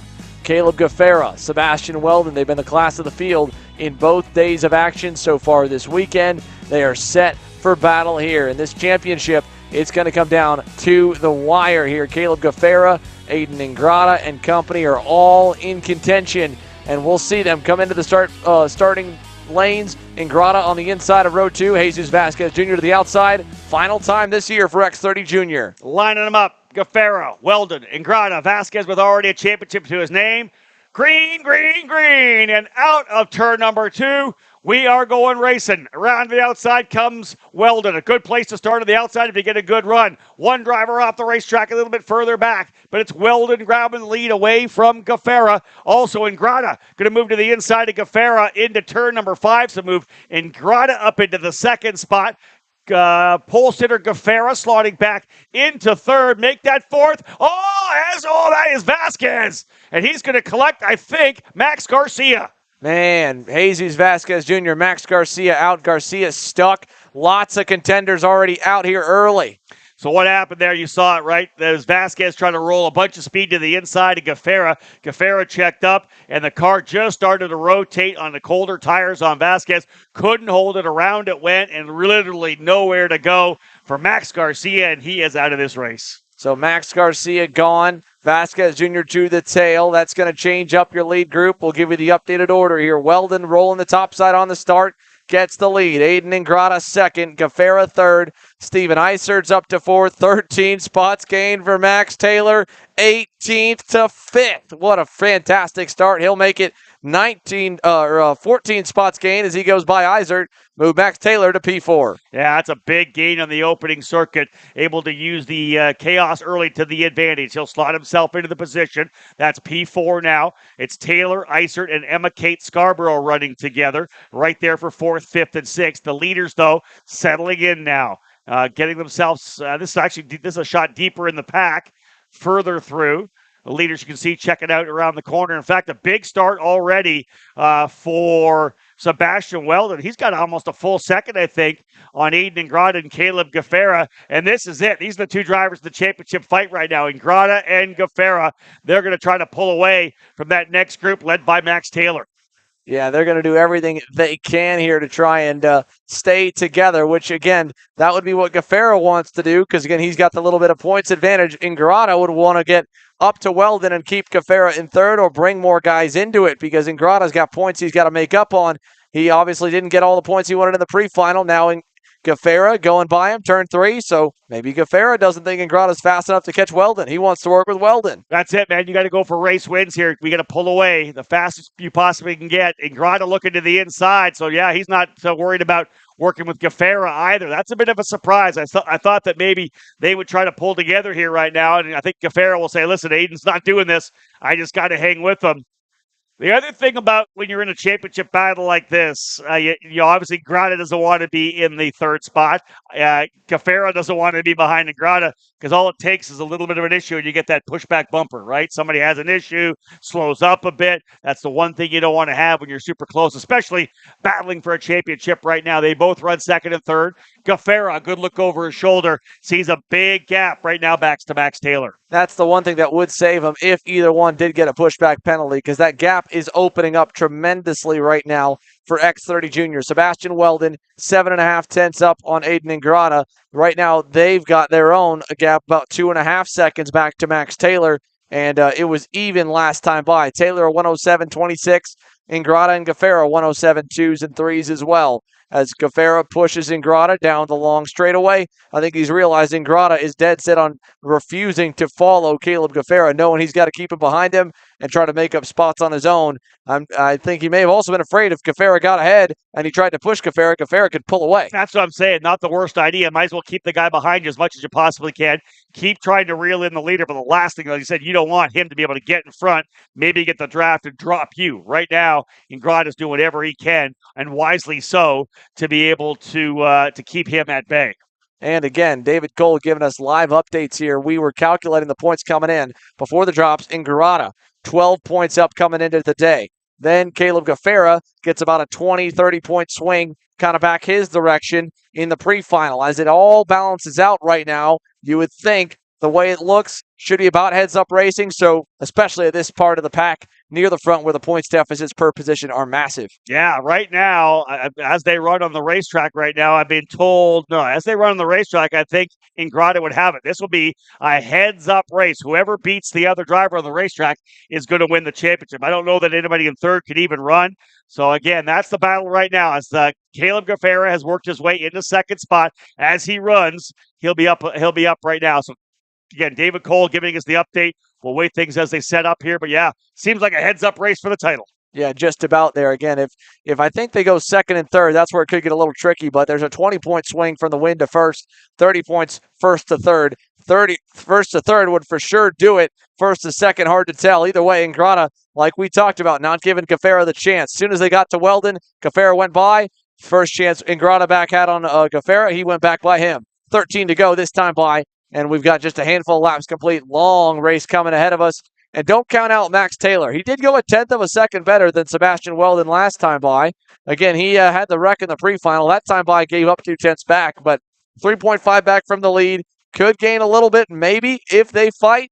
Here comes a group a little further back with Taylor under pressure. Cameron Brinkman trying the inside. They'll make contact side by side. Taylor able to hang on to that fourth position. Yeah, put Steven Eisert back in there as well. Emma Kate Scarborough coming up to fight there too. So, again, we're watching this battle further back. This is 4th, 5th, 6th, and 7th. So here we are. The top three at this point, I think you can about guess that Max Taylor, outside of something crazy, won't reach them. We just got an update now as well from David Cole that right now Aiden Ingrata does have the fast lap. That's a 10-point bonus. That's the 10 points he needs to make it Aiden Ingrata basically has to beat Caleb Gaffera by roughly 20 points or more. Right now, him beating him by 10 in terms of second to third place, and by having that 10 points fast lap bonus to get 20 points, he'd win the championship by 2. Yeah, that's as they run on the racetrack right now. Of course, long way to go. Ingrata resets fast lap after Weldon did it. So, again, this is going to be something we're going to watch. This is where we have the spreadsheet working because the fast lap of the race is going to play a factor in who wins this championship, especially with the running nose to tail as they are. Weldon leads, Ingrata in second, Gaffera in third. A heads-up battle for the championship, but with that caveat of having that fast lap make a play as well. Here comes Taylor, and then the inside, here comes Steven Eisert as well. He potentially could bring Cameron Brinkman with him. Leaders back over to turn number 7. Through 7, 8, over now here. At least Ingrata's back up to Weldon. He's got a chance to go to the lead there. If he gets the lead and keeps Gaffera in third to the finish, doesn't need that fast lap on her because that could change hands a number of times here before this race is over. 6 laps complete. That means 10 to go. We'll see 9 to go this time. We're still not yet at the halfway marker.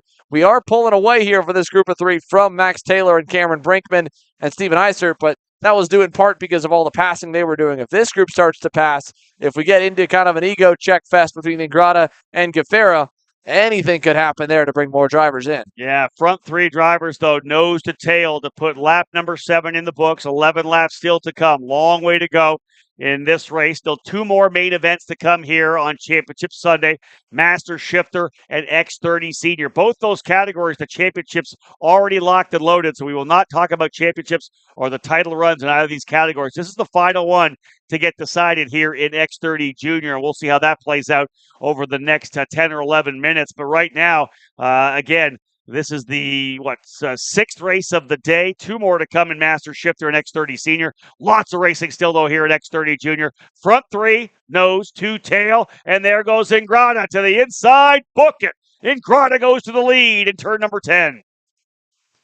Through turn 11, 12, 13 now, over to 14, 15, and 16. Aiden Ingrata will lead his first laps of the main into the section here, and as they come across the line, he's looking again to try and make sure he gets that number 1 plate, not that number 2 plate. As they run, he would get the number 1 plate. One driver who was number 1 today was our number 1 plate last year, and I believe should secure himself at least the number 2 plate here in the championship. A.J. Myers did everything possible here this weekend to give himself maximum points. Again, he thought he had a little bad set of tires yesterday. He's down after getting his 2nd win on the Pro Tour here with Taylor. We are here with our race winner in the Pro Shifter Karts, AJ Meyer, with a dominant victory here today. AJ, what just makes this track so special for you to come out on top with this victory here with both the pre-finals and the final? Just couldn't set the fastest lap today. It's great. And the Pro Tour on a good note. I mean, we didn't get the championship, but we'll come back, and it's great to end it on this. It was a great race. What was it like also battling it out with the current champion for this season with Martian and seeing how you can be able to match up to him, especially when we get ready for the Nationals later on this year? Yeah, no, he seemed to think that he's the best one here, and I'm here to show that USA guys can get it done too. So I just like to stick it on top. Well, congratulations, AJ, for this win. We look forward to seeing you at the Super Nats. Back up to you, Xander. Thank you, Taylor. And, well, hey. Flying the flag, right? Flying the American flag. I like that. And again, you know, again, you're racing against Martin Kremer's former world champion, but AJ Myers knows what he can do. This guy's been #1 in the world. Hey, listen, you're the world champion. You come and run meet with me head to head. I just beat you. So I just beat the world champion. That's the mano-a-mano battle we like at this level, right? This is pro-level racing.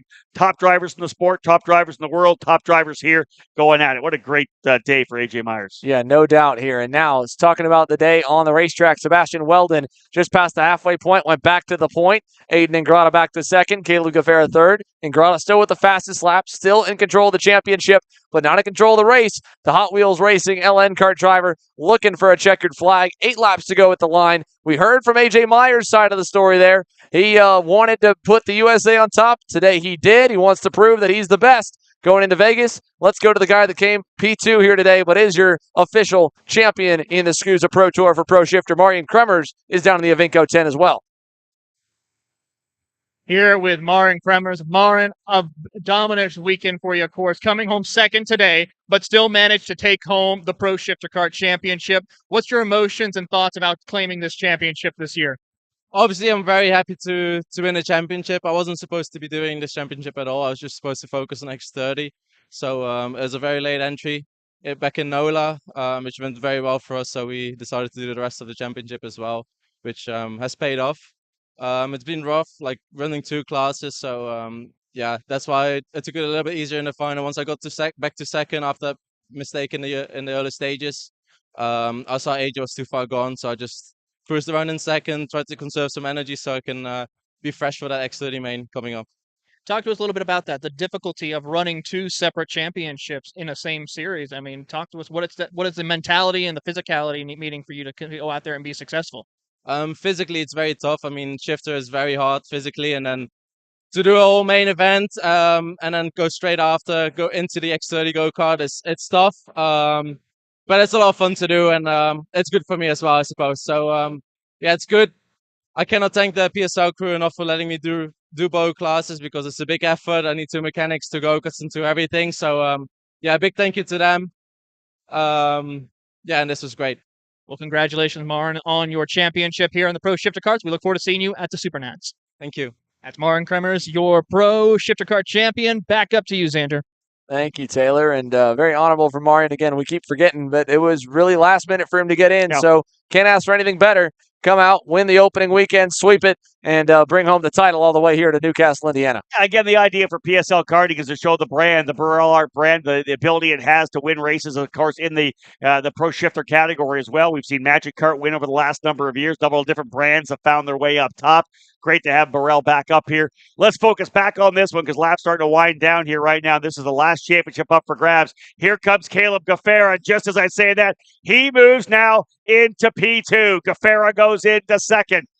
He has the fast lap as the race as well. So what a swing this was. It was Ingrata leading by 22. Guevara goes up front with fast lap. He's now in the position to lead the points here right now. And Guevara going to work to try to reel in Sebastian Weldon. And now Weldon that time took the fast lap honor. So put it still in the favor of Guevara, but only by 8 points now. He needs to get up to Weldon to get away from Ingrata. But it goes back in the favor of Caleb Guevara here with the fast lap gone from Aiden Ingrata. Actually, I think it'll be 18. My mistake here in the favor of Caleb Guevara. Yeah, David Cole dropping us a little bit of information here right now. We'll give you the update when we can. They're actually pulling away a little bit here. As they run on the racetrack right now, it would be a 28-point lead for Guevara. May change a little bit with the fast lap right now that goes and belongs to Weldon here right now. But again, Guevara, as they run, he too would have a 28-point lead to win this championship. Gaffera held third for a majority of that early half of the race. We saw Ingrata right there in second spot, but he's been able to pull away a little bit. In fact, Caleb Gaffera dialing things up here now, trying to close up on Weldon. I would bet he goes purple this time by, and he does. Indeed, Caleb Gaffera purple. A 106.130. He's trying to reel in Weldon right now, and we'll see whether or not he'll try to push away to see if he can't keep Aiden Ingrata at bay. Yeah, he might be able to get there, might be able to do it. They're on the verge of that opportunity right now. Here he comes, bumper. Weldon, he looked to the inside for a second, didn't do it. Or either that or backed way off in the braking zone. Didn't give him a big shot, but he's got that opportunity waiting on him right now. Can he pull it off? Can he get to the bumper and push him just out of range for Aiden Ingrata? They're so close to doing it. It would put that championship away. It would give him the opportunity again to get himself a title at the end of this year. It would be an awesome way, obviously, coming up a little bit short in KA Junior. He's had good luck and bad luck in both divisions. The pace has been there every single weekend, though, to be fair. But Caleb Gaffera, 1 car length back from Weldon, gets to the bumper. And again, Sebastian Weldon, he doesn't care what the championship looks like. He's just trying to get a checkered flag. Missed the middle round of the season. Had a fantastic run through the field yesterday. Looking for a big-time win here on Sunday. 1 car length up on Gaffera. What will Gaffera do here? 4 laps to go. Up the Long Pond straightaway. He'll tuck behind the wheel, get right to him. Indeed, right there with him. And maybe even key is the fact that he is pulling away along with Weldon from Ingrata. That's the key right now. If he's in front of Ingrata, he's going to take this win, and he is right there with Weldon. Of course, Sebastian looking to go back-to-back. Scored a tremendous victory yesterday, trying to get another win here. Sebastian Weldon, as we know, moving up into this junior category. This is the kid that is stepping things up here, and what a great weekend it's been for him so far here, Xander, at Castle Motorsports Park for this year's Summer Nationals.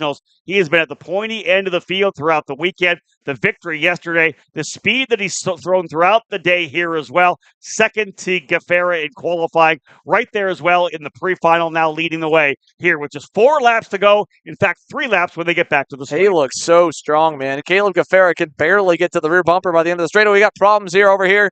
That is the 709 of Cameron Reed with an issue in the Iron Rock Tony Kart exiting turn 7. Back on the leaders, working their way out of turn number 1. Gaffera's been able to hold a decent lead. It's now 0.8 of a second over Aiden Ingrata. Gaffera again with fast lap of the race. That is key for him. Gaffera, that fast lap right now at 10 more bonus points. If he leads, looking at here right now, if Cole tells me if Gaffera finishes third with fast lap and Ingrata wins the race, Ingrata wins by 2. So this thing's going back and forth like crazy right now. Gaffera can stay where he is right now and walk away with the championship. Yeah, he could be perfectly fine just to ride it out, just to push Weldon all the way.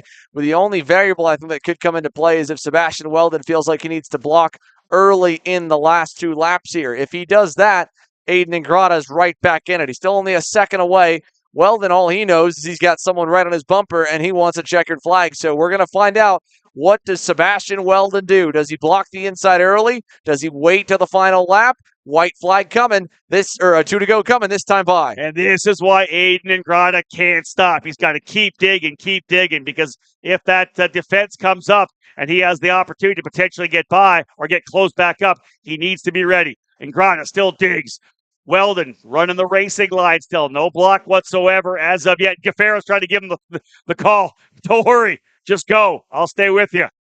And again, full racing line down into turn number 5. White flag will fly next time by. A championship waits in the rings here for Caleb Gaffera. It's Weldon, Gaffera, Ingrata, Brinkman, and Taylor. Top 5. Yep, that all with a few other storylines. Elio Meza, 14 spots gained from the rear to get to 6. So great drive forward for the Iron Rock Tony Kart driver. Steven Eisert's fell back a little bit to 7th. Stephen Miller's up 7 spots to 8th. Oscar Iliff, Emma Kate Scarborough, 9th and 10th. And here we are coming to the white flag. Sebastian Weldon, Caleb Gaffera. He's been trusting a Gaffera so far to run the normal line. Hasn't defended as soon as he got the thumbs up. Caleb Gaffera said earlier today when we interviewed him, he doesn't really care about the win. He wants the championship. He wants the ultimate goal, and with 1 lap to go, he's 1 lap away from it. 2 car lengths separate Weldon from Gaffera. They'll work their way down the straightaway through turn 2 into 3, and again, you can see Weldon still running that full race line. Gaffera, I don't know that he's going to try. Yeah, he's waving right now at Weldon. He is not, I don't think, going to try to go for the win here right now. He doesn't want to risk it. Bring it home P2, and he'll have that championship. He has fast lap of the race, a 105.873. So as they run on the racetrack, a 38-point advantage in the championship standings for Caleb Gaffera. Aiden Ingrata threw everything he could at it early, making sure that he kept Gaffera behind him, but running just a little bit out of the pace. You can see right now that Weldon running that defensive line finally. Gaffera just trying to urge him on. They'll work their way through 11 and 12. Looking good here so far, out of 13. And again, the final complex of corners, all that's left. Gaffera thinking about lining up for it. Potentially the over-under. Gaffera looking to the outside. Weldon to the inside. Final couple of corners. Sebastian Weldon will go back-to-back. Jack's here at Newcastle. He wins both main events for X30 Junior. What a great run there for Sebastian Weldon. 89 thousandths of a second at the line. And second place with fast lap of the race will make Caleb Gaffera the X30 Junior champion for 2022. Aiden Ingrata coming home in second. There's your fist bump between the race winner and the series champion. Ingrata blows on by. Elio Mesa up 16 spots, started 20th. What a great day. What a great weekend for Elio Mesa. Ends up P4. Cameron Brinkman strong throughout the weekend as well. He caps off the top 5. Max Taylor up 12 spots to 6th. But this one, number 1, about Sebastian Weldon. What a tremendous weekend for the young kid out of Florida. Yeah, awesome weekend here for Sebastian Weldon. Obviously a big week here, having him and his brother get to use their carts to the Indy Motor Speedway, kick off the Indy GP NASCAR combo week. And as we go to the scale line with the X30 Juniors, we've got a few more of our pro shifters to talk to. Andrew Pajoso was about as aggressive as he could be, defending and battling where he needed to. He had a heck of a fight with everyone involved in the pro shifter top 5. He came away with a top 5 result for himself. His teammate, A.J. Myers, his team driver, coming away with a checkered flag in the win. He's in the Avinco Tire interview tent with our Taylor Burris.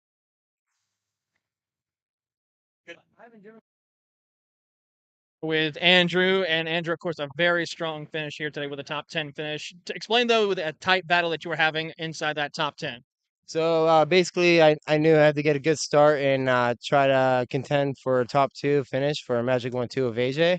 So I got the perfect scenario, good start, got Hunter into turn 1. I saw AJ and Martin go side by side through the old scoreboard hairpin, and then I saw a new opportunity. I took it, and from there I led the second place for a little bit. They caught up. I tried to hold on, and by that time, AJ had a gap. So, I mean, I didn't fight too hard, but I fought and tried to hold on, and holding on was the hardest part. But, you know, I'm basically the James Hunt of karting, and basically I put on a show, and I look forward to racing again. Hopefully, I could be in the seat a little more often before doing an event like this, so I don't have that issue of getting tired out. Well, what's something that you maybe learn to get ready for the Super Nationals later on this year in Vegas? Just keeping my cool and you know, staying above everyone. You know, head game strong. All right. Well, we look forward to seeing what you can do at the Super Nationals. That's Andrew Pasuto coming home with a top 10 finish. Back over to you, Xander. Thank you, Taylor. And again, Andrew Pajoso, right? James on a card. I think that's a pretty good description. I won't lie, man. I think that's pretty fitting for the man. So I like it. Hey, you know what? He's Mr. Excitement. He gave us a show. That's what he said he was there for. He gave the viewers, the fans, a show. There was a whole lot. Like him, hate him, like AJ, like Marion. Pick a side. Either way, both sides coming away with checkered flags this weekend. We are in for such a good pro shifter main event come Supernats, man. Supernats 25's got all kinds of storylines going into it at Gearbox. Oh, excited for the 25th anniversary, the 25th running of the greatest event in karting here in North America, the Super Nationals. Excellent stuff. We got Master Shifter coming up next. Xander's been great, man. 6 down, 2 more to go. Master Shifter, we'll see what we have here. We've got Michael Gouache up front. We'll see if Justin Kelly can come back. We'll cap it all off with X30 Senior. And that will do it. So 2 more events coming your way. A little commercial breaks coming. X30 Junior, the top finishers, our champion, and our X30 Seniors. We got a lot of them making their way to the grid. We'll see who we can talk to before their main gets underway with Frankie Mossman and Ryan Norberg on the front row there. And, of course, Michael Gouache and John Crow on the front row for Master Shifter up next. Top grade equipment. Look no further than Rev Performance Materials, engine mounts, sprockets, and arcade chains. Available online now at revperformancematerials.com and through a dealer near you. The highest quality material, built to the highest quality standards. Rev Performance Materials.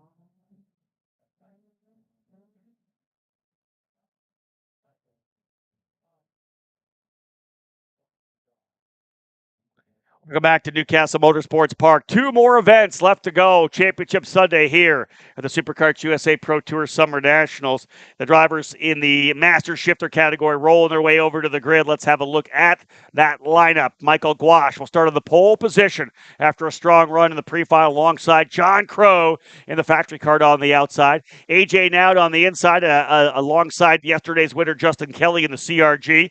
Your champion in the program in the Masters Shifter category, Robert Feege in the HMG Maverick chassis, starting in 5th alongside GFC driver Mike Rivera.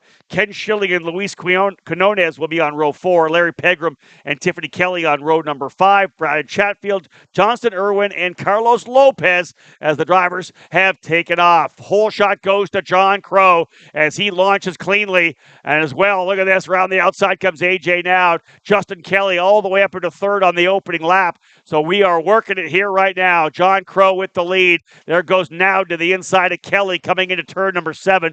So that shakes things up a little bit. All these drivers settling in for what will be an 18-lap main event. Hardin Motorsports Group, the sponsor of the category. Michael Gouache started on the pole, slotting himself into P2 as John Crow on the factory cart getting the whole shot, and he finds himself out into P1 as the opening lap coming into the books. Again, 18 circuits for the drivers here in Masters Shifter, and John Crow, who's been dialing things in, settling in as the leader here. He'll put the opening lap in the book. We'll give you a full field rundown to start. Lap number 1 of 18. Crow the leader. Gouache 2nd. AJ Nowd 3rd. Justin Kelly in 4th. Mike Rivera 5th.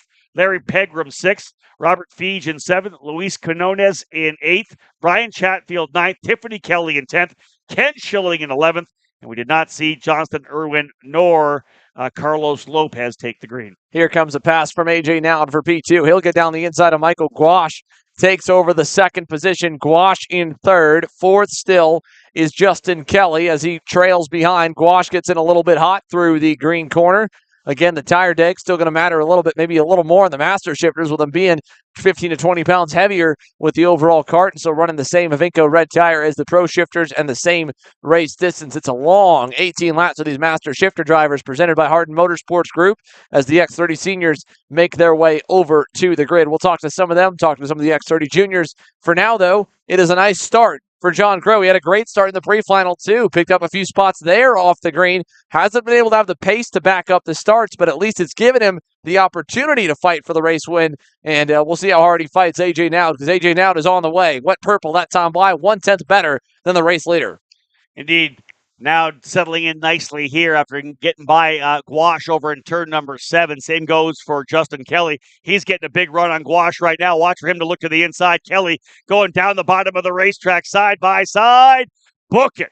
Justin Kelly, the winner from yesterday, goes to P3, making the move to the inside of Michael Gouache. Nice pass down the bottom of turn number 5. The CRG driver holding the position, trying to work his way out now. Looks like Gouache stacking him up a little bit behind him. It's Mike Rivera, Larry Pegram, and Robert Feege, and the driver's gone off there. That's the 672 of Pegram going off over in turn 9. I'm about to the spit take right there, just drinking a sip of water. Mike Rivera and Michael Gouache were sideways. Gouache was about 45 degrees turned off the front bumper of Rivera, and that bottlenecked the whole group. And poor Larry Pegram, his second time today, going 4 tires way off the racetrack, way out of nowhere. And in a section we haven't seen a whole lot of guys go off. So unfortunate for the TKG Shifter Kart Republic.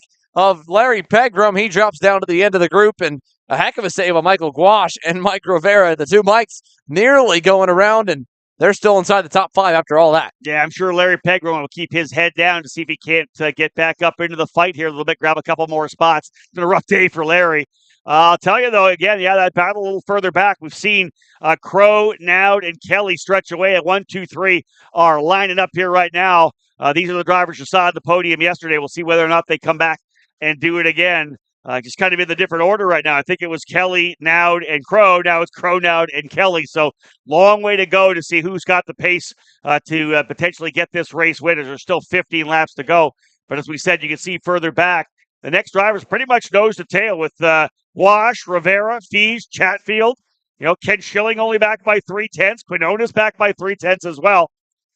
So again, long run here, 18 lapper. Kelly just set fast lap here, a 104.123, 3/10 quicker than your leader, John Crow. So everything's starting to stack up front. That's exactly it. AJ now 2/10 better than Crow, 1/10 slower than Justin Kelly. And we've seen Nowd have a few mistakes as well. So second better than first, third better than first and second. It'll quickly become a 3-car grouping as Nowd is already looking high, looking low, turn 7. No, little bit too late there. He pulled out of that one, and that was probably a smart decision there, Rob. Half a lap ago coming out of 3. Nowd climbed up the right rear of Crow a little bit, and that kind of got the car a little upset as they worked their way out of that corner. He did then make the dive bomb look to the inside of 7, had to back out of that, and by doing so, that allowed Kelly to close right up. Of course, Justin Kelly able to run his regular race line through that corner, so that's why we're so stacked up here. 1, 2, 3, very close together here in Master Shifter. And I'll say, over the last couple of years here in the Master Shifter category, when we did have it on the Pro Tour, this has been one of the most enjoyable weekends we've had with a bunch of different names here. Normally, we've had that kind of battle between Jordan Musser scrapping it out with like a Ryan Kinnear, those guys going back and forth. Great to see a bunch of different names in here this year. Yeah, lots of different names, and they put on a good show. There's been a lot of battling here. Let's see what turn 5 looks like. Is Justin Kelly close enough on AJ Nowd?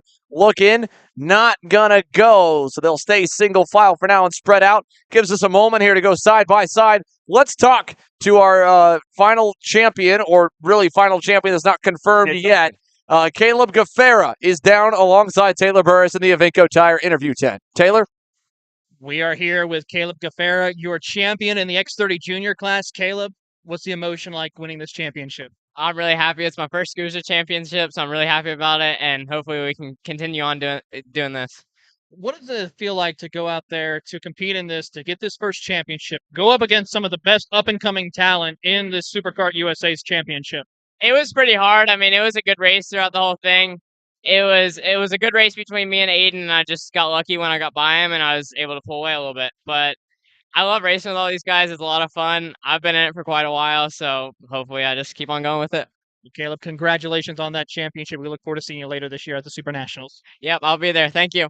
As Caleb Gaffera, your X30 Junior champion. Back over to you, Xander. Again, that's the cool part of the way the Pro Tour and Super Nats are set up. Obviously, a few years ago, we moved the Pro Tour to add one event, add that Winter Nationals. Rob, you were there at the inaugural event over at Cal Speed, and then, of course, since then now, you win the championship on the season, you get that #1 plate going into Las Vegas. Yeah, I really like the fact that that the Super Nats isn't part of the Pro Tour anymore. Kind of changed the mindset, right? We'd always see the Pro Tour championship guys were like outside the top 10 because they were thinking championship. They weren't thinking about trying to win races. So they'd be back in like 18th or 20th because they just didn't have the mindset, the focus on winning that one big race. We kind of stole that from them, right? They weren't able to give everything they could to winning the race. It was more about the title. When the move was made to add the Winter Nationals, put the Super Nats back to being a standalone, that really changed everything for the Pro Tour. Definitely. It's made it obviously where very rarely do you get drivers in the situation. Sebastian Weldon was in here today where he was simply going for checkered flags. It's a double win weekend. It's time to bring the brooms out.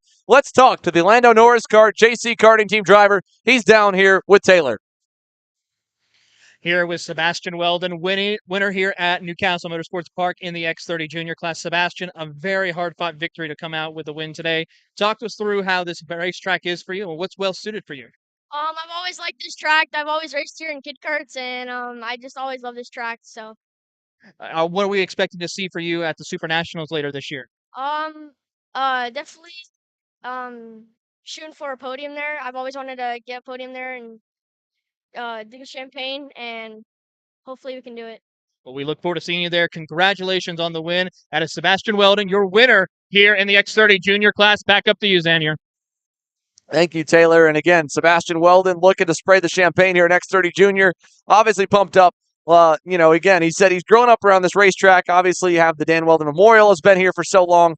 From when he was an infant, basically. I mean, his father's cart's still over in the restaurant. Yeah, for me, it's so cool to have watched it. People, in the IndyCar paddock, ask me all the time being at the racetrack, hey, the Weldon brothers, Sebastian Oliver, how are they good? What do they do? And this was back when they were just running kind of in Florida, right? They were running kid carts. And I said, they're just having fun right now. They're learning. They're just having some fun. Then they kind of started stepping up. We watched them come to more events. They'd show up at the Winter Series races, and people would keep asking me questions. I'd say, yeah, these guys are getting better and better. And then this past year, they're saying, hey, how are they? Well, I'm like, they dominate. They won the Winter Series championships.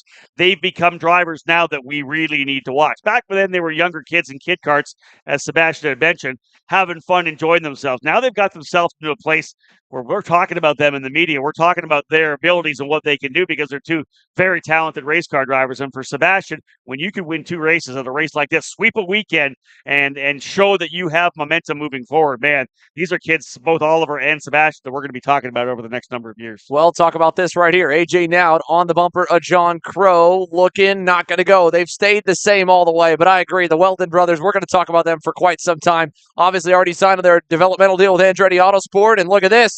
Justin Kelly might need a developmental master shifter deal. Nice pass there for second. He'll get by AJ Nowd. Little go up to John Crow while they start to track him down. Let's go down to some of our X30 senior drivers. ZCD, Zach Clemente-Mello, big mover in the pre-final. Made up a number of spots. Got himself in the top 10. He's developing that Parolin chassis. Let's see and send it down what his thoughts are going into the main. Zach, you picked up 17 spots in the pre-final. What changes were made from qualifying to pre-final to get you up to pace? Not much. Just kind of put my elbows out and do what I had to do. Use the front nose a little and avoid all the carnage that was going on. So I got a bit lucky to avoid the crashes, and that allowed me to run up front. What are you expecting the final to look like now? Obviously RPG has about 1 million horsepower more than everyone, so I'm just going to try to get by Ryan on the first lap. Any chance I get, even if it's not really a chance, I'm going to make it a chance and try to make a fight, do something everyone couldn't do this year, which is beat Ryan and those crazy Super X30s. All right, well, sounds good and good luck, and I hope you get it done. Thank you. Thank you. Back to the booth, guys. 1 million horsepower. Oh, there's no filter on ZCD right there, Rob. That's 100% kudos to Alex Vincent. He's the engine builder over there. He's obviously building 1 million horsepower. Everybody else dealing with what they've got. You can see that. Talking with some of the guys here, they don't have anything. There's no personal grievance, really. Maybe a few people against Ryan Norberg because he wins so much and they don't like watching all his videos and the posts about him. Really, it's desperation. All of those drivers, the way they were driving yesterday in the main event, Austin Garrison, Diego Ramos, Westover, Hiltbrand, everyone that was throwing elbows out, paws at Fletcher versus Jones, they are literally at a desperation point. They can't figure out how to beat him, and so they're trying to rough him up a little bit, and Ryan knew it was coming. He's talked about this in the last few races we've talked to him. He's like, man, it's not going to keep coming easy. You start frustrating people when you win that much, when you pull away the way that we have been. I know the next race, at some point, I'm going to get wrecked, and there's a good chance that could be coming at any point here because of the frustration that continues to build. It's not the same as what we're talking about with Master Shifter. Again, we got new names up front, and we got Justin Kelly looking for the top spot on John Crow, just not able to get by. Obviously, that confidence for Justin just kind of, he's not yet at the level you'd say maybe Crow is with the experience in the shifter carts of how deep he can really get into the corner. I agree with that. Let me go back to one more thing about Ryan Norberg. I said to him yesterday, normally a bullseye is the colors white and red. Nowadays here at the kart track, the bullseye colors are purple, pink, and white, right? Everybody's trying to go after Rawlson Performance Group. That's where the target is. You got success. It happens in IndyCar. Everybody's going after Team Penske. It happens, in NASCAR as well. Everybody goes after the guys that win all the time. They think there's an unfair advantage. There isn't.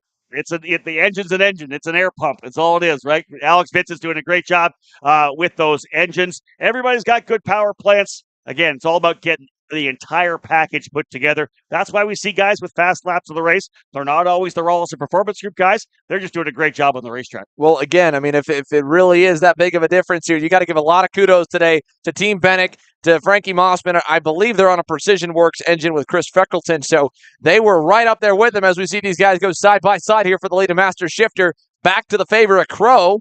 I don't know. Your boy, Justin Kelly, almost got it. Hey, I had a great talk with the two of those drivers last night after the day, Justin and myself and John Crow. We were just talking a little bit about how great it was running the Master Shifter class. We're seeing more drivers kind of jump into it and have some fun. These two guys had a great time chatting with each other. They're kind of working side by side in the paddock, Musgrave alongside the Kelly family there.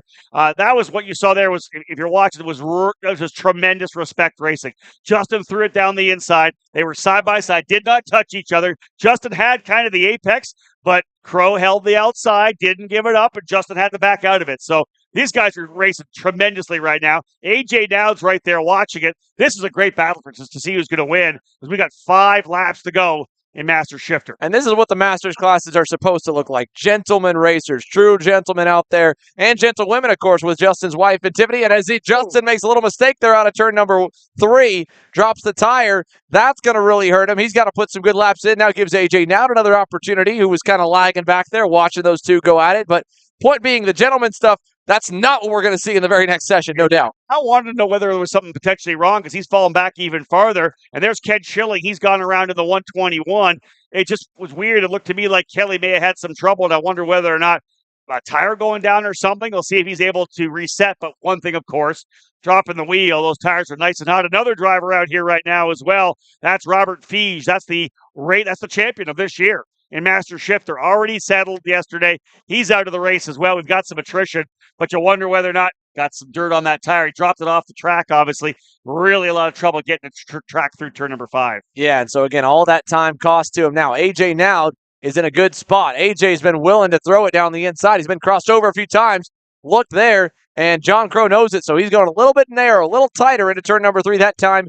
14 down, 4 to go. AJ Nowd's running out of time. Justin Kelly is hoping they fight to give him another shot to get back to him. Last time by there again, he gave up across the line a second back. He needs them to go at it. Here's Nowd inside, turn 7.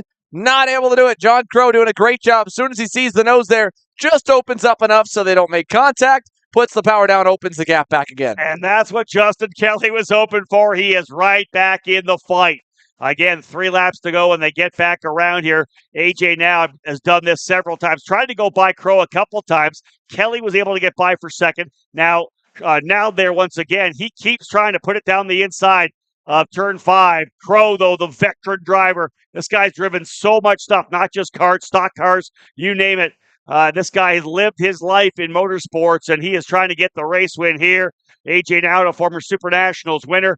Kelly, of course, winning yesterday. This is going to come down to a tremendous battle at the end. Kelly needs to get himself back into second. He knows that. He can't do it here from P3. Big run with the SSE coming down. Look for Kelly. Looking to the inside. He'll go back down to inside AJ now. Can he get it done? No, not quite. Almost there, but not enough there for AJ Nowd and Justin Kelly to change positions. Justin Kelly now drops 2 car lengths back. Now to 3 back from John Crow. 2 laps to go coming this time by as they work their way towards the back sector of the cell tower hairpin here. The X30 Junior is getting set to go green in just a few moments. As a year later, John Crow now watches that gap open, then close up a little bit. Now with a big run through the horseshoe. Not close enough. He's been, again, all 3 giving each other a lot of room, a lot of respect. I don't think they want to rough each other up on the way by. They'd rather finish behind the driver if they can't get by him cleanly. But look at this. Nowd inside turn 14. Couldn't do it. 2 to go. That is a tough place to make a pass, and that's going to give a big run here to Justin Kelly. He's going to tuck to the inside of Nowd, who had to check up. Can't quite get it done there. I thought Kelly might be able to drive right by him. He gets a better run coming out of turn number 3. He's got a really good line through there, and look at the power he pulls down the straightaway. He'll try the outside of Nowd, who's going to look at it. Kelly's going to try to run the outside line. Can he hold it up into turn number 6? He'll go to the inside. No, Nowd's going to bring him back across the track here, and again, Kelly. Again, this is Masters Racing. All these guys have to go to work tomorrow morning, so they're not trying to toss it inside and have any kind of a wreck. This is just straight, hardcore racing. And now, here comes the inside moves, the defensive lines for John Crow. Are we going to see Michael Gouache, Mike Rivera, and Brian Chatfield potentially into it? Yeah, John Crow knows that they don't want to get hurt, so he's just going to keep chopping the nose off. AJ Nowd, I thought was fully alongside there, couldn't fully get it through. Crow doing a good job. Here comes Nowd again. Turn 16. This time he leaves it in. Little touch. Justin Kelly now looks. Can't do it. Still single file. White flag in the air. Here comes now. Big run this time to the bumper. Looking. Turn 3. Crow covers it off. No move there. Yeah, it looked like Kelly might have checked up when they got out there. There was almost contact between the two. Kelly, I think, might have thought he was going to have to go around a contact incident. Right now, he's trying to close back up. Michael Gouache, not that far back either, is that fourth, fifth, and sixth group getting right back in, as now has been doing everything he can to get by John Crow. Final circuit here in Master Shifter. Yeah, John Crow made that kart 4 karts wide here for the last 17 laps. He's got half a lap to go through the cell tower. They are all coming into view. Nearly 6 drivers back together by the end of this thing. AJ Nowd is going to need to try that last corner move one more time, and he's going to need to go in a little deeper and maybe get the elbow grease out, because otherwise John Crow is set to take it. 1 car length out, turn 15, final time, block slow. Does he leave the door open? He does not. John Crow is going to win in Master Shifter. A pump in the arm, the Crow Show winning here at Newcastle. AJ now grabs second, Justin Kelly in third. They were nose to tail across the line. Crow's loving this one. A big victory for John Crow. Michael Gouache there as well. Brian Chatfield, all these drivers banging on each other. They're all trying to shake each other's hand and driving over top of each other right now. But that was a big one for John Crow, able to hold off AJ Nowd, who tried him in 5, tried him over in 10, tried him a couple times in 16, and was really close a couple times, not quite able to hold it off. Good run there for Justin Kelly, though. He ends up P3. He was right there a couple times as well. Really tried it, but, got that one kind of off a little bit and almost tossed it away. Nonetheless, John Crow winning by 1/10 of a second. Yeah, ultimately, Crow comes out on top. It's our last commercial break of the afternoon. When we come back, the final session of the 2022 SuperKarts USA Pro Tour will get underway. X30 Pro Senior, Norberg on the pole, Mossman second. They pulled away in the pre-final. They've got company lined up here. 30 drivers all set to come your way for the top single-speed racers in the nation and from around the world. We'll be right back.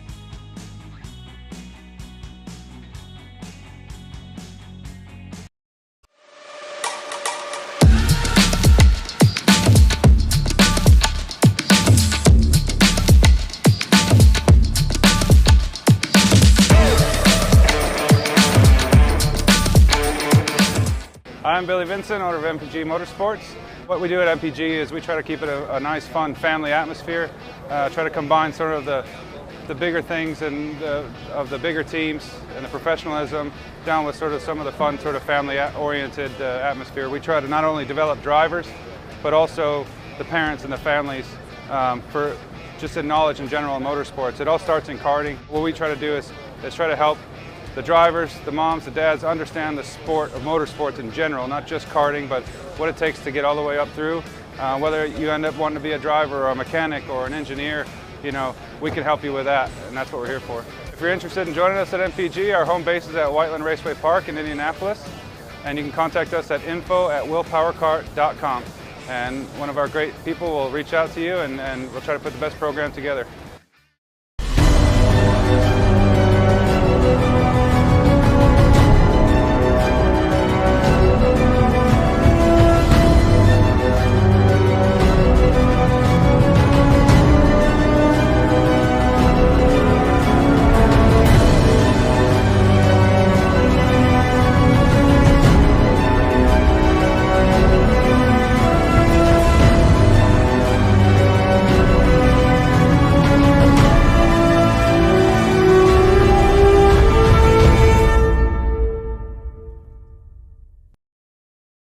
Odenthal Racing Products, your #1 producer in engine mounts since 1992, along with our leading-edge designs and product development, such as the Odenthal Racing Products EasyGP camera mount, which comes in 4 different styles and can be used on any karting platform. See our products online. Go to odenthalracing.com.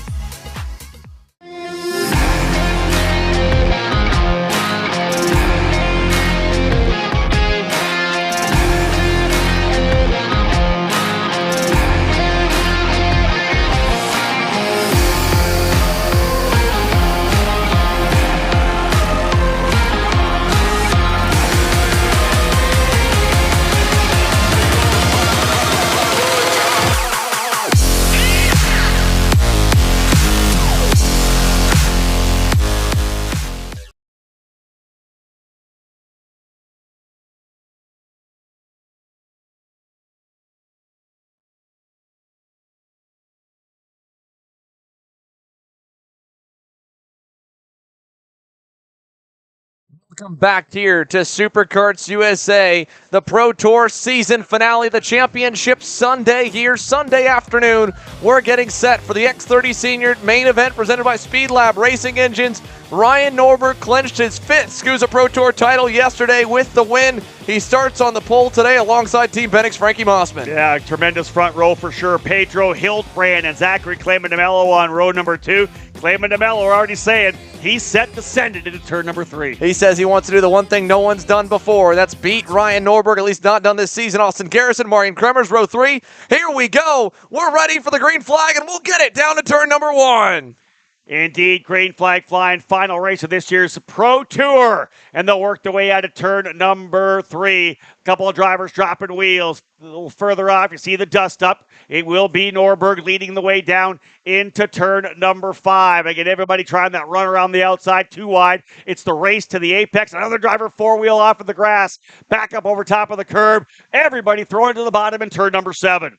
Yeah, everybody at least trying to just hold position right now. Norberg with a 2-car length lead over Frankie Mossman. Then a little gap back to find Austin Garrison, who's trailing Pedro Hildebrand. I think right behind him might be Marion Kremers. Zachary Clayman-DeMello went wide in turn number 3. He got shuffled back a couple spots, and we've got one off. That's, is that Edward Ports, maybe? Off the racetrack. One of the RPG Cosmics. It might have been Laurent Legault. Couple drivers further back. 2 of them, I think, might have been 2. Yeah, Wes Duchek was for sure one of them. I can't tell the other one. Yeah, that's a good possibility. I don't know that it was Ports or not. I think Ports wearing that white suit. We'll see if he slides in here or not. Again, we saw those drivers falling. Yeah, Ports might have been one of the ones. Might have changed the suit out. Yeah, Ports is out. Laurent Legault and Wes Duchek out as well. Ports falling to the tail of the field, involved for sure. Norberg, Mossman, Hildebrand, Garrison, and Kremers top 5 across the line for the first time. And Norberg about 6 car lengths going down into turn number 5. Norberg blocked the inside there in 5. He doesn't want anyone getting close to him. Austin Garrison getting by Pedro Hildebrand. Now goes a little bit defense into turn number 7. Frankie Mossman struggling here early. He's going to give that spot up to Austin Garrison, who knows he's got to go now if he wants a shot at Ryan Norberg. Here come the Burrells. Hildebrand goes through. Mossman drops low. Kremers gets by. Norberg getting away a little bit, and Garrison knows that he's trying to get going there to get him. Yeah, Clayman-DeMello getting shuffled up there. Got moved off the track twice, and that's it. He's going around. No, that's Kremers. That's Kremers. I thought that was ZCD. No, it was Kremers in the 342. Wow, tale of 2 cities, man. What a different day it's been. Massive in the shifter kart category. It has been a struggle in X30 Senior for Marion Kremers. Well, let's see here. Austin Garrison and Pedro Hildebrand. You've got Ryan Norberg's really rival coming up through the Florida ranks. Speed Concepts Racing, CRG's leading man. You got Pedro Hildebrand, a former world champion in single-speed competition on the Burrell Art. They were a little bit quicker than Norberg earlier on. They look pretty good. Norberg's going pretty easy into 5 to try and get a good exit. It'll kind of open back up as the rubber band effect goes to turn number 7. Let's see if they can get there. They're on the cusp of getting there. Austin Garrison's got to be absolutely textbook perfect right now if he wants a shot at the national number 1. Yeah, a couple drivers ready to line up behind him, though. Pedro Hildebrand, Frankie Mossman, Clayman-DeMello, still P5. Diego Ramos in that 6th spot. Let's see if they kind of work together. Yeah, and there's, again, 2nd, 3rd, and 4th. Garrison, Hildebrand, Mossman, and Clayman-DeMello, 2nd back to 5th, actually. They're going to have to line things up, as you said. Cannot let Norberg get away, given that open racetrack to make things happen. Only a couple laps into this one here right now. Ramos with the fast lap of 106.134, but they cannot let Norberg get away. At the bare minimum there, they were at least matching him right now. So 106.3 for Norberg, for Garrison, for Pedro Hildebrand, and for Frankie Mossman. Didn't lose, didn't gain. Little mistake there from Garrison. Dropped the left rear tire off coming out of 3. That's what you can't afford to do. He's driving on the limit trying to get there. I think that gap's going to open up a little as there goes Mossman by on Pedro Hildebrand. Now, Frankie Mossman, while he struggled on the cold tires here, it looks like he does have some pretty good long-run pace if you look at the pre-final. So maybe he can lead that charge up to the 303 before the thing's all said and done. Yeah, I 100% agree. I think the pace that we saw in the pre-final for Frankie Mossman would make him the driver I think is going to be able to reel him in. I know that we didn't have what we expected we were going to get out of Austin Garrison yesterday, and he wasn't super happy with the pace that he had. They had it early, but didn't have it in the late run. Mossman has shown a lot of pace, and obviously he's going to have a lot of confidence right now. Xander as well, as he's got his head down. Yeah, and again, he just passed a former world champion of Pedro Hildebrand. running inside the top 3. Again, Mossman looking good. Maybe was a little rattled early. Norberg that time got a 10th up on Garrison. Mossman was even with a pass made, so maybe he can get going. Although Diego Ramos is going to go by him, so Ramos was purple early on. Maybe he does have something there. Diego Ramos gets the P3. And listen, if he gets some help from Mossman, they could be okay. They're going to try to make sure that nobody pulls away right now. Garrison essentially matching the pace of Norberg last time by, quicker by less than a 1/10 of a second. 8/10 the gap for Ryan Norberg up front. It's been a tremendous season. 5 championships now in Supercarts USA competition.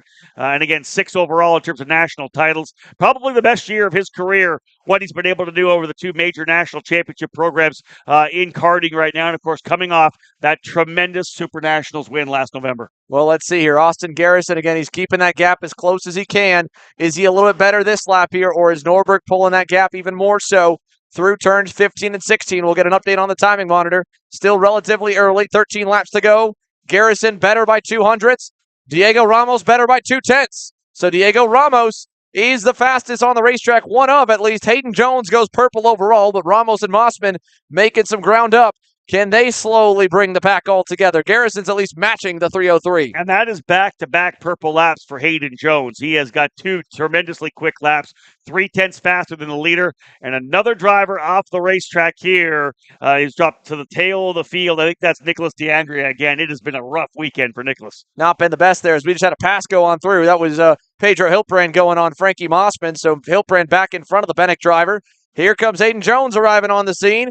Started 11th, 5 spots gained. He's starting to work his way forward. Fastest on the circuit. He can also get up to Norberg as well if that pace is as good all the way through as it looks right now. Here he goes on Mossman. Very aggressive, but through. Oh, nice pass at turn number 13 coming out of the horseshoe.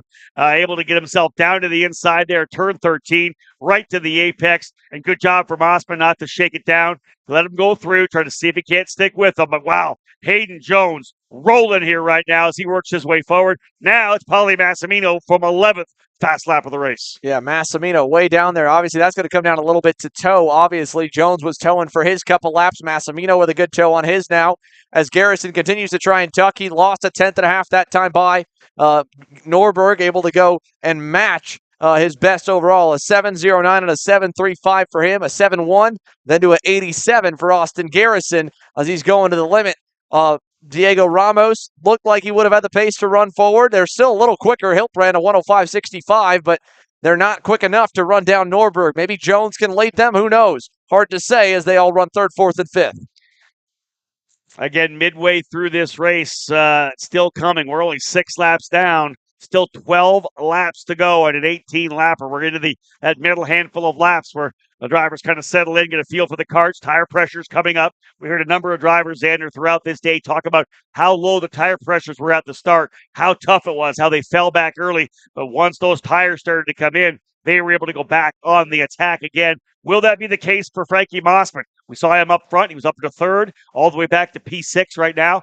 Whose carts are going to come in? And there's a pass there for Hayden Jones as he goes by Hiltbrand. Yeah, Hayden Jones now into the top 4 positions. Gets at Hiltbrand, blocks into turn number 5. I think he knows that he's driving a go-kart that, like you said, is the color of the North American karting bullseye right now. So he's just trying to keep Hiltbrand behind him for a couple corners before he goes after Diego Ramos. I don't know if Hiltbrand was going to go at him. I think they still want Norberg.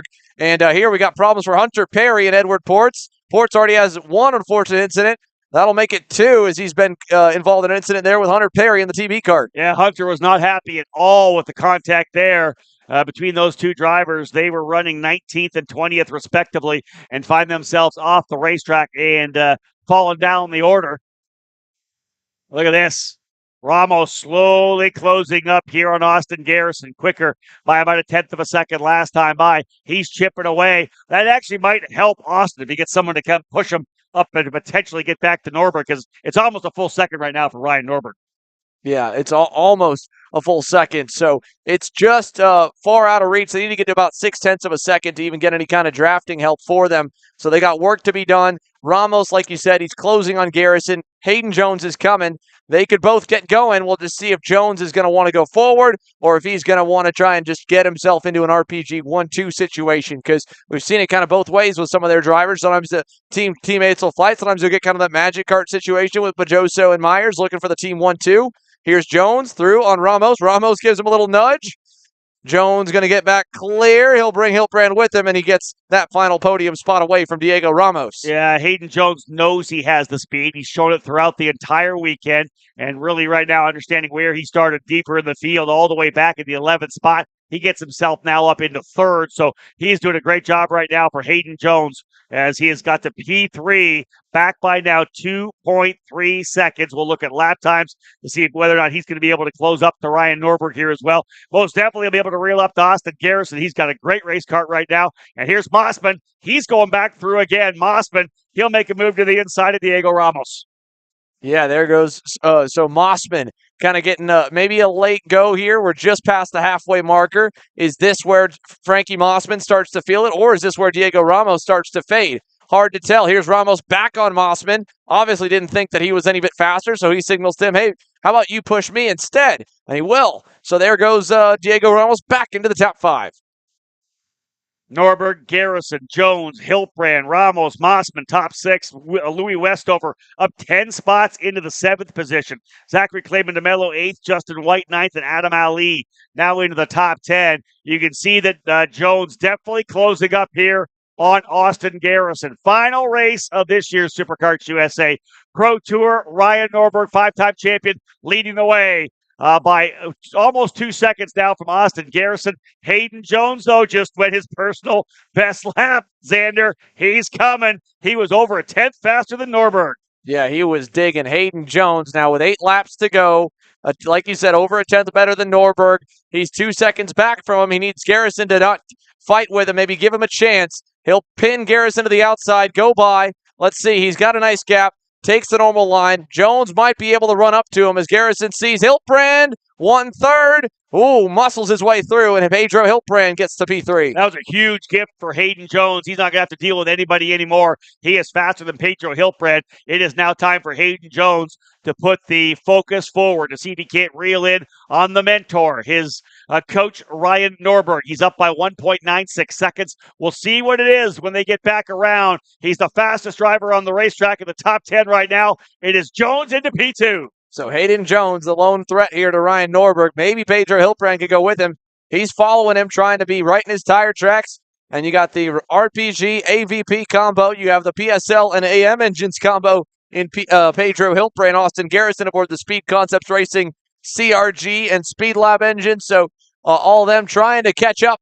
Hiltbrand that time by just a little slower. How about Louis Westover? Yeah. What a drive for Louis. Up 12 spots from 17th. He's into P5 on that solo kart. What a great run. Yeah, was able to get by Frankie Mossman in the cell tower hairpin last time by, just kind of lurking on Austin Garrison here for that 5th position. You see Mossman's there. Ramos is there behind Westover. So Louis Westover could get himself another top run here. A top result, started 3rd in yesterday's main event. With all the shuffling, didn't get a top 5, but he's in contention for one here today. I agree, man. He is rolling pretty good here now. He was quicker than both Garrison and Hiltbrand on that last lap. So Louis Westover, potential seriously to get onto the podium because he's got the solo kart roll. It started back at 17th. Louis Westover, the Brit, has got himself now into the position to potentially drive his way onto the podium here in X30 Senior. Just a couple laps remaining, 6 in total. We have the final third of this race ender lining up and hoping for Jones to potentially reel in Norberg. Norberg faster than his teammate right now by about a 10th of a second. 2.6 the margin between 1st and 2nd. Yeah, Ryan Norberg just about a 10th up on the field here to close out the championship with a win in just about every single session here. The only race he has not won on the Pro Tour was one where he had to start deep in the pack after an issue in the pre-final, and that was it back at NOLA Motorsports Park. A clean sweep at Utah Motorsports Campus. He's on track for a clean sweep here at Newcastle Motorsports Park. He's been undefeated over the summer in every major US X30 Senior event he's gone to, and he is keeping that record alive right now so far here at Newcastle for the Summer Nationals. 5 to go at the line, 2.6 seconds and growing for the 5-time, 6-time, about to be officially national champion. Louis Westover getting worked over a little bit there by Frankie Mossman and Diego Ramos. They were able to get by. Ramos had turned the fast lap of the race and leveraged that to go by. So I believe Ramos, I think, up into the 6th spot. Westover gets moved back to 7th. Mossman now up to P5. We talked about Mossman's car potentially coming in late in the run right now. He is 5th as Pedro Hiltbrand also getting by Austin Garrison. So it's Norberg, Jones, Hiltbrand top 3.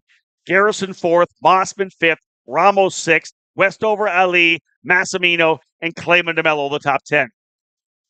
4.5 laps remaining here. Look at this battle. Mossman having Ramos all over him. They went both by Westover just shortly ago, and he's still right on their tail. Austin Garrison getting a little bit of a second wind as well. He did a 105 flat last time by. That was 0.2 better than both Hiltbrand and Hayden Jones. So maybe a last-ditch effort to get the CRG back onto the box. He knows that Frankie Mossman's lurking there behind him with some decent pace. So Garrison looking to make a late challenge on Pedro Hiltbrand for that final podium spot. He's 3 car lengths back, 4 laps to go. Ryan Norberg sets his fastest lap again, a 105.024. Jones about a 10th quicker. But again, here comes Mossman's kart as well. Lap 14, his best lap, 104.885.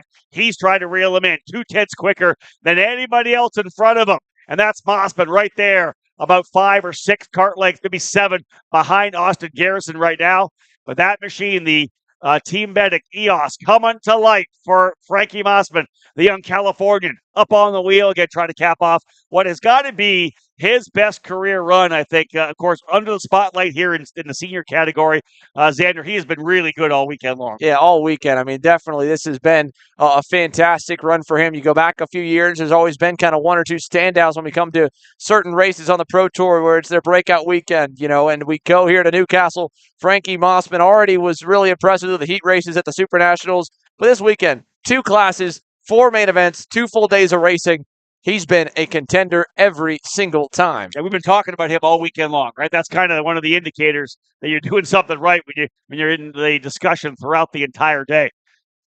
Norberg just set his fast lap of the race, the fast lap of the race. Goes purple with a 104.804, 2.7 seconds up. The domination continues for Ryan Norberg. He and Hayden Jones for RPG 1-2. Hiltbrand and Garrison. Xander throwing everything they can at them right now because they're turning their best laps they have the entire race, but they're 3rd and 4th. I'm curious if Austin Garrison gets to Pedro Hiltbrand's bumper. Does he go by him or does he push him for a lap, give him a chance at Hayden Jones for 2nd? Because they were a little bit quicker than Jones last time by a couple hundredths. Couple hundredths better for Garrison on Hiltbrand this time. Looks like Garrison's even closer. So how hard does he want to fight for 3rd? Does he want to kind of split up the RPG 1-2, maybe get a shot at 2nd? Either way, 2 laps to go. The clock is ticking. Ryan Norberg is safe out in front by 2.8 seconds. He went purple last time, like you called it, Rob. We'll see if he does it again. He matches the time, 1/1000th of a second difference. Yeah, that's how good. Not the best time, just a thousandth of a second slower. The consistency for Norberg up front is absolutely stellar. But the battle we're watching now, potentially 2nd, 3rd, and 4th. Hayden Jones doing a good job. But Pedro Hiltbrand has not given up at all. Just heard his fast lap, 109.955, as is Garrison behind him right there. It is 3rd and 4th up on the wheel, trying to see if they can't alter the order of the podium before this is all said and done. White flag flying next time by. There we go. 1 more lap to go when they get back to the start-finish line stripe. Austin Garrison, 1.5 car lengths away from Pedro Hiltbrand, maybe close enough for a dive bomb if he wants to go for it for P3 as they come through the horseshoe once again. Jones pulling away a little bit. Norberg's lead almost up to 3 seconds now at this point. Big battles back behind them, but it's single file for the top 10 with a couple car lengths apiece. White flag, 1 lap to go. Here's that midfield battle that was, we'll catch up over here coming out. That's Paulie Massimino, just off screen there, but Ryan Norberg's lead, 3 seconds, you're back to this group here led by Hayden Jones. Again, watching this fight coming through the last couple of corners here, Xander, the one you were picking up on, really good scrap outside the top 6 or 7. As you talked about, Paulie Massimino leading them as they work their way down here into turn number 1. Otherwise, leaders coming down on the final circuit to turn number 5. Yeah, just half a lap to go here as there's all kinds of fights all over the racetrack. We're watching Norberg make his way through turn number 7. Dominant performance all weekend, has survived every punch that's been thrown at him. And look at this. This is punches thrown right here. I mean, there is just all kinds of contact going on outside the top 10. It looks brutal in that group. It looks a lot different for the number 303 as he exits the horseshoe for the final time on the 2022 Pro Tour. Out for a nice little Sunday drive. They got a championship Sunday drive for the driver of Florida through 14 and 15. It's been a dominant season, and he'll put an exclamation point on the championship. It's 5-time Ryan Norberg winning in Newcastle. Round 6 of the SuperKarts USA Pro Tour, and a 1-2 finish for the Rollison Performance Group. Norberg wins by 2.9 seconds. Hayden Jones in third. Look at this battle coming to the line. Further back as well. John Burke jumping up. That's Clayman DeMello, Justin White, Parker DeLong, Donovan Bonilla, Jeremy Fletcher, Jacob Hoover all coming across the line to cap things off.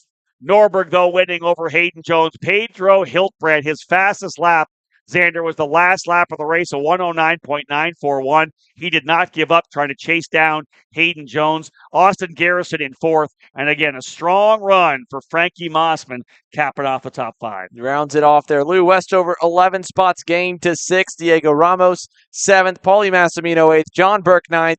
Zachary Clayman DeMello, although he had a great run to the pre-final, getting pushed off at the start of the main, just kind of set him on the back foot.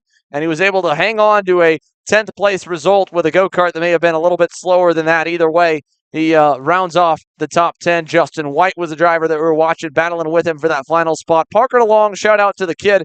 15 spots gained from the tail of the field, the X30 Senior. He gets up to 12th. Jacob Hoover, Wes Duchak, big movers forward as well. So that does it for the X30 Senior Division presented by Speedlab Racing Engines. And that does it for the on-track action for the SuperKarts USA Pro Tour. We got post-race interviews coming, and then, of course, the podiums later on here in the paddock area. But we'll be back with more here after the break.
USA, a top-level performance team with unmatched hospitality, offering a full-service driver development program with year-round testing available in Miami, Florida, and the official North America racing team of Parolin Racing Chassis. Chassis and parts available at ParolinUSA.com.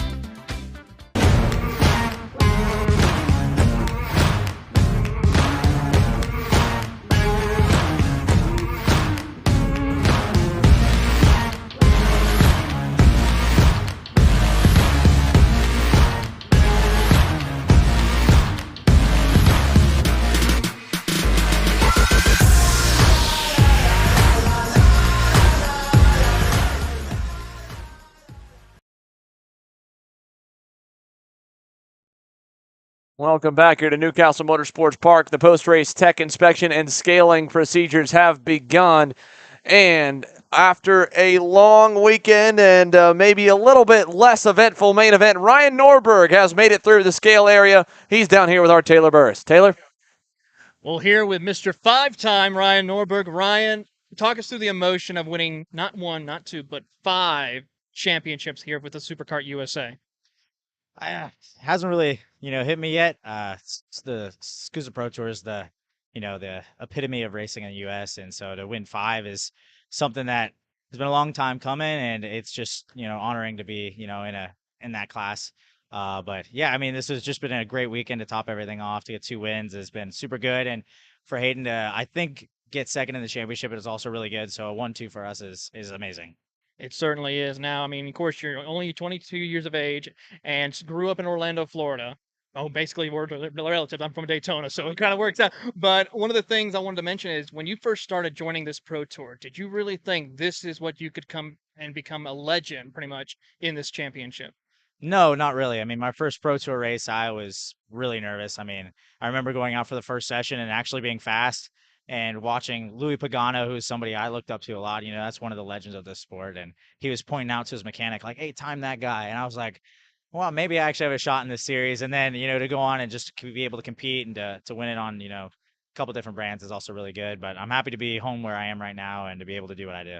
Well, of course, we got the Super Nats coming up later on this year in November. You feel like now with this momentum, we can see you go out there and do what you've been doing all weekend here at Newcastle? Obviously, but the target on my back is pretty big, and I know that people overseas see it as well. So I know that, the Super Nats is going to be a big challenge again to win, if I can win it for the second year in a row.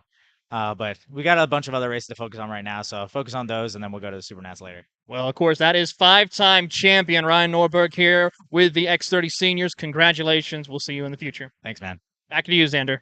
Thank you, Taylor, here again. Like he said, he knows the target is not just in the U.S., it's global for Ryan Norberg. And you got away with one a little bit here in this one. You hear from a lot of the guys talking about how they want to get after him. They want to get after him. Frankie Mossman was pretty, thought maybe he would have had a little more. I think in the opening laps, looked like he was struggling for grip, and I think that's what kind of gave him a bit of an advantage. Well, the 2 corners here, the way they set up as well, right? You go into turn number 3, then you go into turn number 5. It stacks everybody up, and if you're able to come out of 3 cleanly and then come out of 5 cleanly, that's what we saw with Ryan. He was able to get, a half a second, almost a full second pretty quickly, and that's what allowed him to pull away. Again, like he said, the target, of course, on his back, everybody gunning for him, and that's going to happen when you win your 5th championship. You're with a team that is doing a tremendous job both on and off the racetrack in Rawlison Performance Group. He won the Super Nats last year. He'll think about that again in November, but like you said, there's lots more races there to come that these guys are going to be able to go for wins at. Yeah, there's quite a few more. The Pro National season has a long way to go before we get to Las Vegas. One driver, of course, that stood out, obviously, Hayden Jones here. P2 today. Had a bit of a run-in yesterday. Had to come to the field not once, but twice. He's down to the Evenco Tire interview section with Taylor. Here with Hayden Jones. Hayden, a nice 1-2 finish for the RPG group, of course. What is it with this team that makes this so an amazing team to work with, as well as also one of the top performing teams in the X30 Seniors? Well, everyone's so friendly, and Mike Rawlison really put a great team together just to win. He has the best engine builder, the best chassis guy, and the best coach, Ryan. So, I mean, all those 3 things together, you just end up at the front. Now, the question is, do you think you have what it takes to beat your teammate and now the 5-time champion when we go to Las Vegas later this year? Las Vegas is a lot of luck and a lot of skill also. So I'm hoping to be up there with him and just race with him as much as I can. All right. Well, congratulations on your 2nd place finish. That, of course, is Jones here with us. Of course, he will be up in the podium celebration later on. Back to you, Xander. Thank you, Taylor. Again, Hayden Jones, pace was good all weekend, right? I mean, he was quickest 2 out of the 3 time practice sessions. He was super quick in the warm-up, super quick in qualifying. Today, he had to come from a little bit deeper. I think that was the only part of the weekend he was kind of off the radar was Sunday morning. Yeah. Besides that, he's been on top of it. Yeah, completely. Right there with Ryan Norberg, the same pace, the same speed. Both drivers able to get up front. Really, for Ryan, it was just maybe more opportunity based on starting positions, what he was able to deal with, right? You could have seen Hayden out there as well. He turned tremendously fast laps. But I think the maturation we've seen out of Hayden over this last year since joining Rawlison Performance Group has been massive. He gets the coaching, as we know, from Ryan. But again, Rawlison Performance Group has put all the components together that you need, Xander, to put together together a major team. I don't care what motorsports discipline you're in. You have to have all those components together to be able to get what you want, and that's success. Definitely. You have to have the whole package here. And this weekend obviously wrapped up the SuperKarts USA Pro Tour as the track cleaning continues to get underway. They'll start taking down all the banners, take everything, put it all together here. The SuperKarts USA group, we got the California Pro Kart Challenge later on this year. Obviously the Supernats, the rest of the national season. Obviously there's still a few other major events coming up here in the fall that have both of us still on the road. Yeah, true. Outside of everything else, like Ryan said, there's a lot of racing still to go on before Las Vegas, but you come out of this weekend, you get the number plates. That's obviously a big confidence boost for them. And like you said, if Hayden gets number 2, that's a pretty big kind of out of left field run because he came into this weekend not even on either of our radars to get top 3 in the championship. We came out of the gate so strongly. We said when we came in, right? It's only 2/3 of the season was done when we got here. There's still a full, 2 races to go when we got in here. That's a lot of points. And he was able to come in and take the haul he needed. If he does indeed come out with second, we'll talk to David Cole. He'll be able to look at that, of course, with his spreadsheet. But if Hayden does end up being P2, what a fantastic weekend for him to cap off the season. Well, we'll see if we have any more interviews here to come with that. Oh, that'll do it. So we will be wrapping up here our broadcast from the SuperKarts USA Pro Tour from Newcastle Motorsports Park. Ryan Norberg, Hayden Jones, Pedro Hiltbrand, your final podium in X30 Pro Seniors, the last main event of the season. We're back on Kart Chaser here live next week with 2 events, the Texas Sprint Racing Series, the Route 66 Sprint Series. Rob Houghton, you're on the road here for a little bit. Where do you go next? Are you on the road again next week too? I got next weekend off, then heading for Road to Indy once again down to Worldwide Technology Raceway, cap off the season at Portland International Raceway for Road to Indy with USF 2000 Indy Pro. And then USF Juniors at COTA as well. Lots more racing for me still. Yeah, there's a lot of racing as a whole here. We're in the middle of the summer. The summer's coming to a close, but the fall stretch goes all the way to November. And, of course, we'll be back together here for Supernats 25. Lots of exciting news to come for that on the SuperKarts USA front, but lots of great racing, karts and cars to come your way. Thank you so much for tuning in to watching our live broadcast for the SuperKarts USA and Newcastle Motorsports Park. Awesome teams for the Kart Chaser crew. For eKarting News' David Gold for giving us all the point standings. For yourself, for me, for everyone here tuning in. Thank you guys for watching. We will see you guys next time.